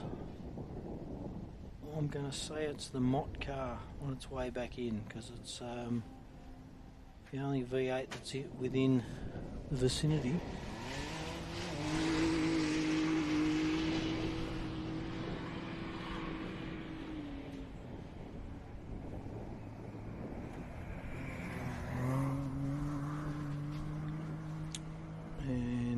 Then Matty Hummer.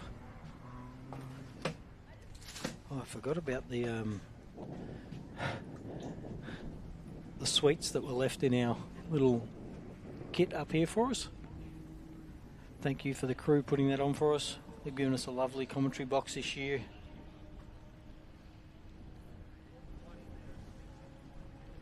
Massive thank you, while we've got a minute once again, to our championship sponsors for this year's 2024 ARB Australian Off-Road Racing Championship. That's ARB 4x4 accessories, which I'm sure nearly every car out there's got a bull bar or something of theirs on. We've got Mickey Thompson Tyres, which the guys out here this weekend that are racing on Mickey T's, they are the same tyre you put on your car and go full driving with or drive to work on.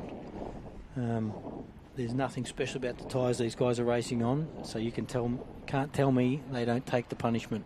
I know they do, I run them. And then we've got Raceline Wheels, who's been on board just recently for 12 or 18 months on the championship. very grateful to have those guys on board.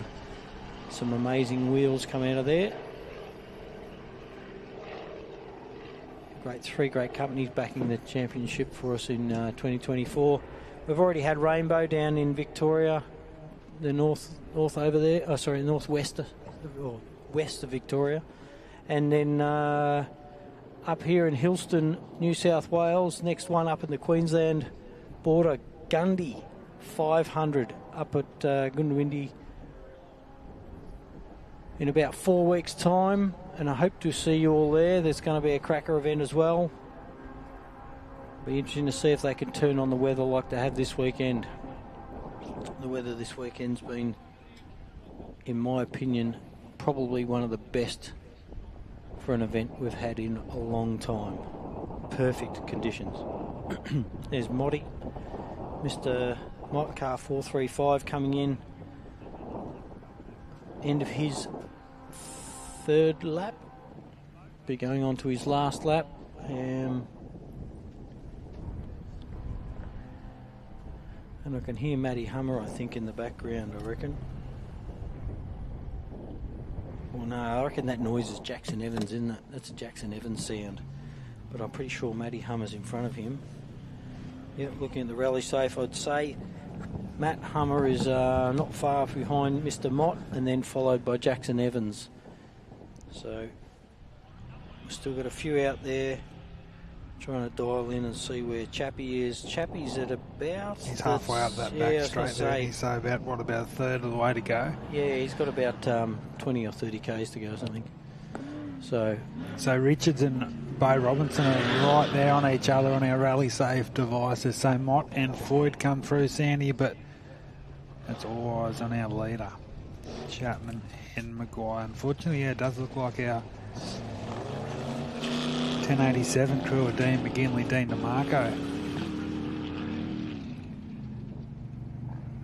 Unfortunately, out of the running in the 1087.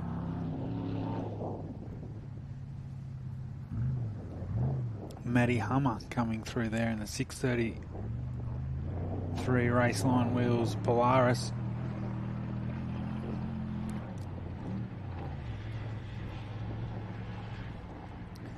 So the progressive standings after the fourth lap of the Gap 440 commencing their final 83 kilometres. Clayton Chapman, Jason Richards by 2 seconds to Bo Robinson, Simon Tucker, Matty Burrows were your top five.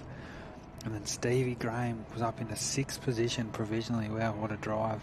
What a day he's had out here. James Sant, Sam Bentley, Craig Barnett up in the 9th. And Hayden Bentley in 12th. 10th position, Justin Ryder, Lachlan Campbell.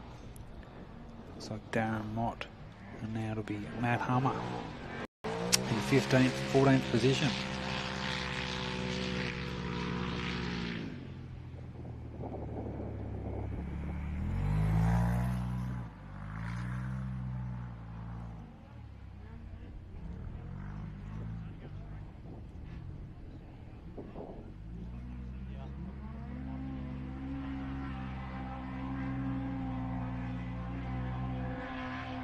So Darren Mott with a progressive time of 4 hours 22:30 minutes, so around 5 and a bit minutes behind Lachlan Campbell in 13th.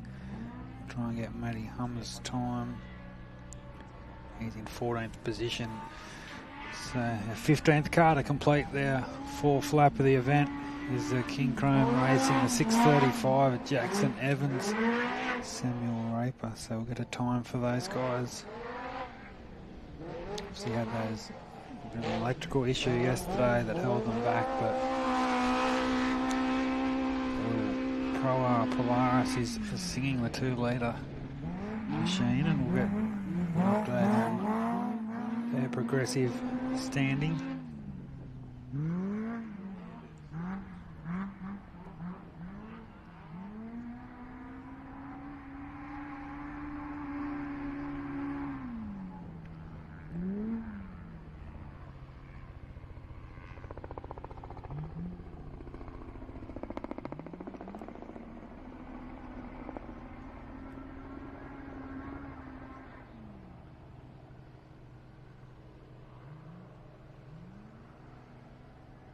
So Jackson Evans looks like they'll be 15th outright heading into the final lap, of course. There's the 15 cars that have come through, so times can change, but it's been a massive drive for Jackson and Samuel Raper from 39th overnight into 15th with 1 lap remaining.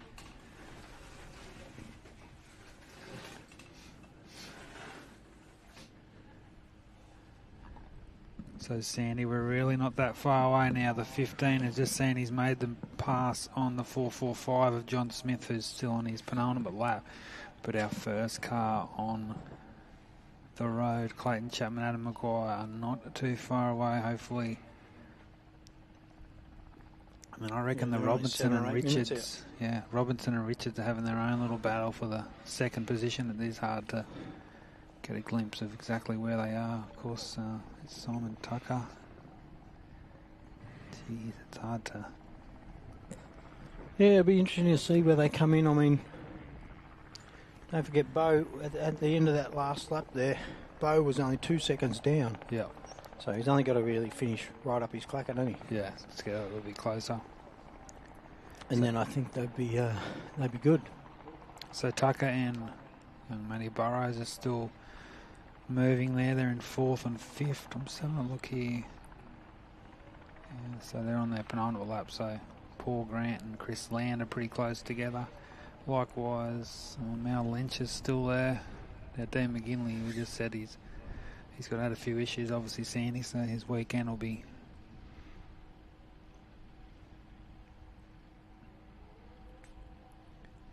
Yeah. Look at Bowie Graham, he's closing in on young Bentley, so we just had a look at the progressive time, Sandy, after that 4th lap of the event. Bowie Graham's gone from 23rd at the start of the day, he's now 6th outright. You're kidding me. And realistically, he might not get it, but he's not far off 5th. No, he's only, 40-something seconds behind young Matty Burrows, so if he can put in one of those laps, he could find himself in the top 5 after the chaos he had on that opening lap yesterday. Pretty impressive. So I just alluded to there, Sandy, so far, Jackson Evans I just saw come through, he's a 15th car to complete the lap 3 laps today. Yeah. So we've lost a few cars in his third lap. I'm just trying to look down to see who's still going out there as far as...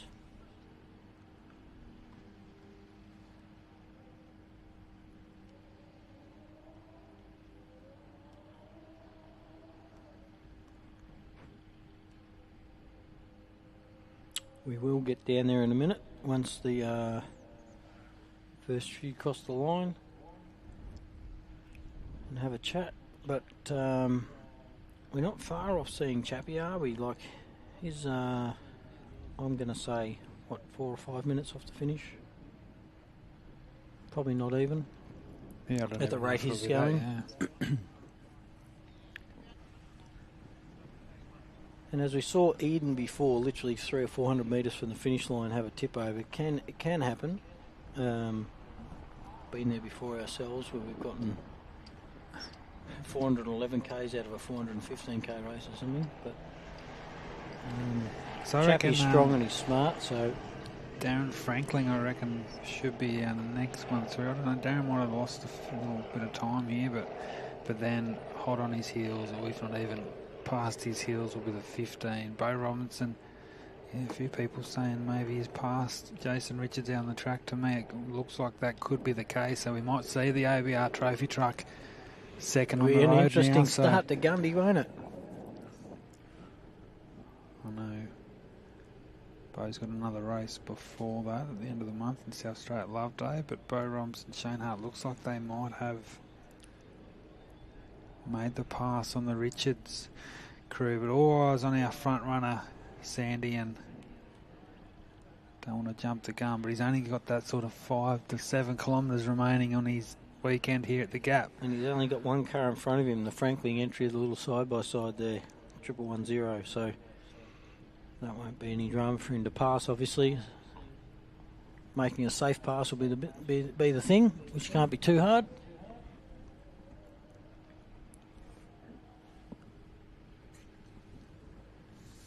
So just before we call a couple of our cars through, and of course our leading cars, just another quick shout out to our naming rights sponsors, Tyrepower Griffith. The big screen here on site brought to you by Burson, so cameras, Seraphinag, Profent, Conopara Hotel and Harvey's Service Centre. Shout out of course to our in-kind sponsors, 57 Automotive, Craig McKean Earth Moving, Show and Go Photography, Conopara Hotel and Dubai Print World. And our gold sponsors for the weekend, MR Trans, Show and Go Photography, Riverina Logistics, Dean's Auto Electrical, Hornag, Farm Freight, Agro, Terra Ag Fuel, Cademo, Elders Griffith, Melbourne Pastoral and Albans, McNabb's Mobile, Rivcot and Laker Machinery Services. Huge amount of sponsors in backing this race and any race really. Getting close, mate. I can hear. We can hear it. I can feel it. That Bo Robbo. You can see him on the. I reckon he's definitely made the pass. Yeah. Yeah, from what I can see, it looks like he has for whatever reason. Not saying.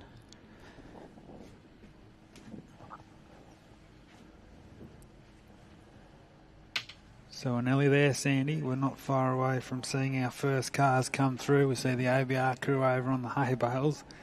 Drew's looking quite cool. Shout out to the OBR guys, and looks like the Bo's definitely made the pass on Richo on this lap, so that'll see him in provisional second place. That's all he's got to really do, isn't it? I mean, not all he's got to do. He's done a phenomenal effort to get where he's got. But Chappie's obviously just had a super clean run, hasn't he? Oh, it's been a dream weekend again for Clayton Chapman, but still work to be done. He's not home yet, as we say, Sandy. But currently looking at the rally safe though, look at the gap. Look at the gap between Chappie and Bo. Yeah, he's opened that up. He has. And obviously, Bo's made the move, or provisionally here on Richards, but we'll have to wait and see. And look, then there's a massive, massive gap back down the field to our fourth car on the track. Yeah, that's Simon Tucker. Still moving along. Matty Burrows as well. So Matty Burrows is currently the furthest most point away from us. They are, and he's half-ish not way. that far behind Tucker by the looks of it. Yeah, so that's interesting. Well, I reckon you've only got a minute or two. You've only got a minute or two to get comfortable till you see your race leader come through the finish gates.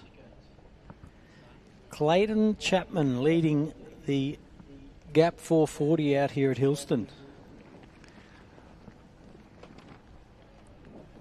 So it looks like we've got the Darren Franklin entry. It'll be our 16th. Yeah, 6th. It's been a while since the last car's come through now, Sandy, but Darren Franklin and Rob Hackney in car 1110 will come through to commence their final lap, but we're not too far away, ladies and gentlemen, from seeing our first car on the road. Any time now, Sandy. Time to get excited. Say Coxie, my mate, tells me back home. Time to get excited. And it is, because Chappie has done an absolutely phenomenal job. It's been absolutely phenomenal. Sensational performance. He, as we said, that 3.8 second victory yesterday over Brent Martin and Bo Robinson in the prologue. He won the Gundawindi 500 in August of last year, and our first sight of our race leader. Geez, it's hard not to get overly excited though, because he's still got some work to do, but he can see, he can smell it. The checkered flag is not too far away, so Franklin lines up and heads towards us here in the commentary box. Thankfully, he will be out of the way before Clayton gets here. There'll be some very nervous people down here at the start-finish line. Sandy, Rob and Leela, the father and mother of Clayton, Adam Maguire, to be holding on to those pace notes for the final few corners. Or maybe they're at the window now, because Clayton, I'm sure, can get the job done from here. So he's got a couple of corners, Sandy.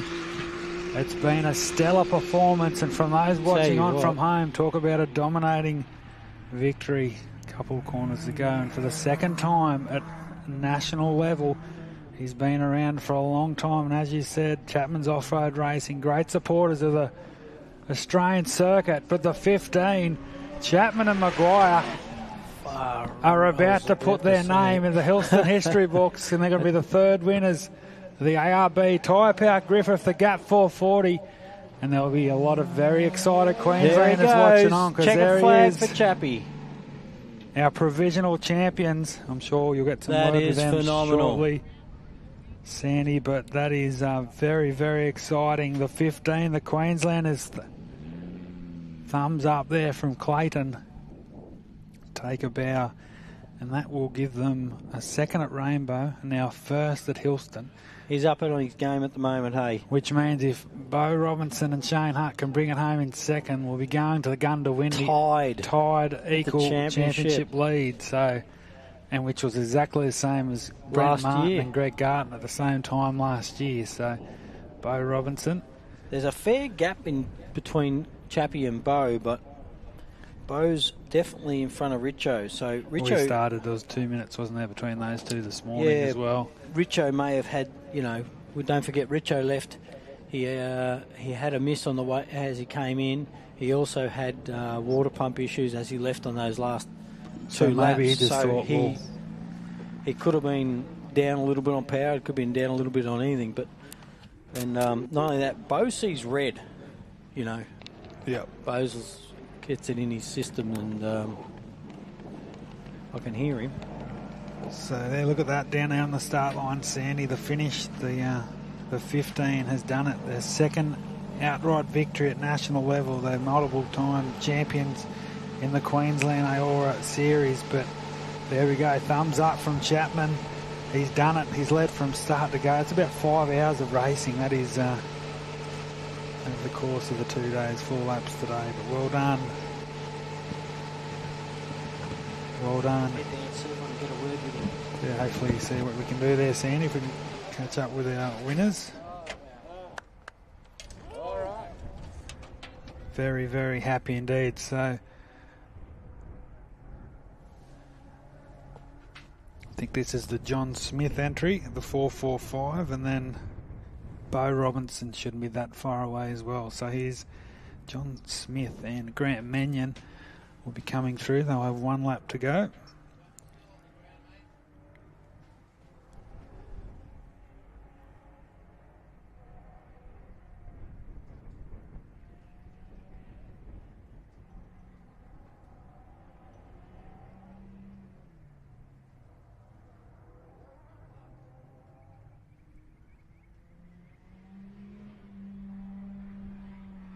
So hopefully Sandy can get a bit of a word there with our provisional champion Clayton Chapman. So John Smith working towards his last lap board, another lap remaining for the 445 crew, but all as to the east of the complex, because Bo Robinson, Shane Hutt, Jason Richards, Charlotte Richards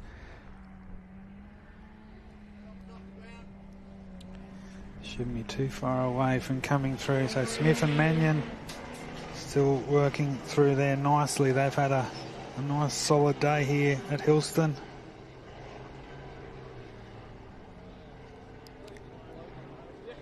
I'll tell you what, we're down here with the provisional winner, and there's all smiles in the Chapman camp. I tell you what, we know Clayton smiles when he crashes and doesn't finish, so I can imagine the emotions going on right now, mate. Wife's at home. I bet you there's a tear in her eye. Congratulations. Yeah, thanks. First shout out to Amy and little boy Blake at home. Thanks so much for always supporting us and letting us do what we do. And my family, massive. Like what we get to do here is so cool. So we're very blessed and very thankful to get to do what we do and just the experience we have out here. Man, it was a great weekend. Awesome. Second national win, boys, out of 3. Yeah. We Gundy last year and this year here at the second round. Yeah, no, this one's a big one because we got everything. We got prologue and we led every section, so it's really a true testament to what the team's put together, and it's been a lot of years that we're finally doing it, and it's a good feeling. Enjoy it. Your time to shine, fellas. I tell you what, the Chapmans, we all know the Chapmans put in a massive amount of energy. We can hear Bo coming in the background behind us. He wasn't really up your bum the whole weekend. He was there, but...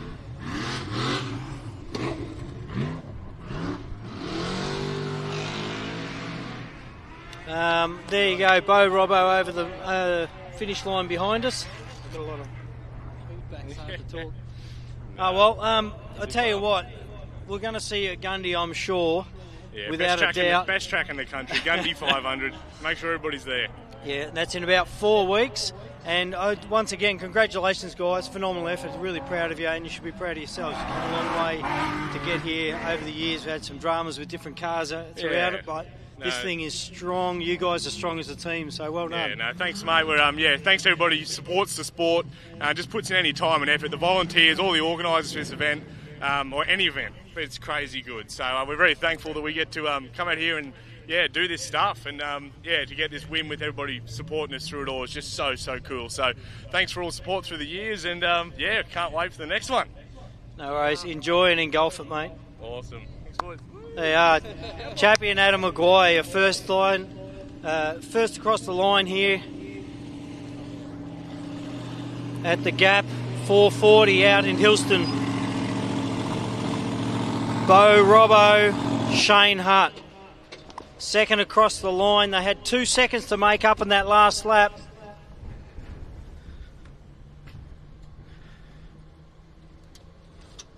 Hello, mate. Buddy, how are you? I'm good. How are you? Yeah, good. Glad that's over. 2 seconds you went in that last lap 2 seconds behind Richo. There was a bit of a push, obviously, to catch Clayton, but when did you get round Richo there? About halfway through that last lap, but we just too foreign to us. Prologue, we just didn't know where we were going, and then I don't know. It just all seemed to be too. I was disorientated. That's right, mate. Lap 1 was just slow and just useless, you know. But anyway, turned it on there the last couple. But here you are. Guess what? You're going in equal to Gundy for the next round of the ARB Championship. Yeah. So Clayton obviously second at Rainbow, you first at Rainbow, you second here. So it should be a good battle there. Definitely, yeah. We got 2 championships to worry about, so we just got to keep it together. Keep it together. That's right. Just keep doing this. It's good. You know. Well done, mate. Proud of you. Thanks, brother. Good to see you back. Thanks, mate. They are Bo Robbo, ladies and gentlemen. 113. They get out their suits and helmets. Been pedalling hard. We'll wander around and see our local boy Richo. I tell you what, these guys pedal like crazy and absolutely phenomenal. Before you even get out, mate, phenomenal effort to see you on the podium third outright. I know you got pipped there towards the end, but really held on strong early on. I can't believe it. The poor little thing only finished. We're finishing on 5 cylinders. I just couldn't keep in front of them guys. Anyway, congratulations to them too. Mate, congratulations to you, third. And I know, it was only in the last little bit there. You were 2 seconds in front of Bo on the entry to that last lap. So, well done for we've got to remember what class cars we're talking about here. We're not talking about 2 7-litres. We're talking about 3.5 and a 7-litre. So, yeah, no, thanks, mate. We, kids did a good job navigating and, had a good run. Just, motor was playing up a bit, but anyway, I'm happy. There you go. Richo, our local boy. And don't forget, folks, this is a Class 1 car to come in third outright. And there's a big gap between the first 3, which you've got Clayton Chapman, obviously, Bo Robbo and Richo over in third. The dust. There's a big gap between those 3 cars and then the 4th and 5th out on track. So this is an amazing amount of energy to get through, to get a Class 1 car on the podium, like I said, at any event or an outright, but there seem to be a few up there at the moment. Toby, I don't know where we're at back up there, but we might cut back to you for a minute until we get a bit more action down here, but that was good to see these these top three. They'll hang around for a while. Hopefully we'll get a few more across the line. Thanks, Sandy. We'll yes, get back down here. Great to get some insights there. Clayton Chapman, well done, mate. Can't think of a more deserving winner here this weekend. Bo Robertson, very elaborate in his approach, and he just said it was off to a bit of a slow start, but very happy to bring it home in second position. And, of course, Jason Richards, as you said, only around a minute and a half off the pace of Bo Robinson in the Class 1. Obviously a bit of a miss there all day today, but third outright at your local event. Well done to him and his kids, Charlotte and Sam, sharing the navigating duty. So we're still waiting for our fourth and fifth car to come through. Should be the Simon Tucker entry. Get a bit of an update here on our rally safe devices. So the 676 of Malin Zach Lynch, not too far away from finishing their third lap, so they'll have one more remaining. Likewise, car 80 of Chris Lee and Tanya Gaudry.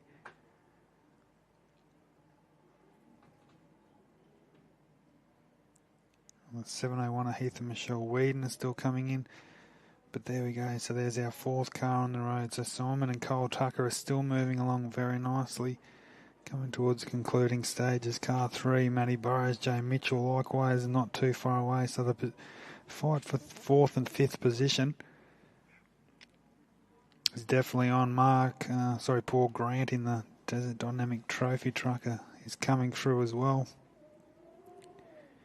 James and Lizzie Sant. Currently sixth position outright. They're coming towards a checkered flag, around probably 10 or so kilometres remaining for those guys.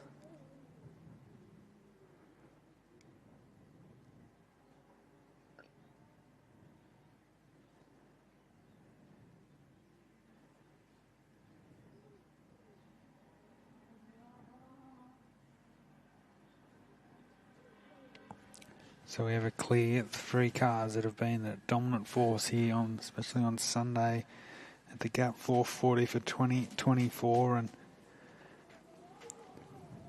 sets up a beautiful championship now between Clayton Chapman and, of course, Bo Robinson. Young Matty Burrows finished 7th at Rainbow, and he's going to hopefully top 5 finish, so he'll definitely be in contention. Craig Barnett also will be thereabouts. He can bring home the 68 Ultimate car.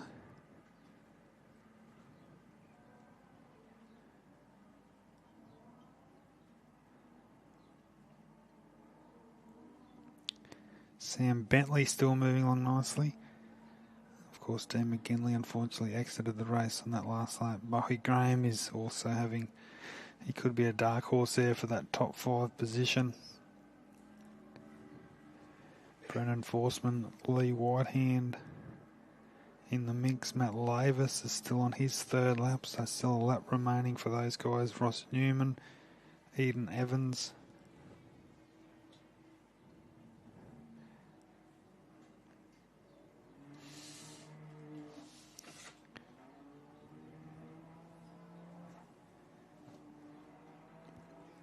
Craig Barnett, Justin Ryder, Hayden Bentley are starting their way back up from the most southern part of the circuit, so they're heading towards a finish here at the Gap 440. We see another beautiful drone shot of our first 3 finishes for those watching on from home.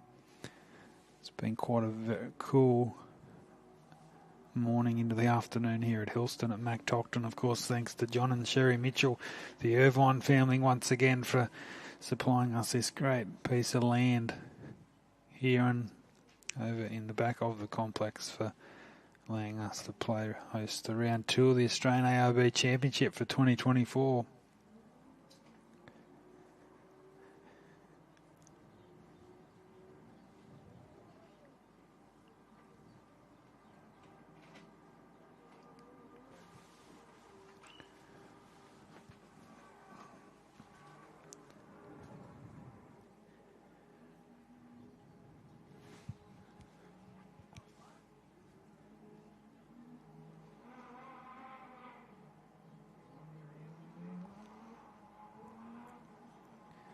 So we're still waiting our 4th car to cross the line here to complete the Gap 440. There's a couple others that are coming towards their last lap, which is the 6.76 of Malin Zach Lynch, the 80 Chris Land, Tanya Gaudry, and then the Tuckers and Matty Burrows. There's really nothing between those two. I reckon Burrows and Mitchell might have pulled in a bit of the gap there on Simon Tucker. James and Lizzie Sant also not too far away.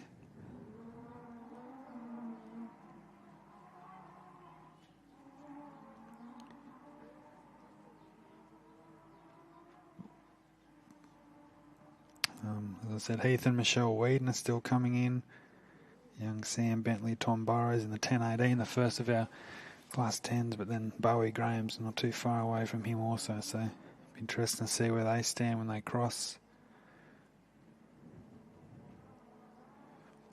Brendan Forsman in the Class 2 still circulating. Matty Lavis.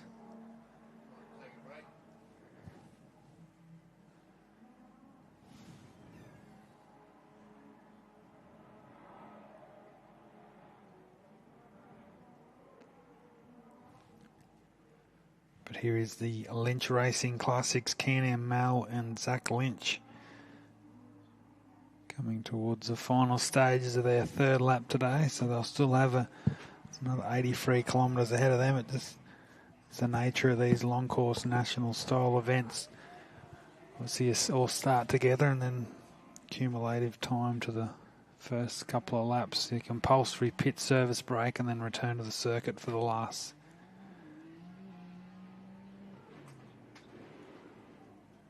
Bit of time, but this is still waiting our first sign.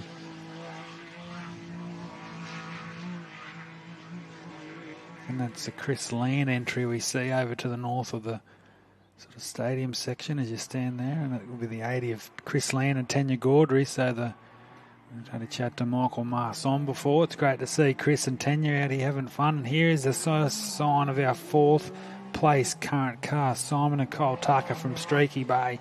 Tucker Motorsport will be pretty proud to see where their lads are here, the father and son combination. So Lynch, they go through, but still a lap remaining for those guys in a 6.76. But here's the big move, because Matt Burrows has definitely pulled in on the gap, on the margin here between he and Simon Tucker. So the car, the three, the Class 1, they're vying for second place, obviously, in their class here this weekend. Jason Richards will take home Class 1 honours. But Tucker and Matty Burrows are fighting it out for fourth and fifth, and Bowie Graham also thereabouts. But at the moment, under the start-finish banner, Chris Land, Tanya Gaudry go through. So well done, Simon Tucker, Kyle Tucker. The 110 Southern Cross Nissan VQ 35 powered Class 1 machine. South Australian built and now owned again by Simon Tucker. They'll be the fourth car home. And Matty Burrows, what a drive from he and the property owner's son, Jay Mitchell. Car 3, of course, currently the third place in the championship from 2023 behind Brent Martin and Dave Middlemas, but there'll be big rounds of celebrations ahead for Burrows and his crew. So that's our fourth and fifth cars across the line. We'll try and bring you some provisional times, of course.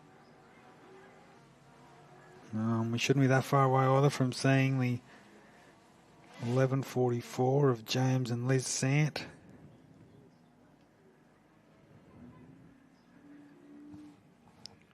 And the 4.05 of Paul and Mark Paul Grant. So I'll try and get some times here for you guys watching on home. And there you go. So I just thought that Mark Burrows' son, Matty Burrows, and Jay Mitchell in the MBR Aussie Spec Gymco have gone a 5.03. So they've pipped Simon Tucker at the moment for fourth place by about 7 seconds provisionally. 5 hours, 3 minutes, 51 seconds, and Simon Tucker 5 hours, 3 seconds, 58 seconds. So, of course, all provisional times, but it looks like Chapman, Robinson, Richards, Matty Burrows, and Simon Tucker will be off top 5 provisionally as we stand. Still waiting for Bowie Graham, James Sant, Sam Bentley, Craig Barnett, Hayden Bentley, A few other competitors to come through, but great to see Tucker and Burrows back in the house, and I'm sure we'll hopefully catch up with those guys very shortly.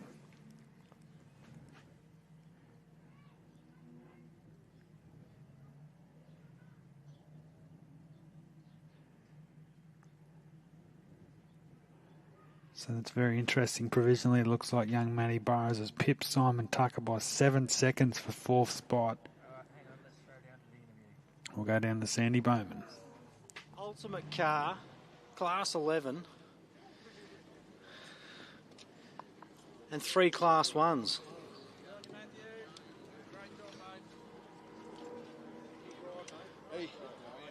I don't know, mate. I'm great. How are you? Oh, yeah, we know we've driven an event for sure. Yeah. Nah, she's pretty brutal. Yeah, it was good. The last couple of laps, we had to sort of go into preservation mode. We weren't sure where we were, how many.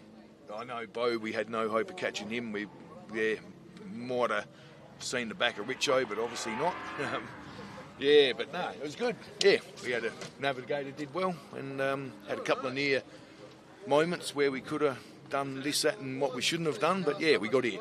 And the track went downhill, stayed pretty solid throughout the whole weekend. The track didn't change too much. Oh, big time. No, it changed. Yeah. A lot of tree roots and rocks? Oh, tree roots, rocks, sticks, stones, anything you could think of. The only thing we haven't got is rainfall. But, a few different vehicles went here, there and everywhere, and a couple of markers got knocked out, and each time you come around, I mean, we don't run navigation or anything, so it was a bit hard, but a bit testing, but yeah, we got here. Bloody oath. Well done. That's congratulations. 4th over the line. The crew in the little Southern Cross here, 110. Well done, mate.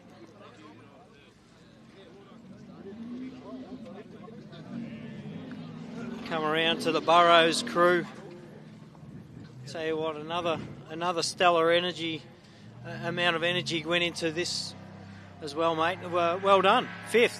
Well, 5th over the line. We don't know provisionals. They're provisional, so we don't know outright times yet. We'll see them soon. But how was it? Yeah, really good. We really enjoyed the weekend, actually. Much better than last year. A lot drier, but no, the car handled everything really well. The car sounded amazing the whole weekend. Yeah, really good. We're really happy with it. We broke our flat tyre curse here at Hillston, so we're really happy about that as well. And, you know, everyone in the pits, Mick, Hodgie, Dad, everyone did a really good job there. Dad, amazing job in the navigator seat, you know. We'll have to thank everyone that helps it out. And, yeah, awesome. Feel really good. Well done, mate.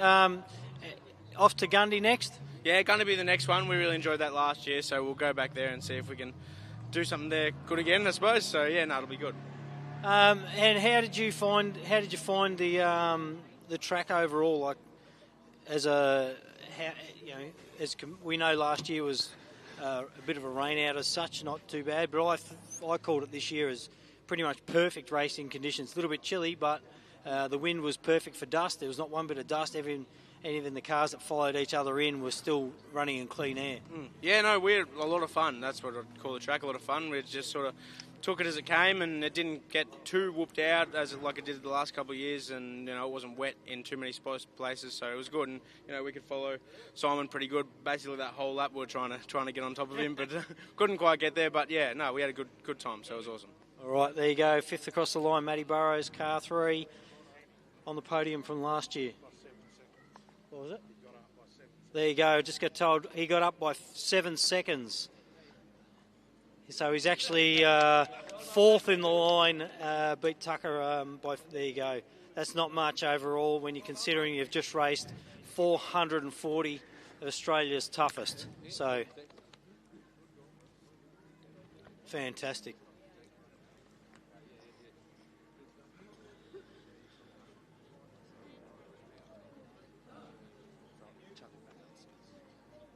Righto, Tobe, we'll just cut back to you for a minute. We're waiting for some more cars to roll in the door down here.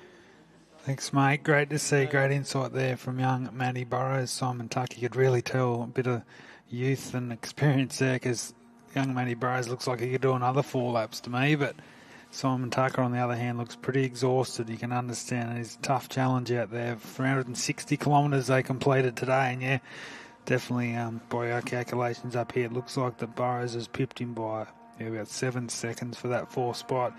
The 6 car just come home. That was a 11:44. James and Liz Sant, the racer from Port Douglas. Husband and wife combination. Looks like they're going to sit in that 6th position.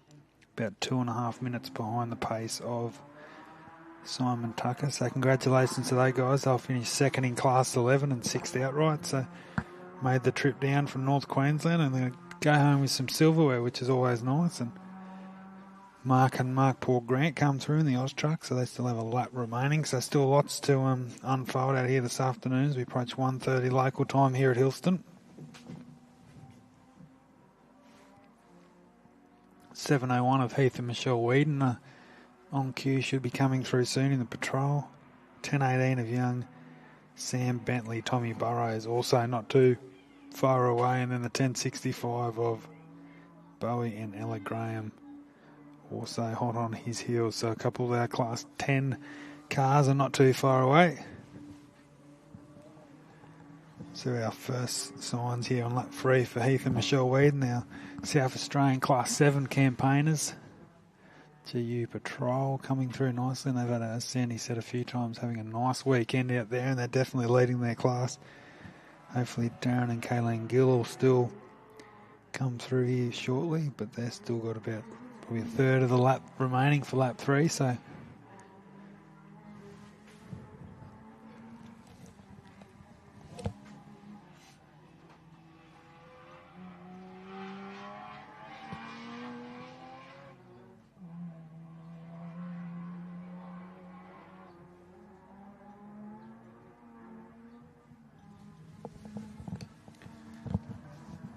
still waiting for our 7th and 8th car respectively to cross the line for a finish. The 10:18 young Sam Bentley and Bowie Graham, one of our local crews, but here coming past us here at the headquarters, the 7:01 Whedon Racing Patrol, Heath and Michelle.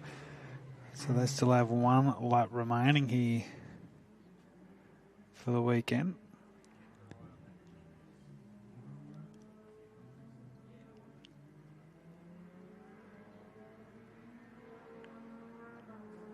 So still a handful of cars still to complete that 3rd lap here today, and hopefully Sandy will catch up with a few more of our finishes as they come across the line. Keep you a few insights to see the 202 of Brendan Forsman still coming nicely, the 684 of Matt Lavis and Andrew Dance, the Yamaha still circulating. And here is the next of our cars, the 10:18 of Sam Bentley and Tommy Burrows. They entered this lap with a couple of minutes down on Steve Graham, but they are still the 7th car on the road. What a great weekend it's been for young Sam. He started yesterday's opening lap out of 23rd position. He's up in a 7th spot on the road, so one of the drives of the weekend for sure.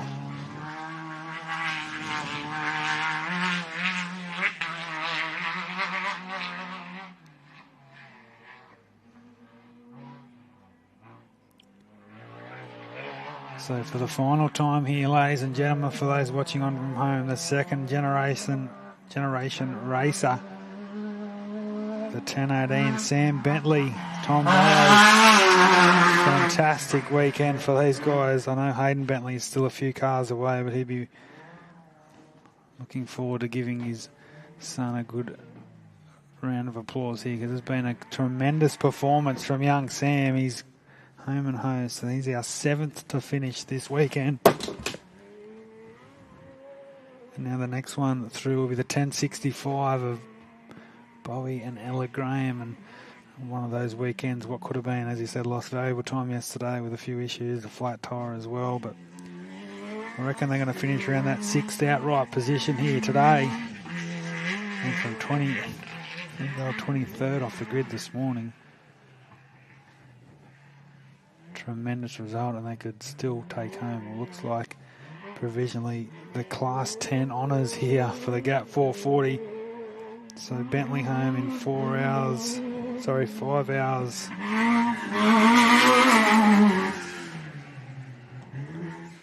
Looks like about 5 hours and 8 minutes provisionally, 7th outright, so stay tuned. Steve and Graham and Ella Graham. Congratulations to the father and daughter combination. Our 8th car to complete the Gap 440 here this weekend, and our 2nd local car home. A few celebrations there tonight. He knew he was up against it today after a disappointing opening lap yesterday. So he's got a few more of our competitors, the San entry, Bentley, and now Steve and Bowie Graham across the line. Our 8 cars in the house.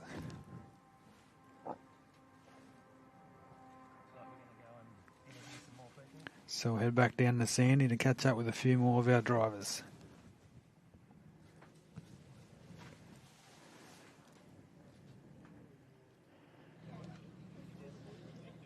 We're down here with the Sants. I tell you what, that's not a bad effort. Yeah, we did all right. How'd you go? We did good. We took a couple of trees out, but we got there in the end. For a surprise, this front wheel's still here. Yeah, no, good fun. We rode up over the top of that ball. No, it was good. It was good. The car went really, really well.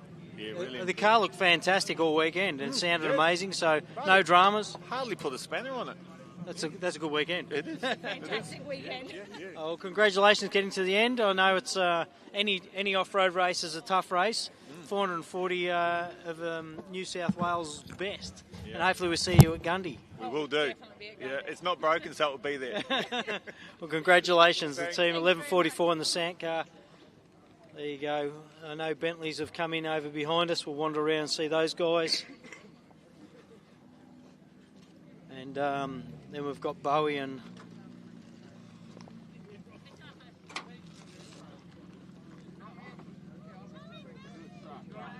we'll come around and see Sam around the front here.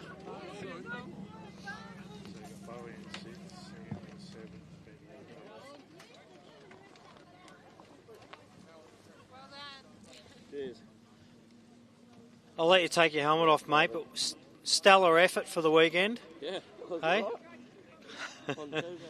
Smiling, so that's a good thing.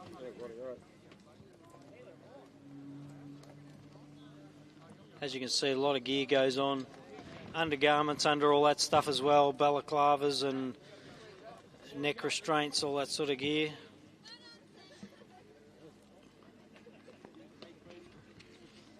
And he's still smiling, so that's a good thing. It was pretty tight and twisty, but it's good fun, yeah. It keeps you going, so it's good. The car seemed to handle it well. It was strong all weekend, no dramas. Yeah, no, didn't miss a beat all weekend. It was great, yeah. Loved it. Yeah, well, like I said, it looked great. Navigation was obviously getting called well to you. Yeah, no, I had Tom in this weekend. Mark wasn't driving, so called up Tom and thought we'd get him in, which was awesome. Pretty funny, but, it was good. Oh, good to see you smiling. Welcome back. Good to see you at the finish line. Well done. Cheers, mate. All right. There you go. And down to Bowie, who I believe, on corrected time, I believe you might have come in line in 6th, mate. Yeah, no, I really don't have any idea where we are, to be honest. So I've just been told 6th. That's a phenomenal effort because I know you started way down the line. You definitely had dramas yesterday. Yep. Yeah, no, we had a few dramas yesterday and only one this morning, so it was all good. Ella obviously called spot on today. Yeah, perfect. She's getting better at it. Yep, no, it's good. That's a good help too. And we're going to see you up at Gundy? Oh, yeah, most definitely. Yep. Yeah. That's good. The car obviously it seemed like it came over the line fairly strong, so no real issues with the car to sort out. Nah, maybe an alternator wire, exciter wire, but that was about it. It come on the last 50 k's. We were like, are we going to make it or not? But anyway, it went off, so yeah. Anyway, we're here. What do you think of the track out there today? Oh, it's awesome. Yeah, it's good. True off-road track. Yeah. Yeah. And I know a couple of guys were saying it's fairly tight in amongst the trees and the creeks, but overall, even it gives you a bit of breakout along those beside the crops there. Yeah, there's a couple of straights where you get to have a rest, but not much. But anyway, that's racing. It's good fun. All right, well done. Congratulations. 6th so far. Provisional, obviously. I can't say that's 100% yet, but well done. Yeah, thank you. Well done, Ella. Bowie car, 1065, folks.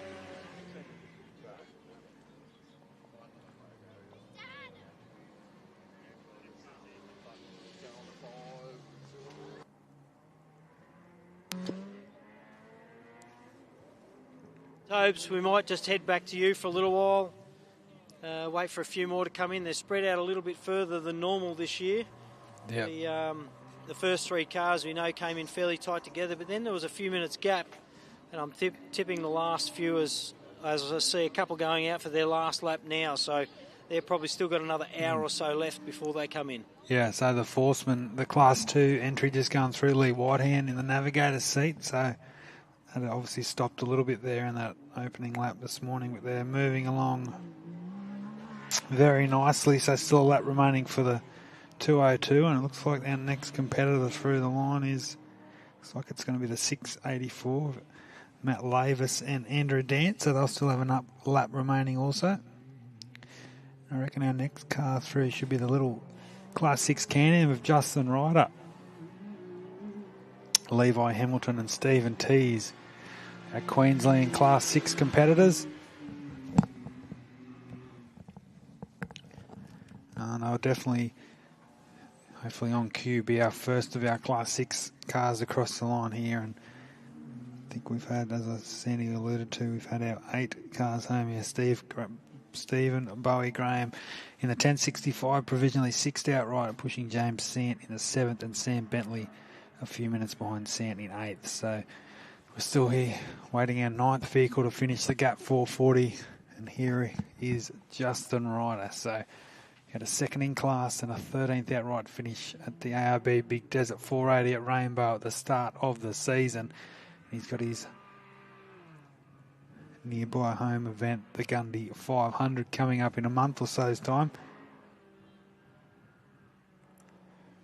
This is very impressive. I'm looking forward to getting a bit of insight here for Justin Ryder. As Sandy said a couple of times over the weekend, it's always well presented. This little Can-Am Maverick coming in a bit hot there in that final corner. Also the Cougar Racing fans, Craig Barnett, Megan Barnett shouldn't have that throwaway also in the 68. And then Hayden Bentley and Hannah Bentley, the second of the Bentley Motorsports crews, in the 2-wheel drive 7-litre race engineering trophy truck, also not too far away. So that little battle between Barnett and Bentley has been happening all day long. So here is the 9th car to head towards the finish, and yeah, very strong performance from Justin Ryder, his navigator Stephen Tees and Levi Hamilton.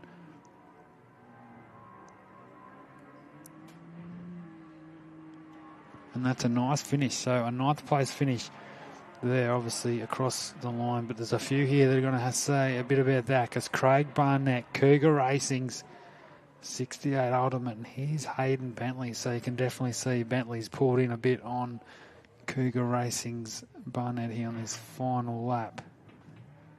Maybe a little bit late here to make the move. But Barnett will be very happy with this performance. He's got a few more corners to negotiate. Likewise, Bentley, 6-litre Chev Ultimate car and the 7-litre of Bentley, but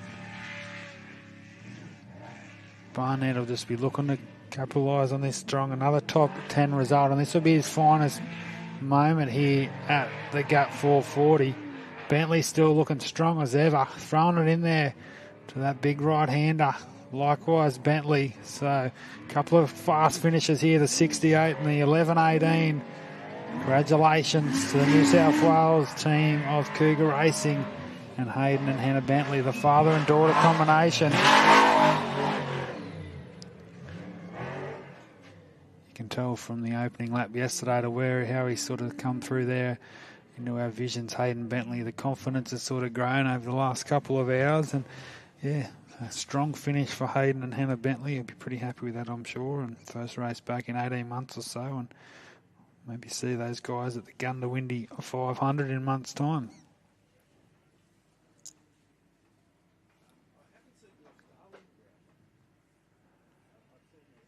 I've actually seen Hayden Bentley come through. It looks like, what's on the screen here, but it's on his half on his side here on one of the hay bales. So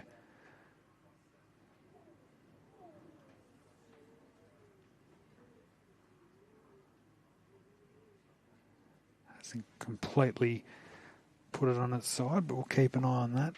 A bit hard to get a vision from up here, but the 11-18 right on the finish line is Coming a little bit hot there, and Bentley's finished in style.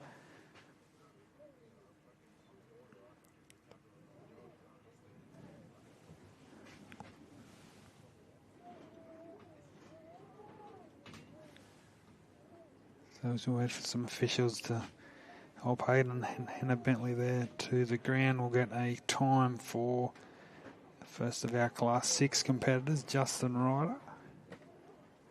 Craig Barnett, there you go. So Craig Barnett goes 9th quickest, 5 hours 17:07. Justin Ryder 10th with 5 hours 18:56.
So this might be the 6681 of Rossi Newman coming through here, so I think that'll be still a lap remaining for those guys. Lachlan and Greg Campbell. You see some of the crews down there, you see the Burrows family. Looks like the ABR guys are down there also giving Hayden Bentley a little hand there. He's submerged onto one of the hay bales on the finish line. Ross Newman, Chris Leonard, 6681. Yamaha coming through, naturally aspirated. Class 6-6, the only one here this weekend, so they'll still have a lap remaining here on Sunday. But it's going to be another strong performance from Lachlan and Greg Campbell in the 6:07.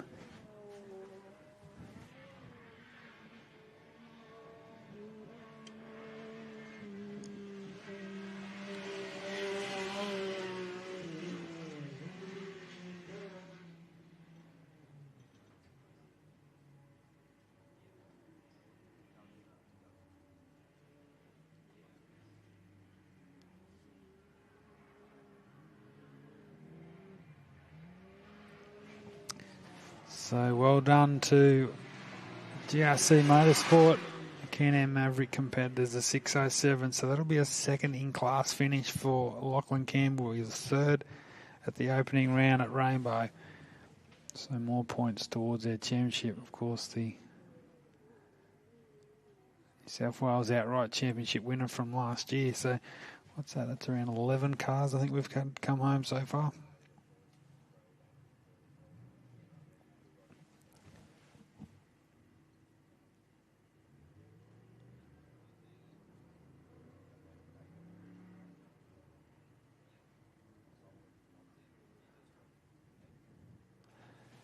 So unfortunately, a climatic finish for Hayden and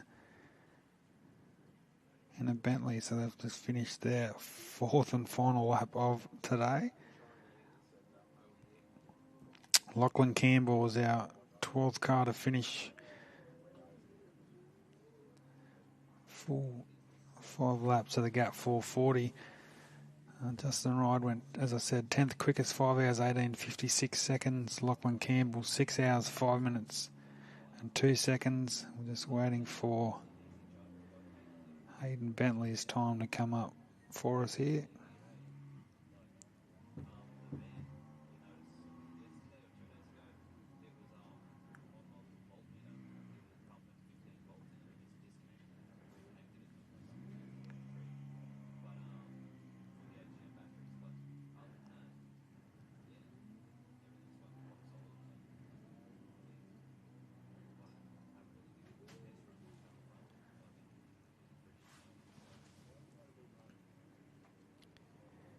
Jackson Evans, Samuel Raper on cue to be our next competitors to complete full distance. They're still a few minutes away. Darren Mott, Daniel Floyd likewise. Darren Gill, Kayleen Gill in the 760. Patrol are still on their third lap of today. The 633 of Matty Hummer.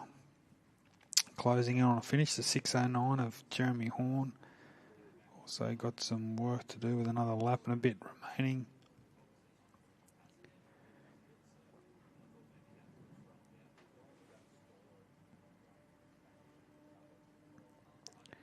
Fortunately, looks like the 11-10 of Darren Franklin and Rob Hackney have stopped about halfway through their final lap. Eden Evans and Simon Evans have stopped again.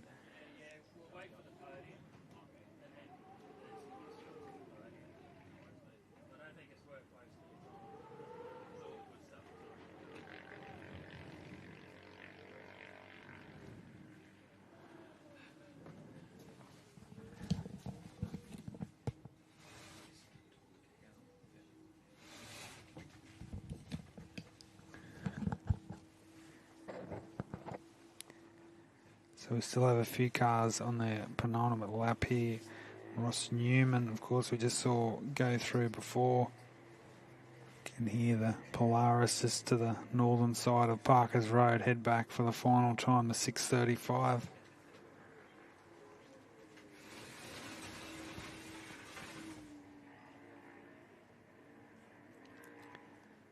Chris Land and Mal Lynch having a nice little battle about mid-lap of their final 83 kilometres. The 701, Heath and Michelle Whedon, Forceman entry, also moving along nicely.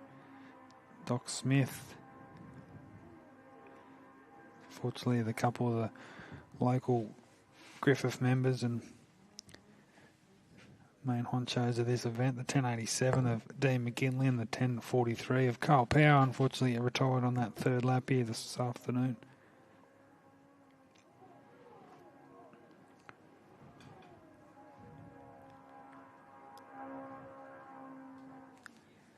So Evans and Sam Raper will be the next of our competitors through here. They'll be the 13th car to complete full distance.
So as we're near our 13th crew across the line, we still have the 435. This will be another confident boosting performance from Darren Mott and Daniel Floyd, the 14th car on the road here, the 435. They'll be our first in Class 4, hopefully, for those guys. They have a couple of kilometres remaining for their weekend.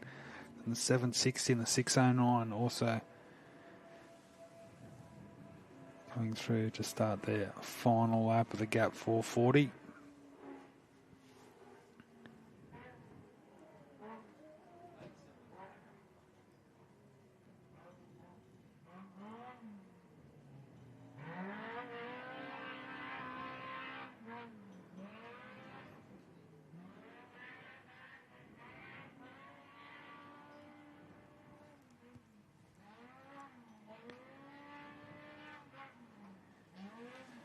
Started off very confidently there yesterday. Had a few electrical issues halfway through the lap yesterday afternoon, but Jackson Evans in the 635 King Chrome Racing Polaris Pro R going ahead remarkably looks like a possible podium finish here this weekend in Class 6, which was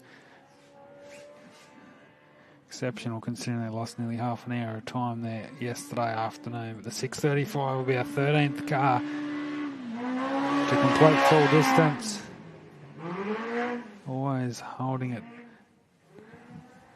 down to the finish line. These guys love their racing like we all do, but the King Chrome guys, unfortunately Eden and Simon Evans out there, Jackson's younger sister, looks like they've suffered some issues.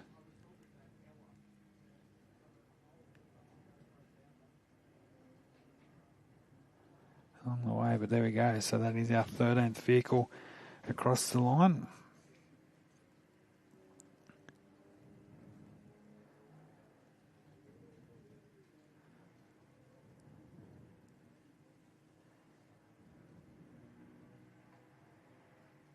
So there you go, Hayden Bentley, even though that little bit of a last lap mishap, has finished 10th outright, 5 hours, 14 seconds. So provisionally our top 10 here at the Gap 440 for those that have just joined us. Clayton Chapman takes his second outright national round victory in the ARB Championship since Gundawindi last year. Bo Robinson, Jason Richards round out your outright podium. Matty Burrows, Simon Tucker, your top 5. Stephen Graham, what a performance from him, 22nd to 6th position here today.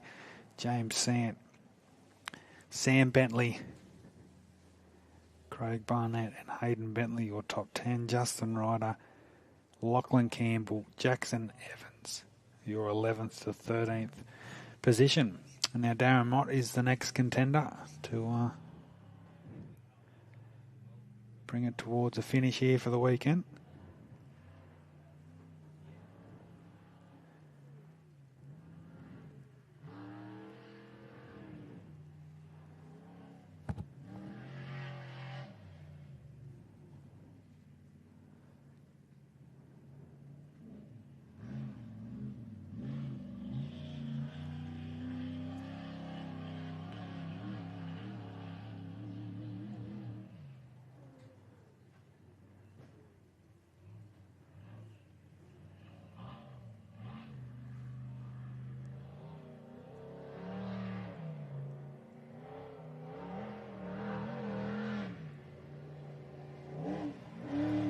So here we go. Here's our Class 4 victors for the weekend.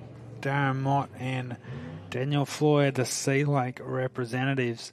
A couple of crews here from the Sea Lake Offroad Club this weekend. And Darren Mott will be very, very happy with how he's finished here. Did a press release for him earlier in the week. And been racing since the mid-2000s. And his third race in this new Mickelfab trophy truck. But big shout out to the Mott Racing crew here and watching on from home. Your Darren and Daniel have brought it home 14th outright provisionally and first in Class 4 for the Gap 440 this weekend. And hopefully John Smith and Paul Grant can bring the other remaining Class 4s home. So currently we've had 23 competitors today complete 3 out of the 4 laps. So we've had 23 start their final lap. I think we've still got a couple to commence their final lap. One of those will be Jeremy Horn and Darren Gill. I think Darren Gill's just come into our picture, but I reckon this is our next of our finishing cars. It looks like it's definitely the 633 Raceline Wheels Polaris of Matty Hummer and Aaron Luxandel.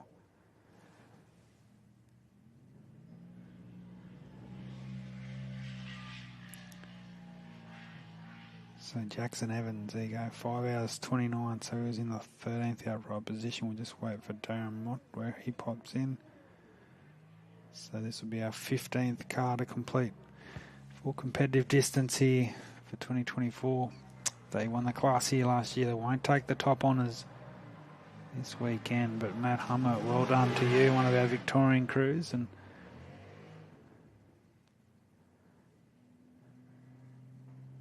nice strong finish to the end. It was one of those, a bit like Jackson Evans is sounding beautifully all weekend. The Polarises have definitely shone here today, but it was all honours to Justin Ryder and his crew,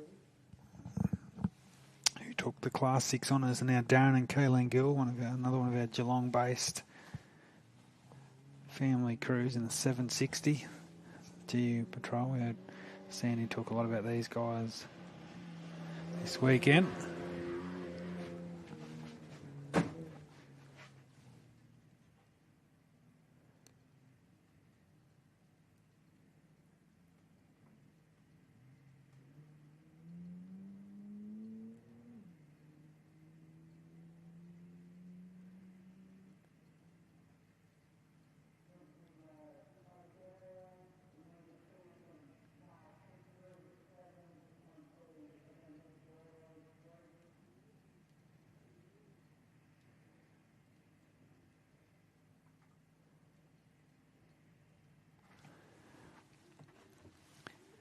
So I nearly reckon Darren Gill will be our final car to commence their last lap here for Sunday at Hillston. I'll just have a quick look through our rally safe.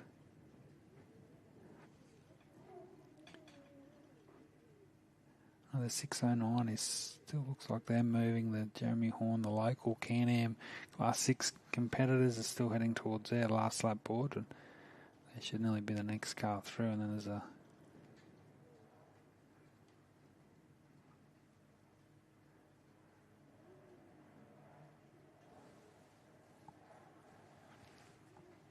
looks like to me we've got a fair bit of a gap back towards the remainder of our field on their final lap. The John Smith entry. Good news for Darren Franklin fans. He and Rob Hackney are still circulating in the 11:10 again. Car 80, Chris Land, Tanya Gaudry still working their way towards the finish. Likewise, the Whedons in the Patrol, the 676. Lynch Racing have actually stopped 3 minutes ago, 676. So that's another one of our cars to have possibly succumbed to the Hillston terrain. Brennan Forsman still going all right.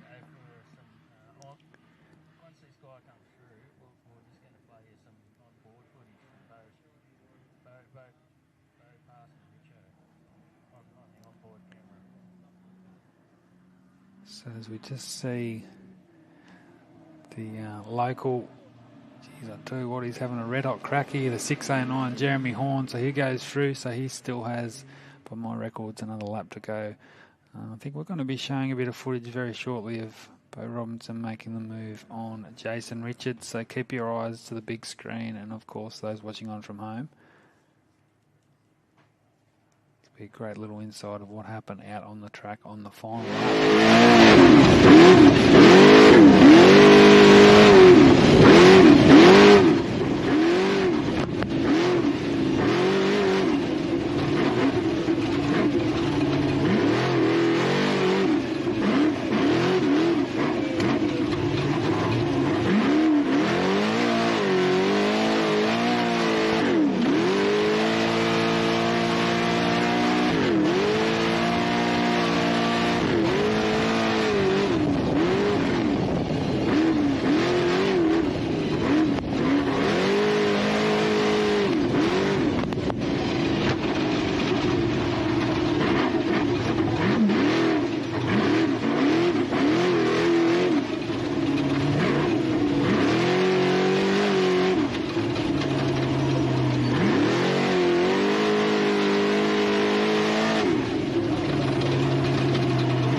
So great little insight there. That was just sit back and appreciate the ride in the Mason Trophy truck with Bo and Shane Hutt. So we're still waiting for our final sort of 8 to 12 cars to finish the gap 440 as we approach 2:30 local time here at Hillston. We saw the last car across the line was the 6:33 of Matt Hummer, Aaron Lechandel, with a race time of 5 hours 30:56. So Jackson Evans has held off Matt Hummer for that final spot on the Class 6 podium. So congratulations to Jackson Evans, who's come from the clouds to finish 14th outright, 13th class. Great performance from Darren Mott and Daniel Floyd, 13th outright and the class victory. So still 15 cars that have only 15 cars that have successfully completed full distance, and we shouldn't be too far away now from seeing the 445 of John Smith, Grant Mannion, Darren Franklin. We did see stop Rob Hackney in the 11:10 also, not too far away. Chris Land, Tanya Gaudry. And so they're really spread out now, the competitors we have lost. Fortunately, it looks like Mark Paul Grant in the Oz truck have stopped on the circuit. Early stages of their final lap, so not great news there for those guys. Their first race back for some time. The 760 still moving along, heading towards sort of that halfway mark of their final lap. Likewise, Jeremy Horn in the 609 at Can-Am. And he will definitely be the last car still circulating. Brendan Forsman, Heath, Michelle Whedon, Matty Lavis, Mal and Zach Lynch, other competitors still out there. So what a day it's been. The day's been all about the 15, the Razorback Sunshine Coast-based competitors, the crew of Clayton Chapman and Adam Maguire. What a performance.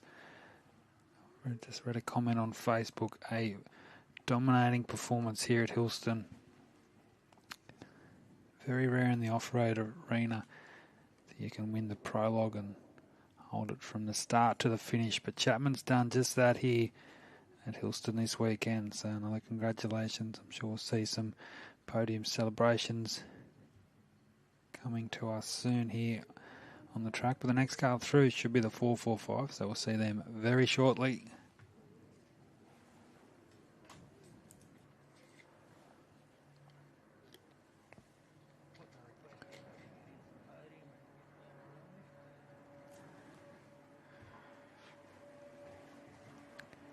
So the podium celebration, I don't think will be that far away, but we'll stay tuned for some more details. But while we wait, the next car is coming in to our left of the complex. It's the 445 of John Smith, Grant Mannion. There'll be a 16th car across the line. This will be second place in Class 4 for John Smith out of Gawler. So another strong performance from these guys.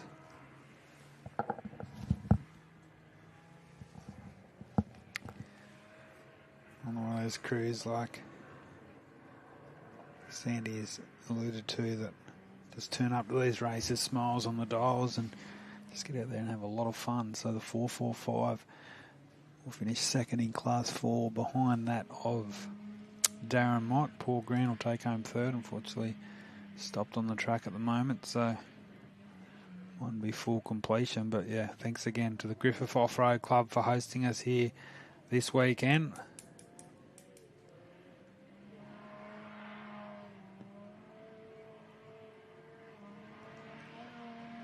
So John Smith and Grant Mannion coming through.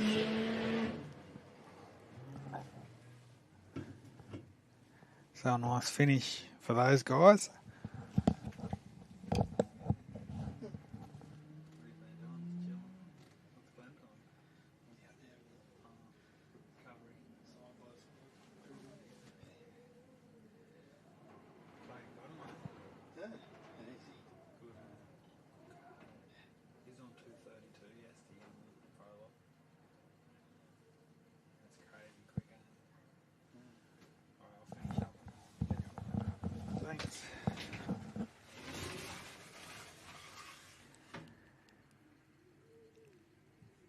So there we go. So 17th quickest, 17th outright.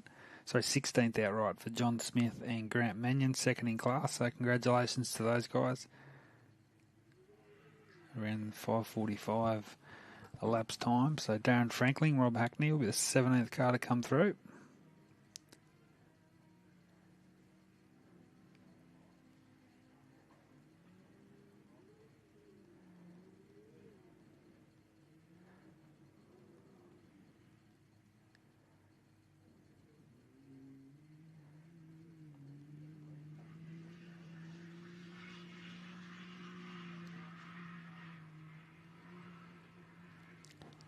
So the 11:10 from Condrook on the Victorian New South Wales border. Start of the year with a third place finish at the ARB Big Desert 480 in Class 11. And it looks like it will be a very similar result here this weekend. 17th outright behind and 3rd in class behind Robinson and, of course, sorry, no, it might be a 4th in class finish behind James Sant and Hayden Bentley.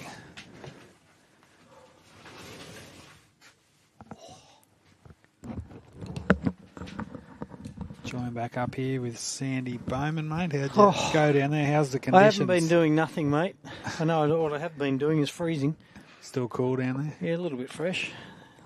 So there's a bit of good insight there with some of the drivers and some of our next-gen stars, Sam Bentley, Matty Burrows. Indeed. I made the call. It was very... it was cool to appreciate. Simon Tucker looked absolutely exhausted. And then Matty Burrows, young Matty, I said he looked like he could have done another 4 laps. He looked pretty... Yeah. Pretty calm. Unbelievable, hey. Even young Sam Bentley came out of the car looking pretty fresh, didn't he? So we've had 17 cars finished now. We just saw... Yeah, there's a bit of a gap between the last guys. Still a few I cars. presume we've got to go for a little bit yet. They'll keep us going for a little bit longer here before we get presentations underway. I think we've still got an hour and a bit of actual race time before people start timing out. So we saw Darren Franklin was definitely stopped out on the circle on that last lap, but he managed to bring it home. 17th car on the road. We'll just try and get a confirmation of his outright position. Saw Doc Smith finish another race in his home-built Class 4 truck, so that was another good effort. Standens out 6:09. They were still circulating, weren't they? The Horn Can-Am. Yeah, they're still moving. The Oz truck, car 405, they're still going? I think he stopped. He stopped last time I looked. I just saw it, just had a bit of a look. It was interesting to note that Lockie and Greg Campbell pulled nearly 2 minutes on Justin Ryder on that last lap, so they ended up winning Class 6 by about a minute. That's unbelievable, Ryder, so yeah. Lockie Campbell, another one of those up-and-comers, and another second in class. Out of all that, Jackson Evans ended up coming 14th outright. I tell you what, third in class. That was a pretty good effort. 39th to 14th. That was a pretty good effort from Jackson. He was definitely fast when we were looking at him. Obviously, he had that electrical issue yesterday, slowed him down a little bit, but overall, did a fairly good weekend in the car. So here we go. I don't know if we've ever seen this. Have a look at the top 5 outright here. We've got Queensland, WA, New South Wales, Victoria, South Australia. Top 5. It's been a long time, I'd say, since we've seen a disperse of competitors from different states. We've got a lot of competitors travelling, and like you said, fairly strong competitive field from Queensland. And we're up there next, so I'm sure everyone that came here from Queensland this weekend will be up at the next one ready to go. I mean, now looking at it now, like can you go past Clayton Chapman as your race favourite for Gundy? No. You'd have to. Obviously, Bo will be there, Brent Martin, I'm sure, Denny and Andy Brown, I'm sure will be back for Gundy. But defending champion, coming off this performance at Rainbow, I know Bo Robinson would like to add another victory up there, and that sort of track, I'd say, will be a lot better suited to the Mason. How good was that in-car footage of Bo Robinson? And we saw a bit of a live feed from him at Rainbow too, for those that remember. We were on board live with Bo and Shane out at Rainbow, and that footage was phenomenal. So what ended up happening down there with, I actually did miss it, I was calling another car in with Hayden Bentley, obviously finished 10th outright, but Yeah, unfortunately, he literally, as his front wheels went over the finish line, he clipped a bale on the right-hand side, just being out a little bit wide, and chucked him up. Yeah, chucked him up in the air. I've done similar on one of those ICBs. I think I actually said it earlier, didn't I? When I think it was maybe Sam Bentley might have hit the... Oh, yeah, Sam Bentley hit one over behind us here. And I did the same thing in the old Griffith track a couple of years back and rolled over. So it's quite easy. And Hayden was teetering there. He didn't want to damage the car, obviously. So they cut the bale out from underneath him. All good. Timing gears all back together, and everyone's happy over there. A land entry, I think, will be the next car in. Still travelling. 332 competitive kilometres passed under their wheels this weekend. That's not bad. So Heath and Michelle Whedon still going along. Brendan Forsman still cracking along out the back there. Sandy still has a bit of work to do. Matty Lavis likewise. Eden Evans had dropped out. The 676 and Mal Lynch is still moving along. Ross Newman still getting through his work, and then I think the final car on the track, which still has around 60 odd kilometres to go, is a 609 of Jeremy Horn and Adam Riken. Car 405, and they seem to be motoring backwards here, look. Yeah, I think they've definitely stopped on mine, but I saw the bit of the family down there at headquarters, so maybe a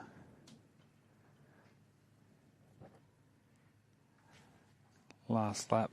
So a little bit of attrition this weekend, isn't there?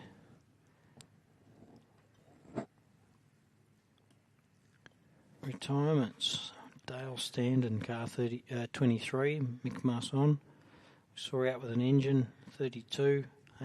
Adrian Coatsworth was out, 265. He was also out with an engine. Eden Evans, I haven't seen, it says rejoined here, but that might not have been refreshed. I didn't see her. She's not back out there now, Eden? No, she's out on the, she's on the back straight there. Brown Wendy, Carl Power exited the race, so she's been there for about 15-20 minutes now. 669's out. Guy Schumacher in that 882, so got an electrical issues out. Hartnett we saw out a bit earlier on. Stu Chapman also electrical. James Lamb we spoke to earlier, he's out with an injector issue. Carl Power out. Dean McGinley is out with a steering issue. I didn't know that. I knew it stopped somewhere. I didn't know the scenario. Ross Newman just says rejoined, and I think we saw him. He's still going. Leave before, so he seems to be still going reasonably well. Well, I tell you what, mate, it's been a massive weekend, hasn't it? It has. Big day today.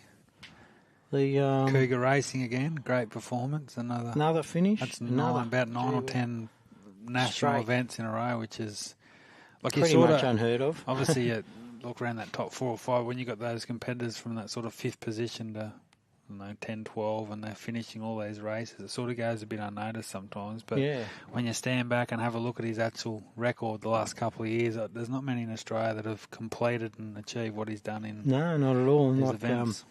I don't know, I know a few people didn't hear Mick Mars on earlier, unfortunately, but he said they've got a new car on their way, or I think it might have been you said they've got a new car on the way as well. Yeah, he does. So Towers Motorsport, Glenn Towers and his crew down there in the Hunter Valley that are putting that together for him, so it's going to be a big chassis, and I'm not exactly sure with some of the components there, but Craig Barnett, he's been around the sport for a few years now, and he absolutely loves it, and doesn't mind a Great Northern also.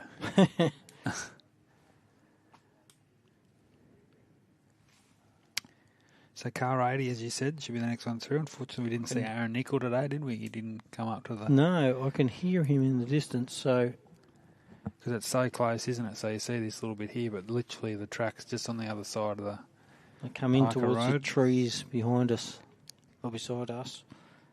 Disappear again for a little minute. Car 701, Heath Whedon's will be after that. Forsman's 202.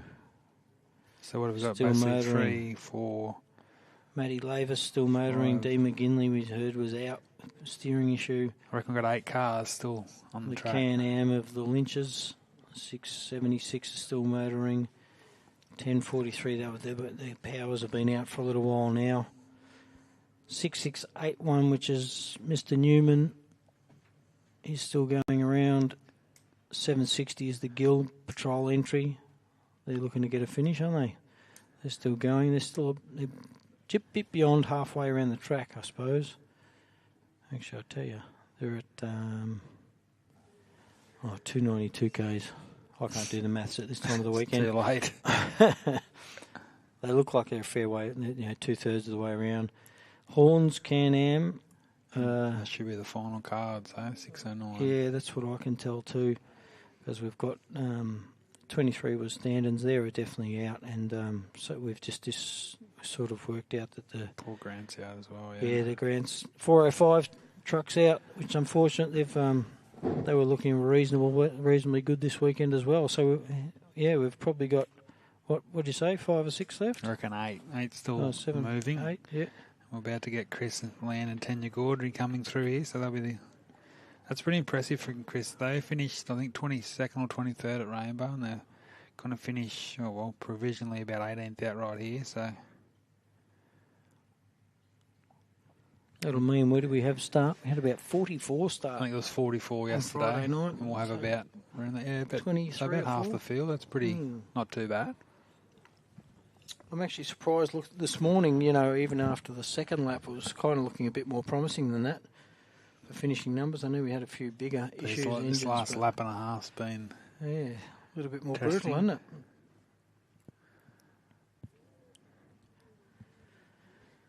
Thanks to ARB, Mickey Thompson Tyres and Raceline Wheels there, see on your screen. They are the major championship sponsors for this year's 24 ARB Australian Off-Road Racing Championship.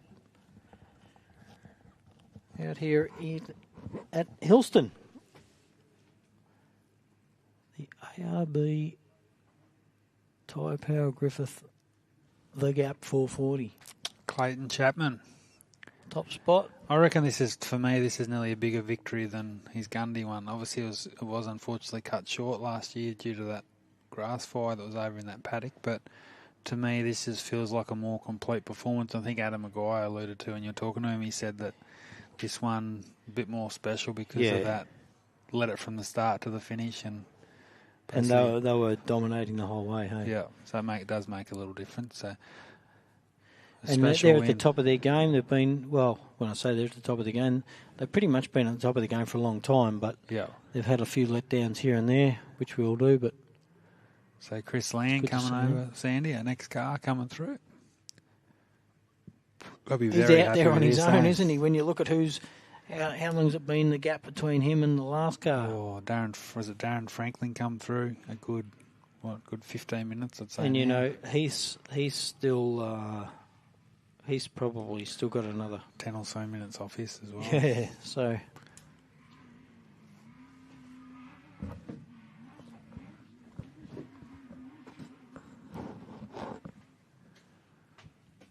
So they're the final car to finish 2 years ago, Sandy, in their little Yamaha Class 6.6. And they had a few issues in their Class 1 last year. But they've made the trek down from...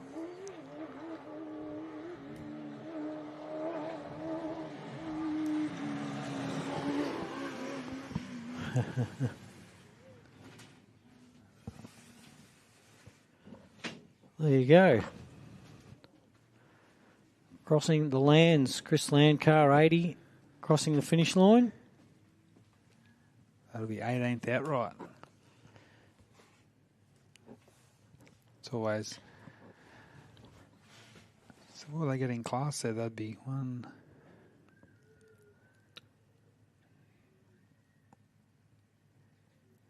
third. You know, there'll be third in fourth. class. I reckon there'll Yeah. be third in class for Chris Land.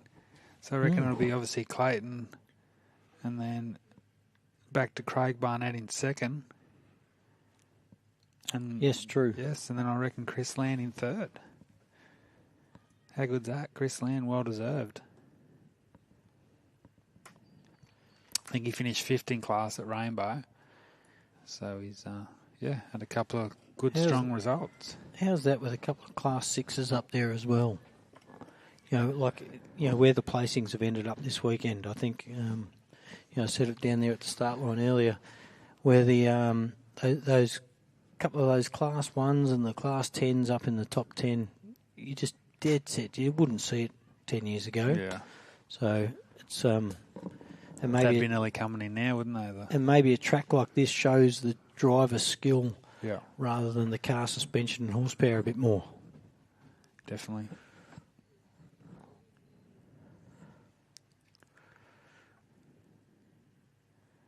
What do you think about Bo Robinson's performance? It was first class again, a solid second. Well, I'll tell you what, he worked hard, obviously, on that You second could just see bit. it. I need to watch 10 minutes, and you could tell the.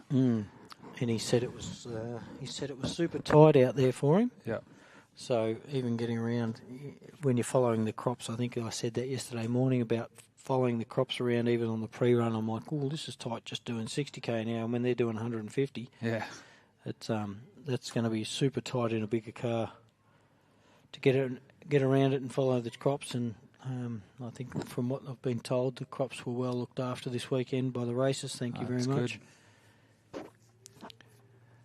Can't hold these events definitely without those guys. So we'll try and get a total time for those still watching on. Chris Lee and Tanya Gordy with an overall race time of 6 hours, 4 minutes and 46 seconds. So just over 6 hours. 6 hours driving. It's a tough weekend, isn't it? 6 hours over 5 laps. Yeah, that's hard. That's hard work. About an hour 10, hour 12 a lap.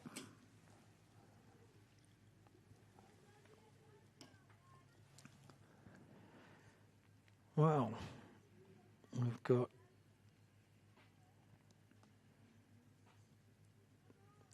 how many finished so far? We're around about 18, is it?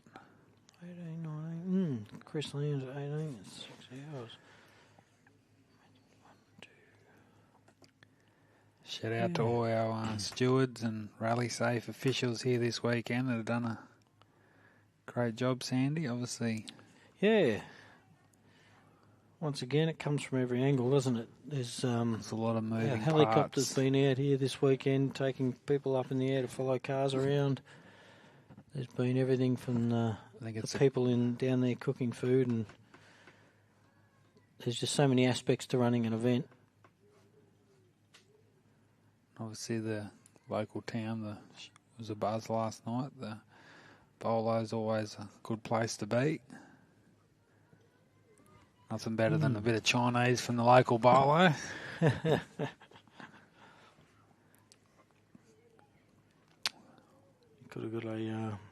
You could have got a massage in there from Janice. I saw Janice was advertising massages in there, mate. You could have had a bit of a relax.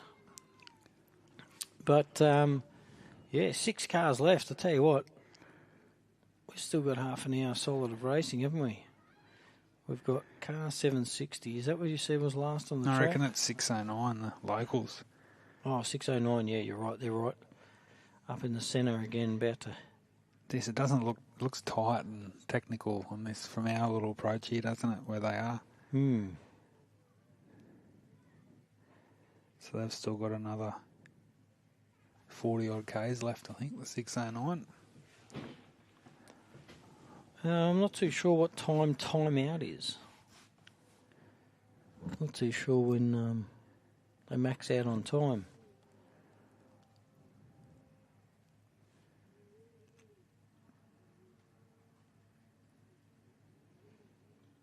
Sounds like Heath in the distance coming in. probably not too far off seeing Heath. Heath we actually wrapped, I reckon, not to finish last because he's had a few events lately where he's came in last. He's stopped to help a lot of people. He's been strong, hasn't he? Yeah. Obviously. This weekend, we both said it, his motor sounded really crisp today. And we know they've battled with engine issues for a long time, so hopefully that's behind them.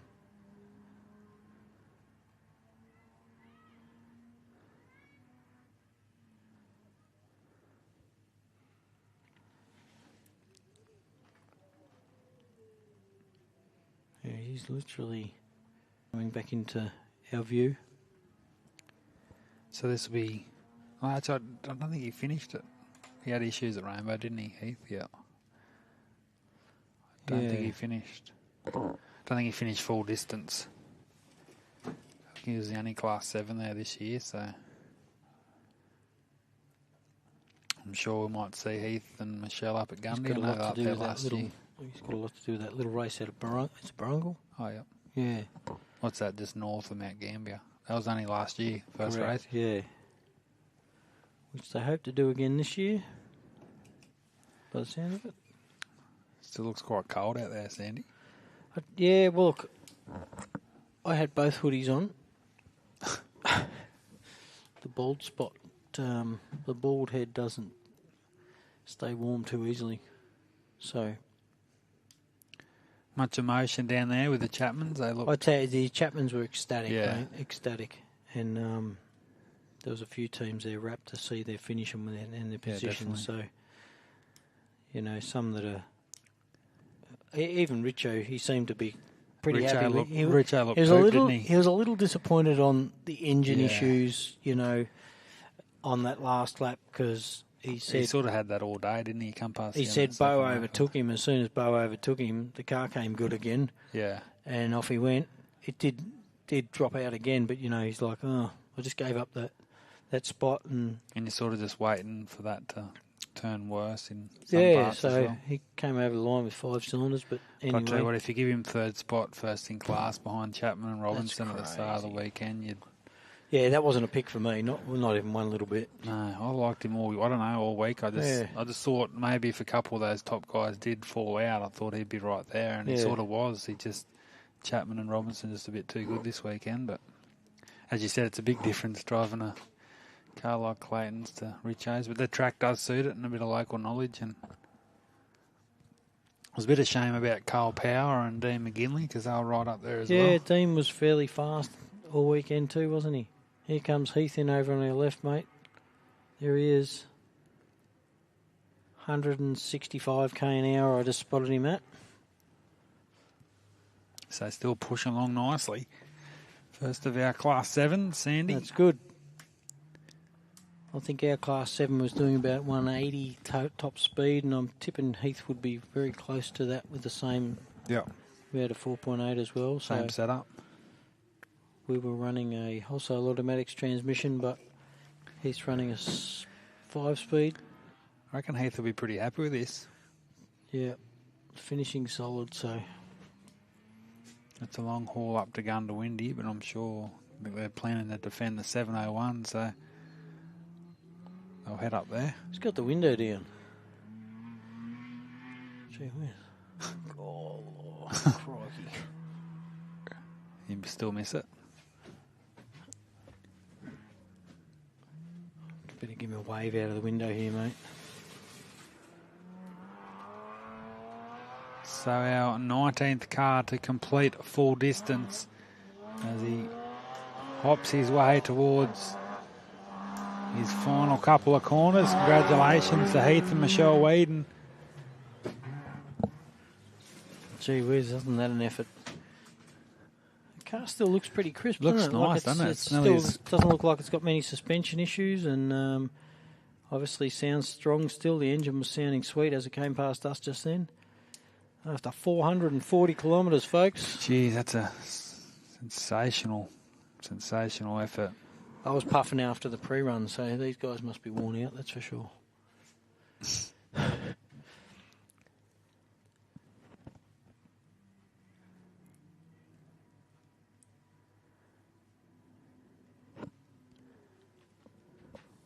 Got a little ways to go, and then we've got two coming in. We've got 684, which is Matty Lavis, and then we've got the Forceman entry, the 202 car, and the 676 of the Lynches.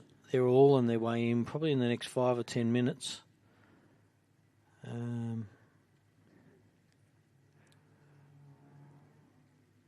then I reckon we've got a fair gap for the last handful. And I'm not too sure what time cut-off is, but I've got a feeling it would have been, surely it would have been 3 o'clock. So there you go. So Heath Whedon, total time is 6 hours, 14 minutes and 15 seconds, so about 10 minutes off the pace of Chris Land. So it's a nice 19th outright and first in class. Yeah. You would have took that at the start of the weekend. Yeah, they're up here. Yeah.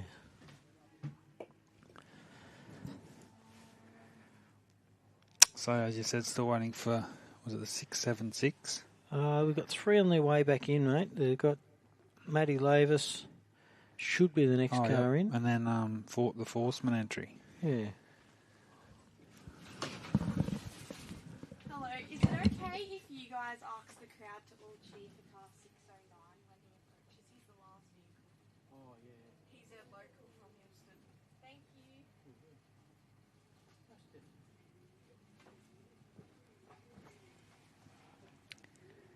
So we've got the 202 hunting in here. The 684 is just ahead of him. So as you said, a couple of cars coming in here sanding, and there will be a bit of a...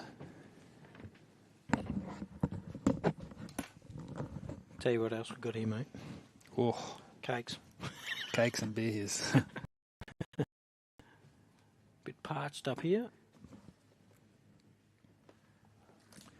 Well, yeah, we've still got, I'm going to say, half hour racing left, Probably realistically. 40 minutes, yeah. And before 609 comes over the line. So, not too long, folks. I know it's a bit of a drawn-out end of the day, but it always seems to be with off-road racing. It's a bit hard to fill in these last couple of hours.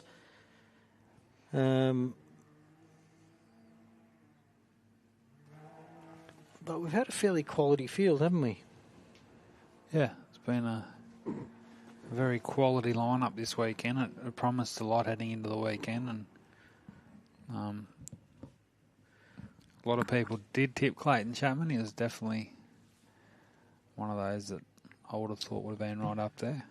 Matty Lavis is back in our sights, mate, over on the left. That little boosted car we said earlier, he's removed the turbo. Had a little bit of... I'm sure he'll be comfortable with it by the end of this, the end of today, and I think we'll see Mr. Forsman appear on our left as well. So this will be 3. So when Brendan Forsman, so this is the ex-Simon Tucker car. So Simon Tucker, Forsman's? yeah. Oh yeah, He bought that off Tickner, and then he's bought that off Tucker. So I think he first 4, 5, 6 races he had some big dramas and the gearbox issues and so forth. But so it's great to see him out here. I think it's his 3rd ARB round finish win in a row, Sandy. So the 202 Brendan Forsman and Matt Lavis here, and one of our South Coast New South Wales competitors. Matty Lavis loves it, doesn't he? Loves it, yeah. He always looks one of the quickest through here, like he's just flat to the board, like through this little part of the circuit. But so he'll be the 20th car to finish, and then Forsman and Whitehand will be not far away either.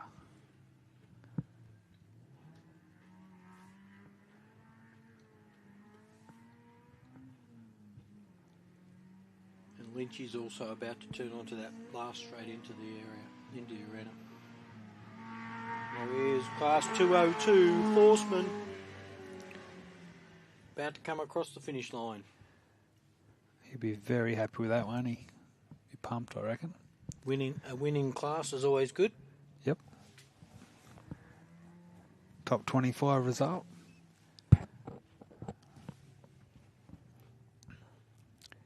So we'll try and get an overall time for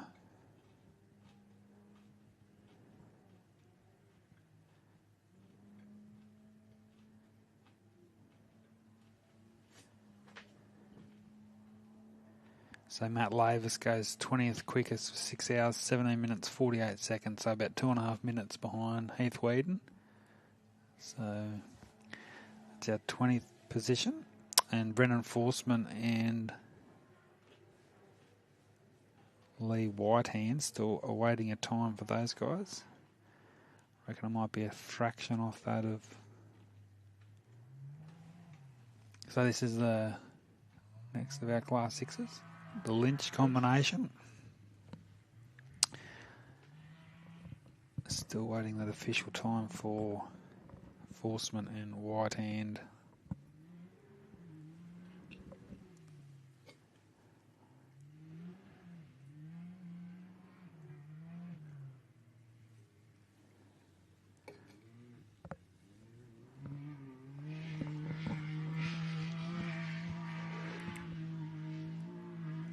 He's another one of those guys that look pretty slick this weekend as well. Cindy, obviously don't know what's happening out back at the complex also, but... No, they seem to be a bit further down than I would have presumed. I think they took the same class win at Nandaly a few weeks ago. And like you said, even Matty Lavis seemed fairly quick in through this area. So maybe these guys just don't have that top-end power out on the straights. I don't know, but it can't be in amongst the trees and the rough stuff because these little things are pretty good in the rough. And there you go. So Brendan Forsman was a few minutes slower than Lavis, so he went 21st quickest, 6 hours 20:34. And we've got about 10 minutes, I reckon, till Ross Newman comes in. The next car on field. So Ross Newman, and there's a long way back to the Gills and then the local competitor, Jeremy Horn. So I reckon we've only got the 3 cars left. All right, mate. I've got to go over and do some presentations for the 3 top cars over there while this happens, and then we're going to do some presentations overall shortly.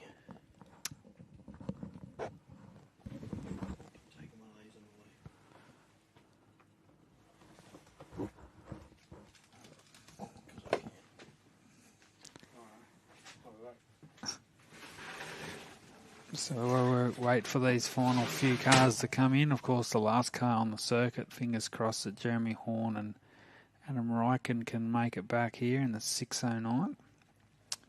So if we can get everyone to the finish line for that, be great to cheer the local Hillston lads home. They had a couple of issues today, but still heading for that first race finish on debut here, the 6:09, and Ross Newman also not too far away is also. So we're getting close to seeing our podium celebrations down on the headquarters with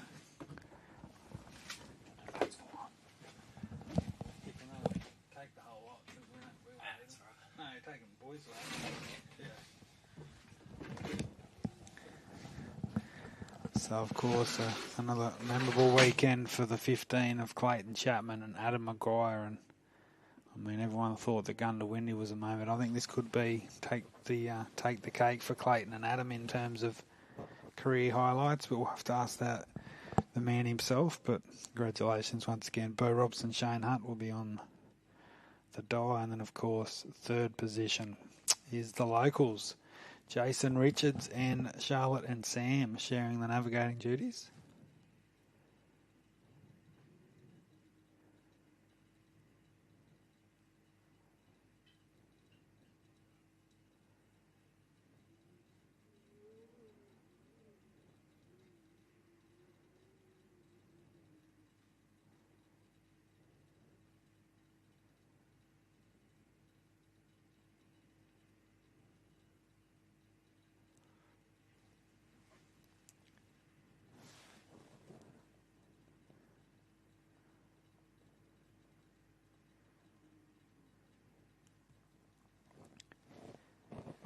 So Ross Newman's only got a couple of kilometres to negotiate. So far we've had the 22 up yesterday, so be out of outright contention, but 4 laps today will definitely secure the class points towards the championship in his local race at Gundawindi in a month's time.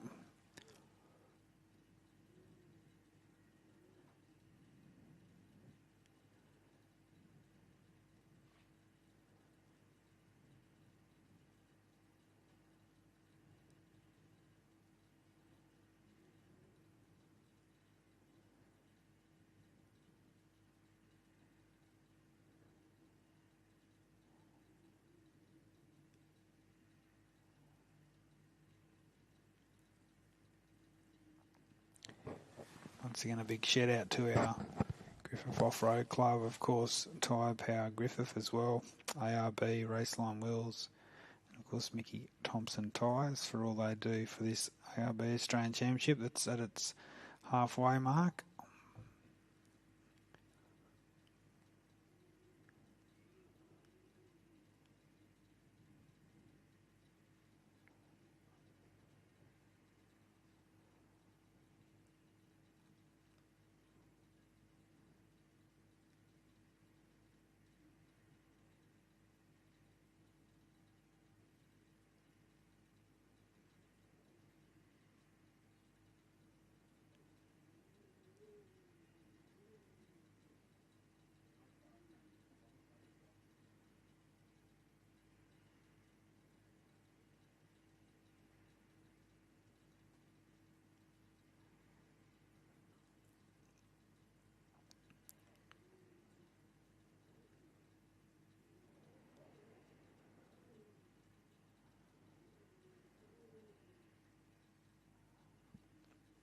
So I know we're pretty close to getting our sort of podium presentations for our top three outright shortly, so we'll head down to those guys at the headquarters very shortly.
So Ross Newman should only be a few moments away from completing his Sunday. Massive shout, of course, to Burson's for sponsoring the big screen here this weekend. To our great friends led by Shane Hutt to bring our production, our live stream, which I'm sure will be at the Gundawindi 400, of course, Millicent, to round out the championship. So head on to AORRA and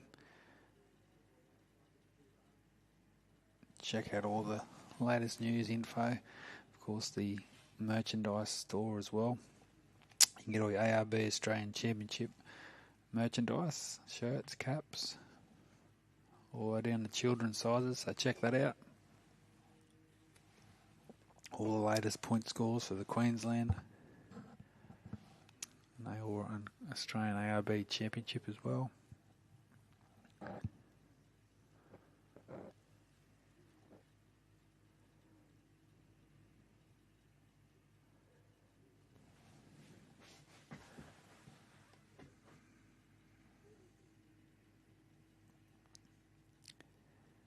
So Ross Newman will be the next car through. He's still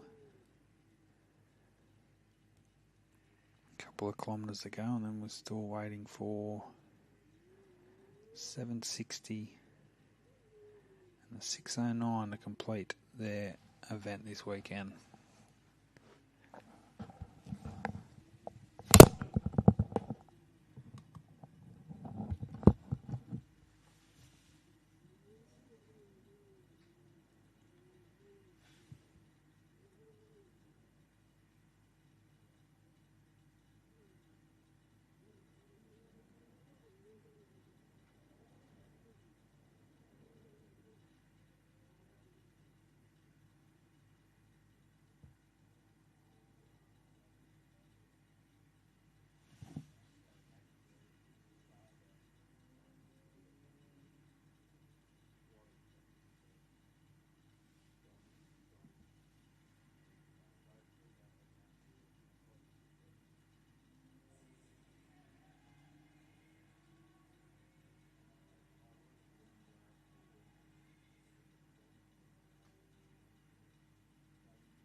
So next car to complete today's action. He did drop the lap yesterday, but the 6.681 of Ross Newman and Chris Leonard from southeast Queensland at Warwick have completed today's 4 competitive laps. So congratulations to Ross and Chris. And he did put it on its side yesterday, like a few of the competitors did, but obviously come out unscathed, and he is our third final car to complete distance. So we're still waiting for the 760 of Darren and Kayleen Gill and the local competitor, Jeremy Horn, in the 609.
So I think as we, for those still watching on home, we're getting pretty close. I think we're having a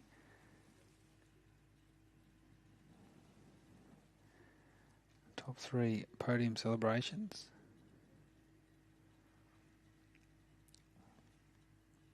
Still waiting for car 760 and 609, the last 2 cars on the circuit.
this in, so...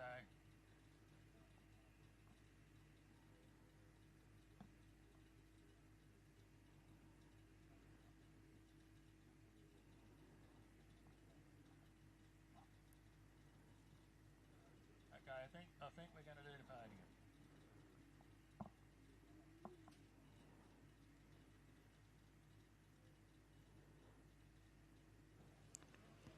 Righto, folks, we're all down here for presentation. We've still got a couple of guys going around the track out there, which will be back in no time. We're going to just do a couple of little presentations so we can sign off the live feed for you all. Amazing weekend here. I got to tell you, race conditions out there looked amazing. The cars, the calibre of the people and competitors. The Gap 440 turned it on. And hopefully next year we have a even better race again.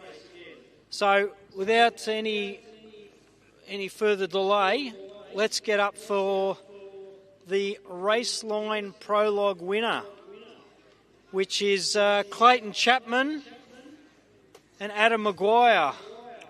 Could you please wander on up, fellas? Thank you very much. These guys did amazing all weekend. Get used to looking at their faces. Mate, stellar. Yeah, it was great. We went into prologue yesterday. Pretty cool, calm and collected, coming off Rainbow, and pretty confident with the car. And yeah, we got to walk that one. That'll be right. No, it was great to have a clean run at Rainbow yesterday. Hang on, we're just off. Yeah, come on then. Move over. We just got to get a cleaner shot of this pretty face. And reset. Okay, so we had a good run in prologue, mate. Huge thanks to Raceline for supporting it. Yeah, super tough rims. We haven't got them in our car yet, but I'm pretty sure they're coming. They're coming. We've got to get them on soon, you know. So, no, great run, and yeah, it was good. Yeah, no, great weekend. Clayton really turned it on all weekend, and it's a good win from the start to where we got to. It's an achievement for the team. All right, we're going to get these fellas back in a minute, I'm sure. They were your winners for this year's race at the Gap 440. Well done, fellas. And we're going to get up. They're going to hang around just to the side because we know they took out the top spot. But we're going to get up next, please. Richo and his crew. Jason Richards, we've got Charlotte and Sam. Car 119, that yellow car that is currently brown over to our right here. Or my right, your left. So...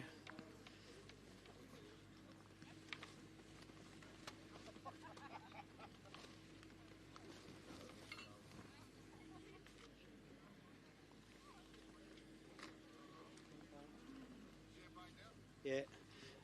Righto, the Richo team, I tell you what, you all did fantastic. You can all stand around here somewhere. How was it? Rough and wet. That's about it. Mate, third outright. That's fantastic effort, isn't it?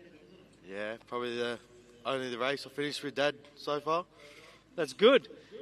Well done, mate. I know you struggled on that last half of that last lap, so without that you probably would have pipped Bo, but I know you struggled with a little bit of engine issues. Yeah, we had a few engine issues, but yeah, anyway, it was we had a great run, really. We were down on 5 cylinders for a while, but yeah, Bo was sort of hunting me down. I sort of knew he was coming, so yeah, anyway, I'm happy with third. The Richos, the three of the Richos, third outright this year at the Gap 440. In second place, Bo Robbo, who's done a runner already, unfortunately, but Shane Hutt. Come on, mate. Shane actually does a lot to do with the production here. Huddy can have a few words, but Shane in second. You had a few little electrical dramas just with you, not really with the car, but it was more with the production side of things in the car. But well done, mate, for you and Bo. Off a first at the last round of the championship there, round one at Rainbow, and second this time. You got to going in even to Gundy with Clayton. Yeah, no pressure, but thanks for putting on the event, everybody here, and the landowners letting us scratch the place up. We had fun, and I had fun. Bo's taken off. I'm sure he had fun too. We'll ask him later. All right, there, Shane Hutt and Bo Robbo, they came second outright. And for this year's ARB Tyrepower Griffith, the Gap 440, your winners this year, Clayton Chapman and Adam Maguire. They dominated all weekend here, folks. 2JZ powered car. Thanks, mate. Folks, I'm going to...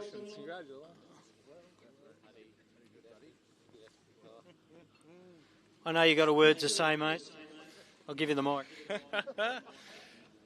Oh, it's surreal. It's great. Coming off our first win at Gundy there last year, that was, being at home in our home state with all our local supporters there was still our career highlight. But to lead from the start of the event to the end now, it's just was a phenomenal weekend. So thanks. Adam was an absolute godsend here.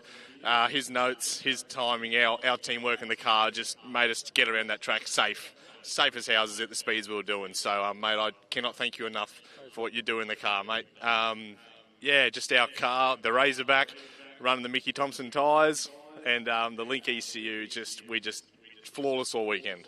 So, yeah, huge thanks to Speedline Race Engine that builds the 2J, helps it to handle the boost, and for MR transmission, so Mick Marson, huge supporter of the sport, great competitor, commiserations to him this weekend, but he built the gearbox to handle us, do what we want to do with it. So, we're just over the moon. Huge thanks to the family and the friends and everybody who just does everything for us. It's just awesome. And the competitors, what a great weekend. It's just so good coming here and having a laugh and then enjoying what we get to do, and awesome stuff. Thank you. No worries, mate. Well done. You want to have a word, Adam? No, there you go. There you go. Your top three up on the podium. Shane, don't walk away. Get up there, mate. While they're up there, I'd like to put a massive thanks to John and Sheree Mitchell and Brant and Kelly Irvine, the landowners that gave us the privilege of racing on their land this weekend out at Hillston. An amazing amount of effort and energy goes into all this. This is what it's all about. These teams worked tirelessly, obviously before and during the race. So, well done. Congratulations, everybody. It's great to see. So what we're going to do, we're going to sign off the live feed. We know we've got a handful of cars still going out there. Thank you, everybody, for coming. We're going to do presentations, all classes, etc. in about 5 or 10 minutes, I believe. Maybe a little bit longer once the last couple finish. But for everybody that attended the second round of the ARB Australian Off-Road Racing Championship, thank you. We'll see you up at the Gundy 500 in about 4 weeks. And thank you very much for your support. Thank you, Toby, for being on the microphone with us. And thank you all. We'll see you next year. Next month. Thank you.